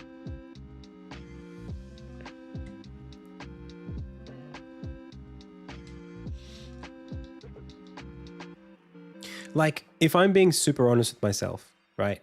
I think the criticisms that anybody has looking at this are correct. The first big criticism is we don't get a good enough sense of the story here. We don't have a strong enough sense of what you do in the game, other than the core mechanics. The core mechanics seem pretty clear. I get what it is, but I don't have a sense of the long-term vision and the drama in the storytelling. If you break it down, that storytelling is about a journey across places, a character who goes on that journey, and the people that he meets. That's what these slides need to be. But that 3-point argument thing could be 1 slide, could be 3 slides, could be 5 slides. And massaging it out until you find out which works best, or at least good, is hard. Like, I don't think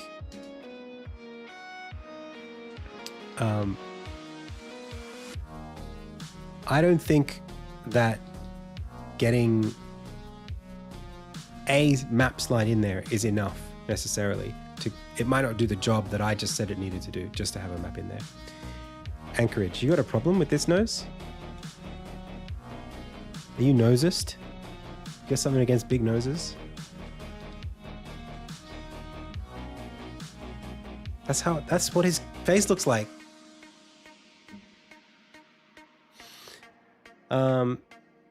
Yeah. So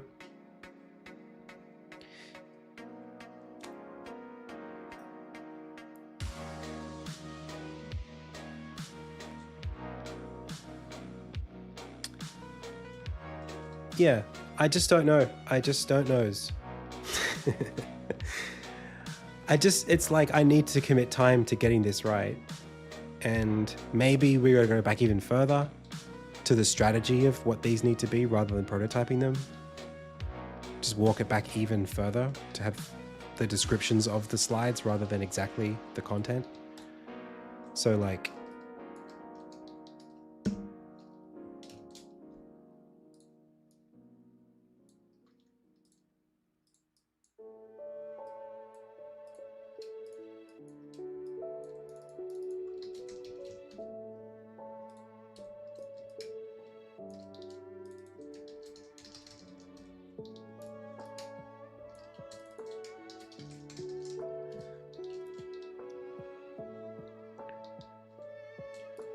so there's like this, which is one way to do it. This is, we'll call this feature driven. I actually don't think this is the best way to do this.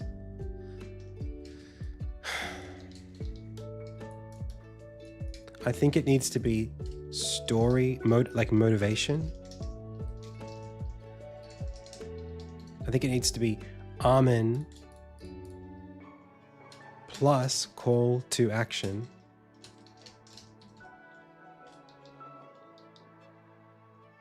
It's all right, Anchorage.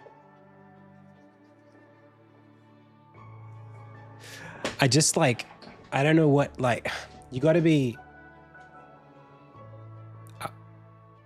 what's the word?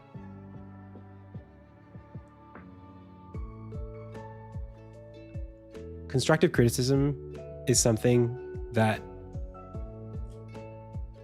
my door's not always open for it, you know, depending on what we're doing on stream. If I'm asking the question, hey, do you guys think the nose looks all right?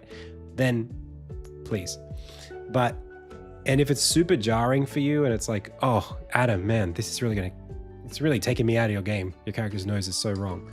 It's like, be specific if you can be about what it is. Is it just that it's not what you like, or that you think that it's anatomically, like, it's so stylized that it's incorrect? Like, there's not really much for me to go on if it's just a I don't like it kind of thing. Just like a grenade tossed from afar. Because like I'm trying to focus on other things at the moment, and I can't change, like, you know, that's just what part of it is intentional, you know. I don't know exactly. It's almost like it's like a conversation starter to a conversation I'm not yet sure I even want to have.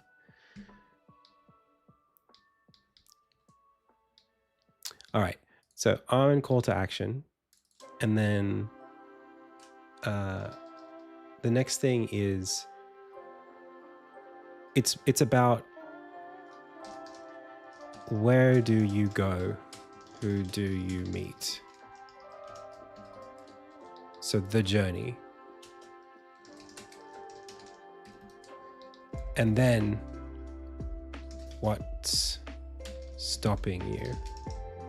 Or like the tension. Basically, this is villains. enemies, the threat.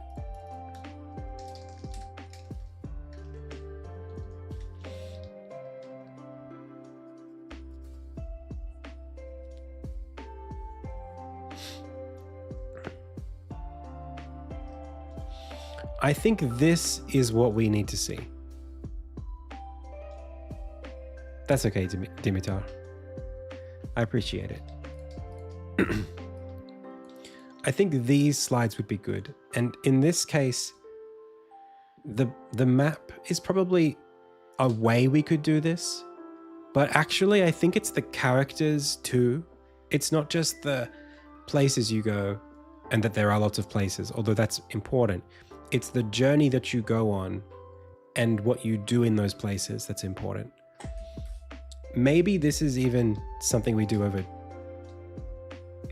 2 slides, you know? I don't know how many, I don't know how we would break up those slides if there's a lot of content. Maybe it's the 3rd slide is places, just showing variety.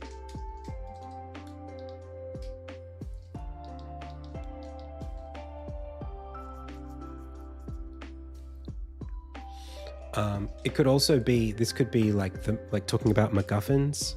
So the things you get or like are after.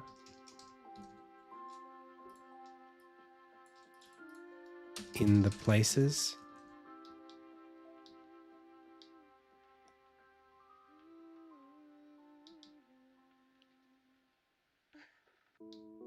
Yeah, I mean that's it. It's describing the premise of the game as a movie, the plot of the game, across the stage that it's set in, as in the pixel art world and the characters. I think it's like that. And this is kind of like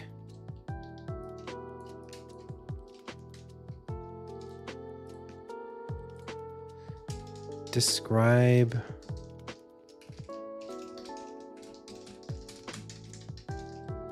but like these would be all custom. I would almost do 4 custom posters to do this right, you know, with a screenshot in each of them. If I was doing this from scratch, they would all have something like this going on.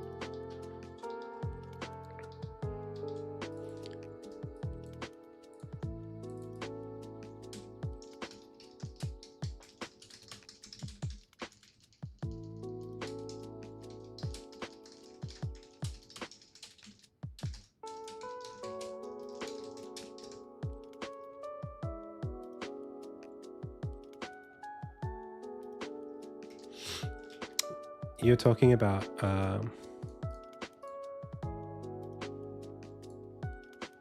this kind of thing?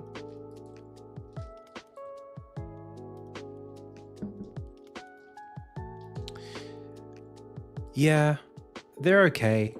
I actually feel like it's pretty close.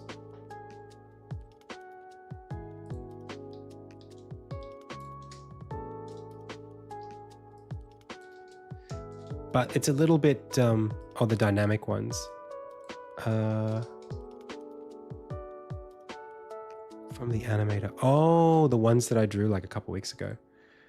Like, hang on. But those were just corrections. Those weren't even... I think it's this.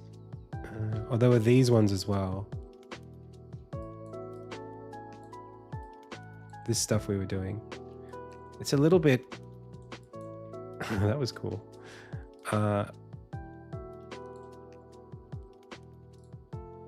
Yeah, let me see if I can find it. Hang on.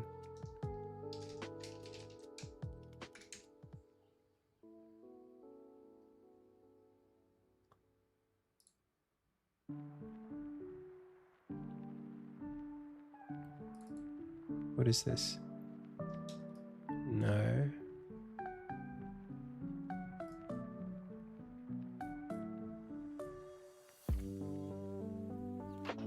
Oh, I hope I didn't get rid of them. Well, I could still get them, but...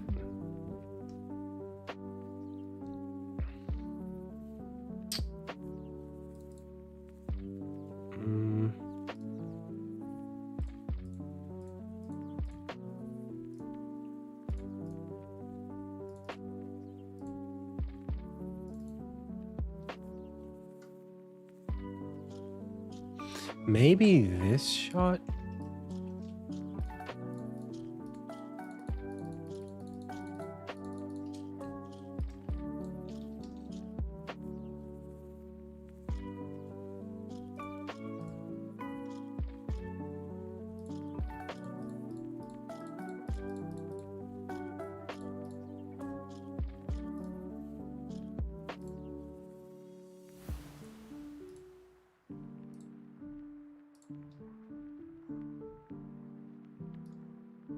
Whoops.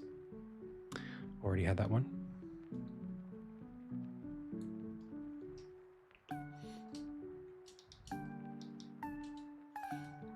The top right one. You mean the one where he was attacking? I had 3 shots. Or was it that document that you just saw before? The ones where I was correcting?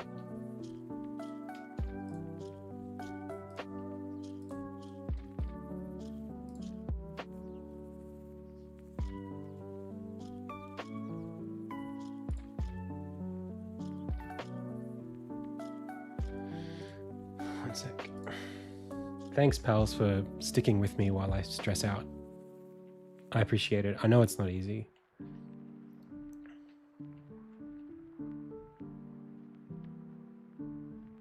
Other document you were just looking at. Oh, okay. Not these ones. Not that. And that. And that.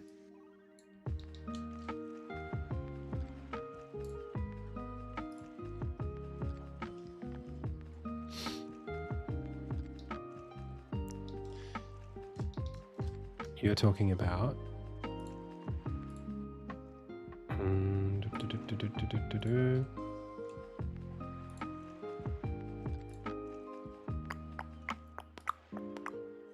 Do you know, I had a really big reference document full of Armin art that got lost. You're talking about this here kind of thing.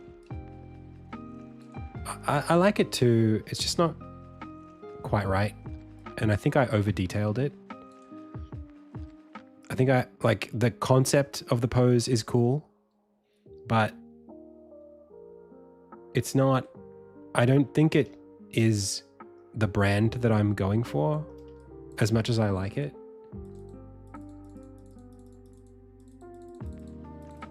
I mean, we can bring it over.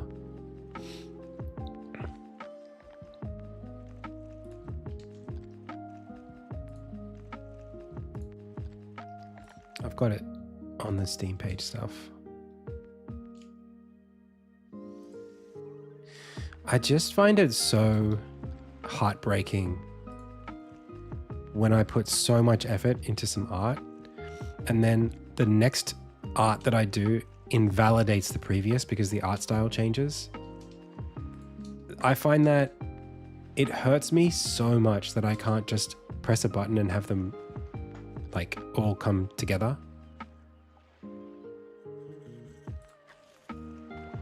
And I've never had a consistent enough style, never, to get it to a point where it's like I have to if I'm gonna have a consistent style, it's like one that I fully commit to and draw like style guides and really work on, which is kind of where we're headed now. Like now it's kind of there, but like even this stuff is like for an animation, it's not necessarily a brand.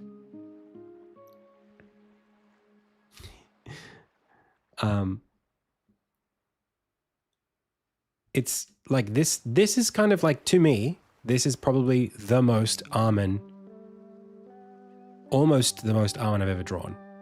This and this and this, these are so close to like exactly how it is if I was, you know, if everything was right. It's so close. This is like not quite, you know. And even if that was the case, I still think that this, with a bit of a color adjustment, is potentially a better brand. I still like this almost more, even if it's not how I would draw him proportions wise. There's something about it that looks more expressive for a capsule art.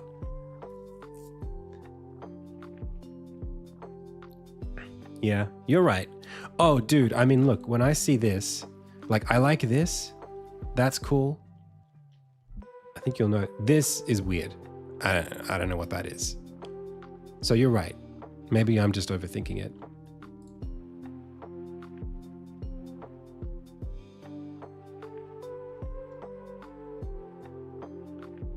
The new Godot version.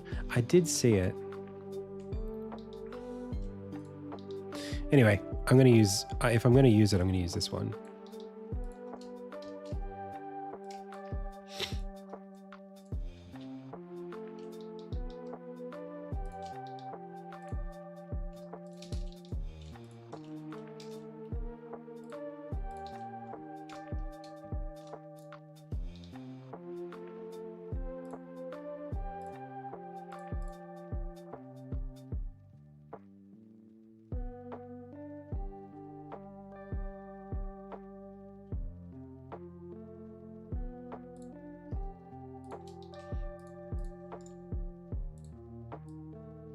Oh God, no, it doesn't survive the flip test. It only looks good to me. It only looks good in the one way I was looking at it.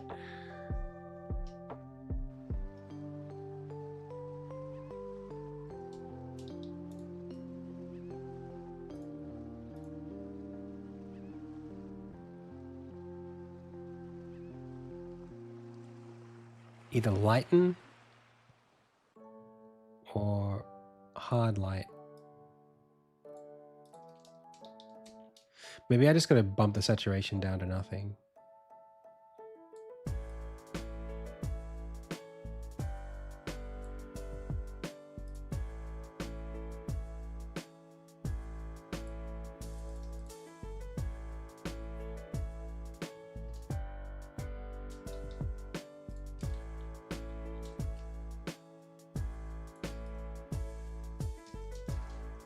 This is the Kingdom Hearts shot.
Because none of them are as on model as this.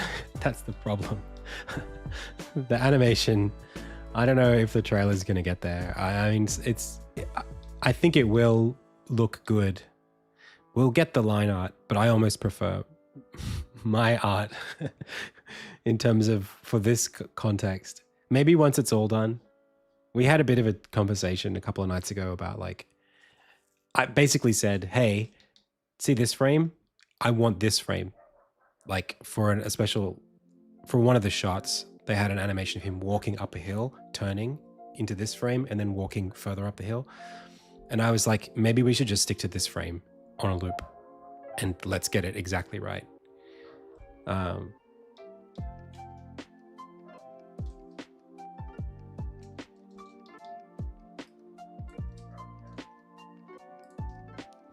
It's hard. I'm really asking for a lot on a budget, you know. So it's not. I don't blame anybody for it.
I think we will use some of them in the end, Igor, but they may need for me to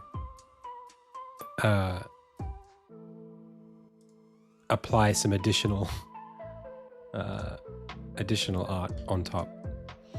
I just think the unfortunate thing about Insignia and as a project is that like I have spent so long getting here. I've put all this time and energy and I've done it on like a shoestring budget. So the resource that I have a lot of is my experience and my time that I've invested. What I don't have is revenue and time because I spent the time to get my experience. So if I had a lot of budget and maybe a little bit of time, we could spend more of that time and more of the budget, you know, getting more people on in a space where they could have more creative ownership over the project.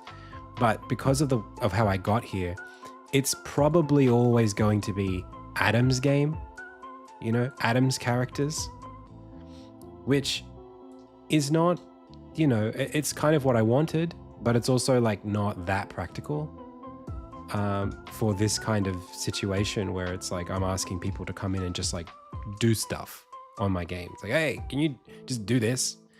And I totally understand why members of my team, probably some of whom may be watching right now, might think in their day-to-day like, oh man, like I don't know if like I can take this from Adam. I don't know if I can be trusted to like work on this part, you know, because you know it's his game and I don't want to mess it up or whatever. Especially if they don't have, you know, enough time to do that. But I can't, like, that's where we're at. Like, that's just it. We just gotta go. I only have the resources that I've got.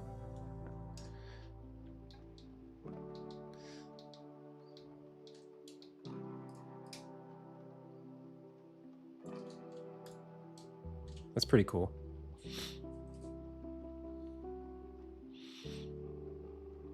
Yeah, I mean, I've kind of like, you know, I always wanted to be a director, but the circumstances under which I'm a director mean that I also have to be the lead developer, lead artist, lead, you know, creative director, as well as technical director and producer and business developer or whatever.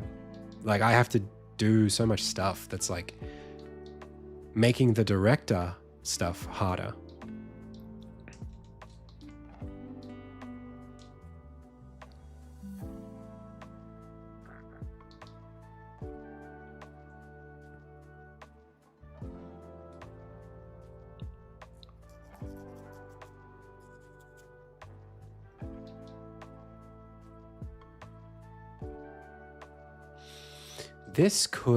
There is something here.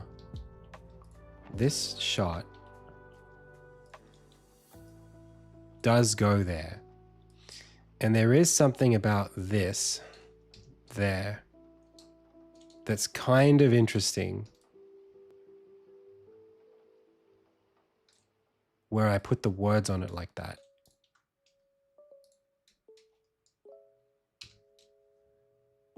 And I know we've got the layer blur on it right now.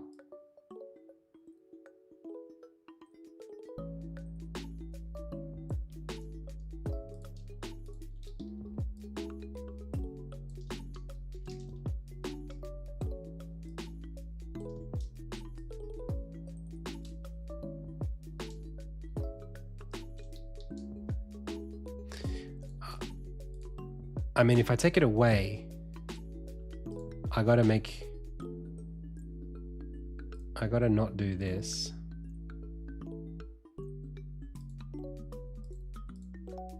And then I think it just takes that concept thing out of it a little bit, and now it becomes a painting.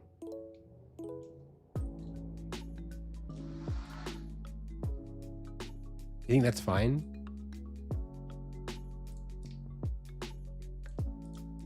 It's a beautiful background. The artist who worked on this he's actually local. He's from like, I don't know, a couple hours away from where I live. He's lovely. He's a really very, very thoughtful and talented.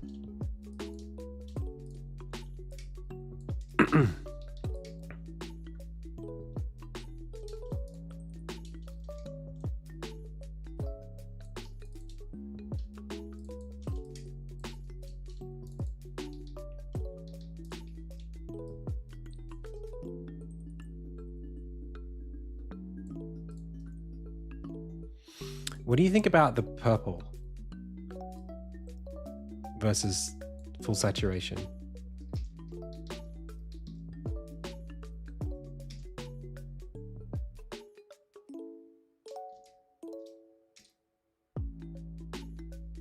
You're also getting spoiled right now for the trailer, just so you know.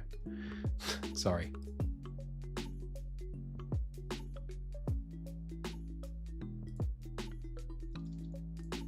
Maybe even just get the hard light on there.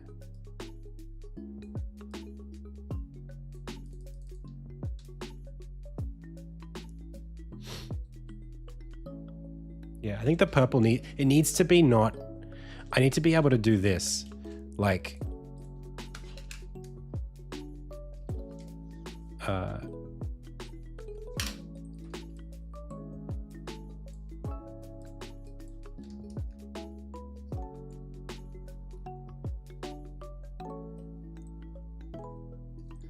you know, I need to be able to like draw on the frame a little bit, almost like that. You know what they do with the directors, the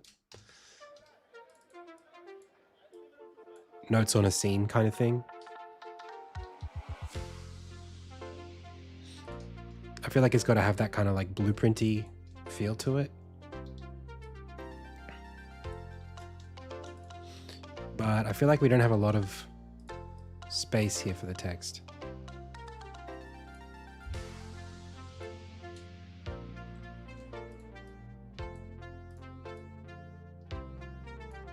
Unless we full center it. I feel like it wants to be bottom right. Especially if we have like the town perfectly in frame. That's pretty good there.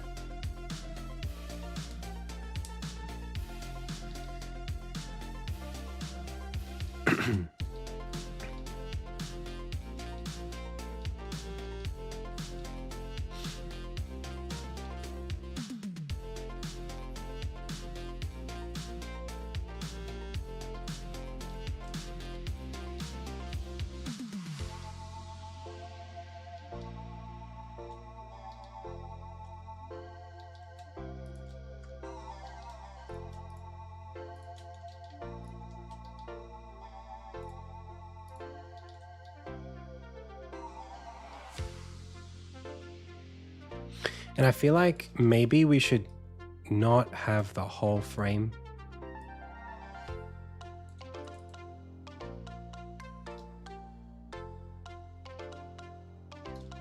Is that weird? Just to keep us in... Oh, I don't have that set anywhere else. But it would be nice to... Whatever color I use is like the main color. So that I can get to something that's flatter. No, you know what? Screw it. I'll just let it be. All right.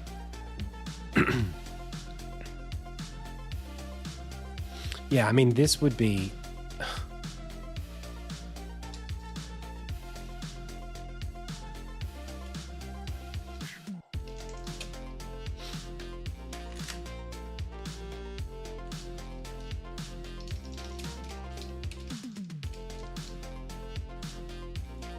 I don't even know what these are. So many posters. I wish half of them were like set up with enough depth that I could use them.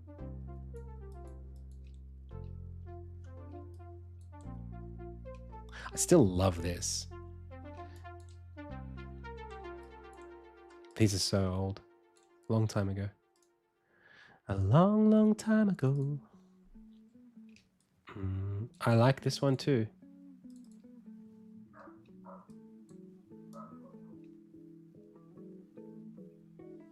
Oh, that's cool. Oh, I still use that. Oh, check. Oh, I can't show it to you. Damn it. Oh, there's something from the trailer that I can't show you to do with that.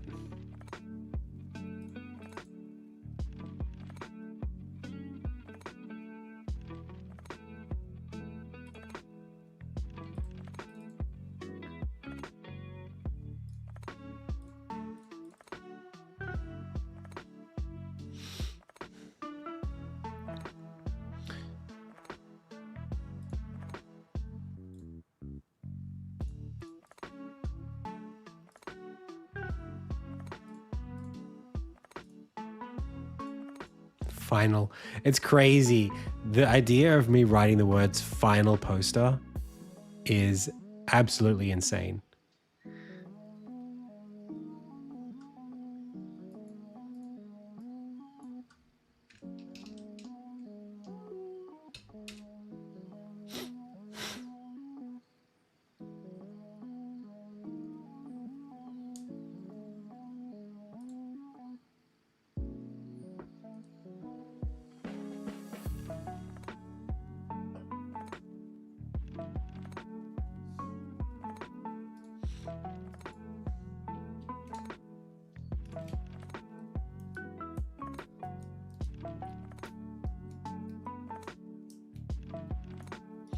I know what I'm thinking of, but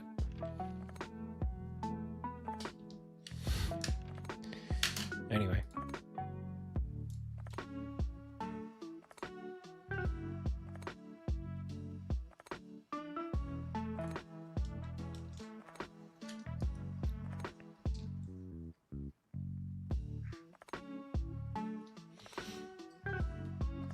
So it's basically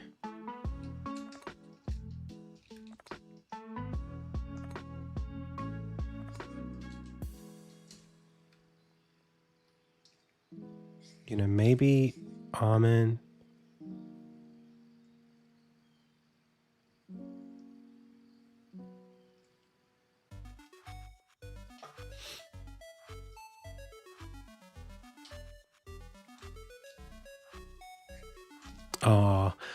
There's a really cool concept here of like all the characters from around the game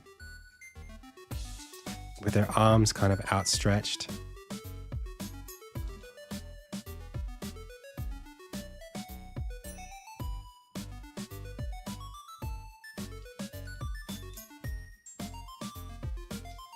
With all the world sweeping out around them.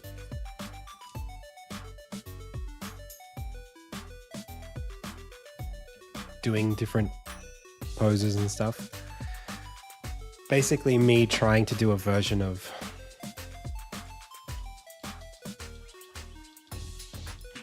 or maybe we can do it. Maybe we can do it. Maybe I have all of these characters here.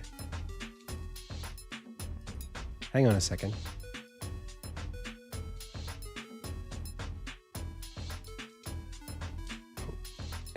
And Oliver.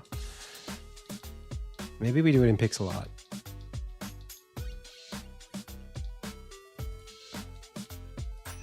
I'm sure, I wonder if I can get them in poses.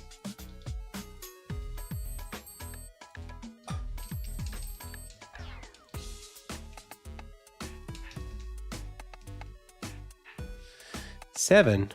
What's run 7?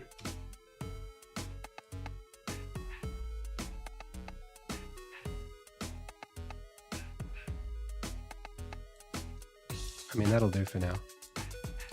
I did 7 runs. I guess I did. Shh, don't tell anyone.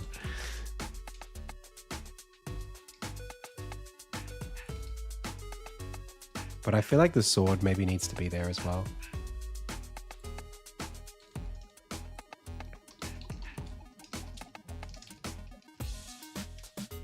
I got one of those, don't worry. Oh, that's cool. Where did I... Excuse me? Where'd that come from? That's a 6 shot. I don't remember that.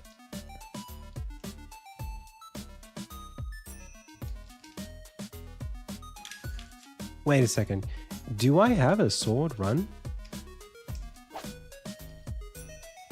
I don't have a sword run. Okay.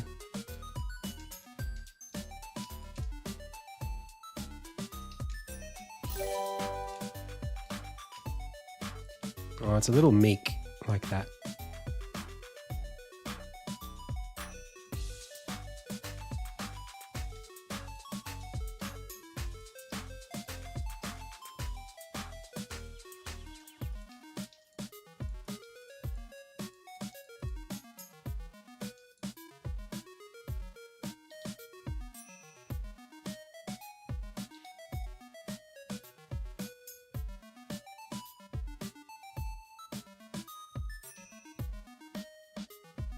It's the angles, I think, as well.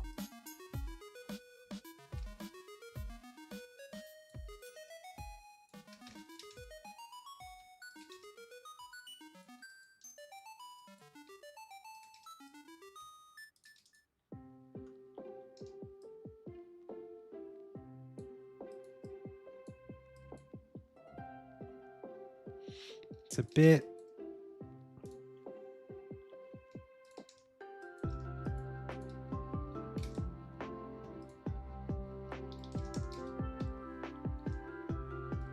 I'm not sure. Let's do it without it.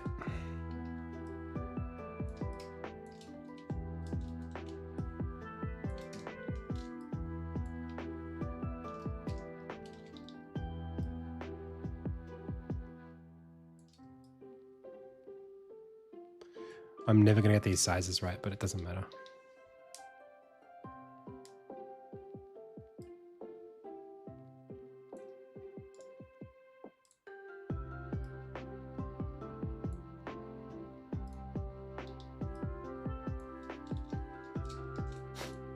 Grab all of it and just go like that, and then go, oh, I didn't do it.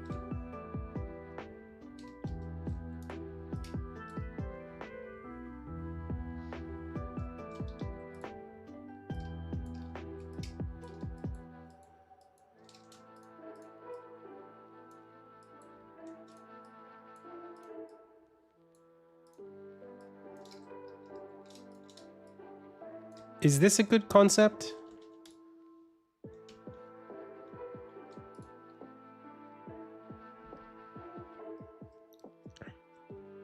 I could do more even.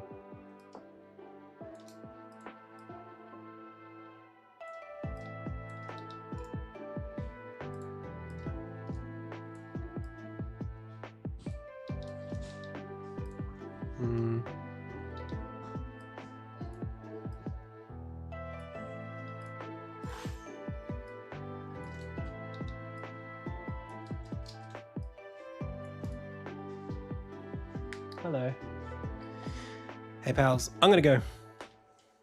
I want to spend time with my wife. Not with you suckers. I'm gonna head off. Let's go find someone to raid, shall we?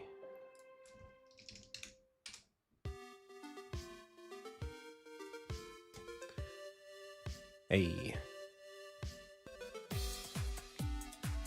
Let's go raid Pemmy. Thanks, pals.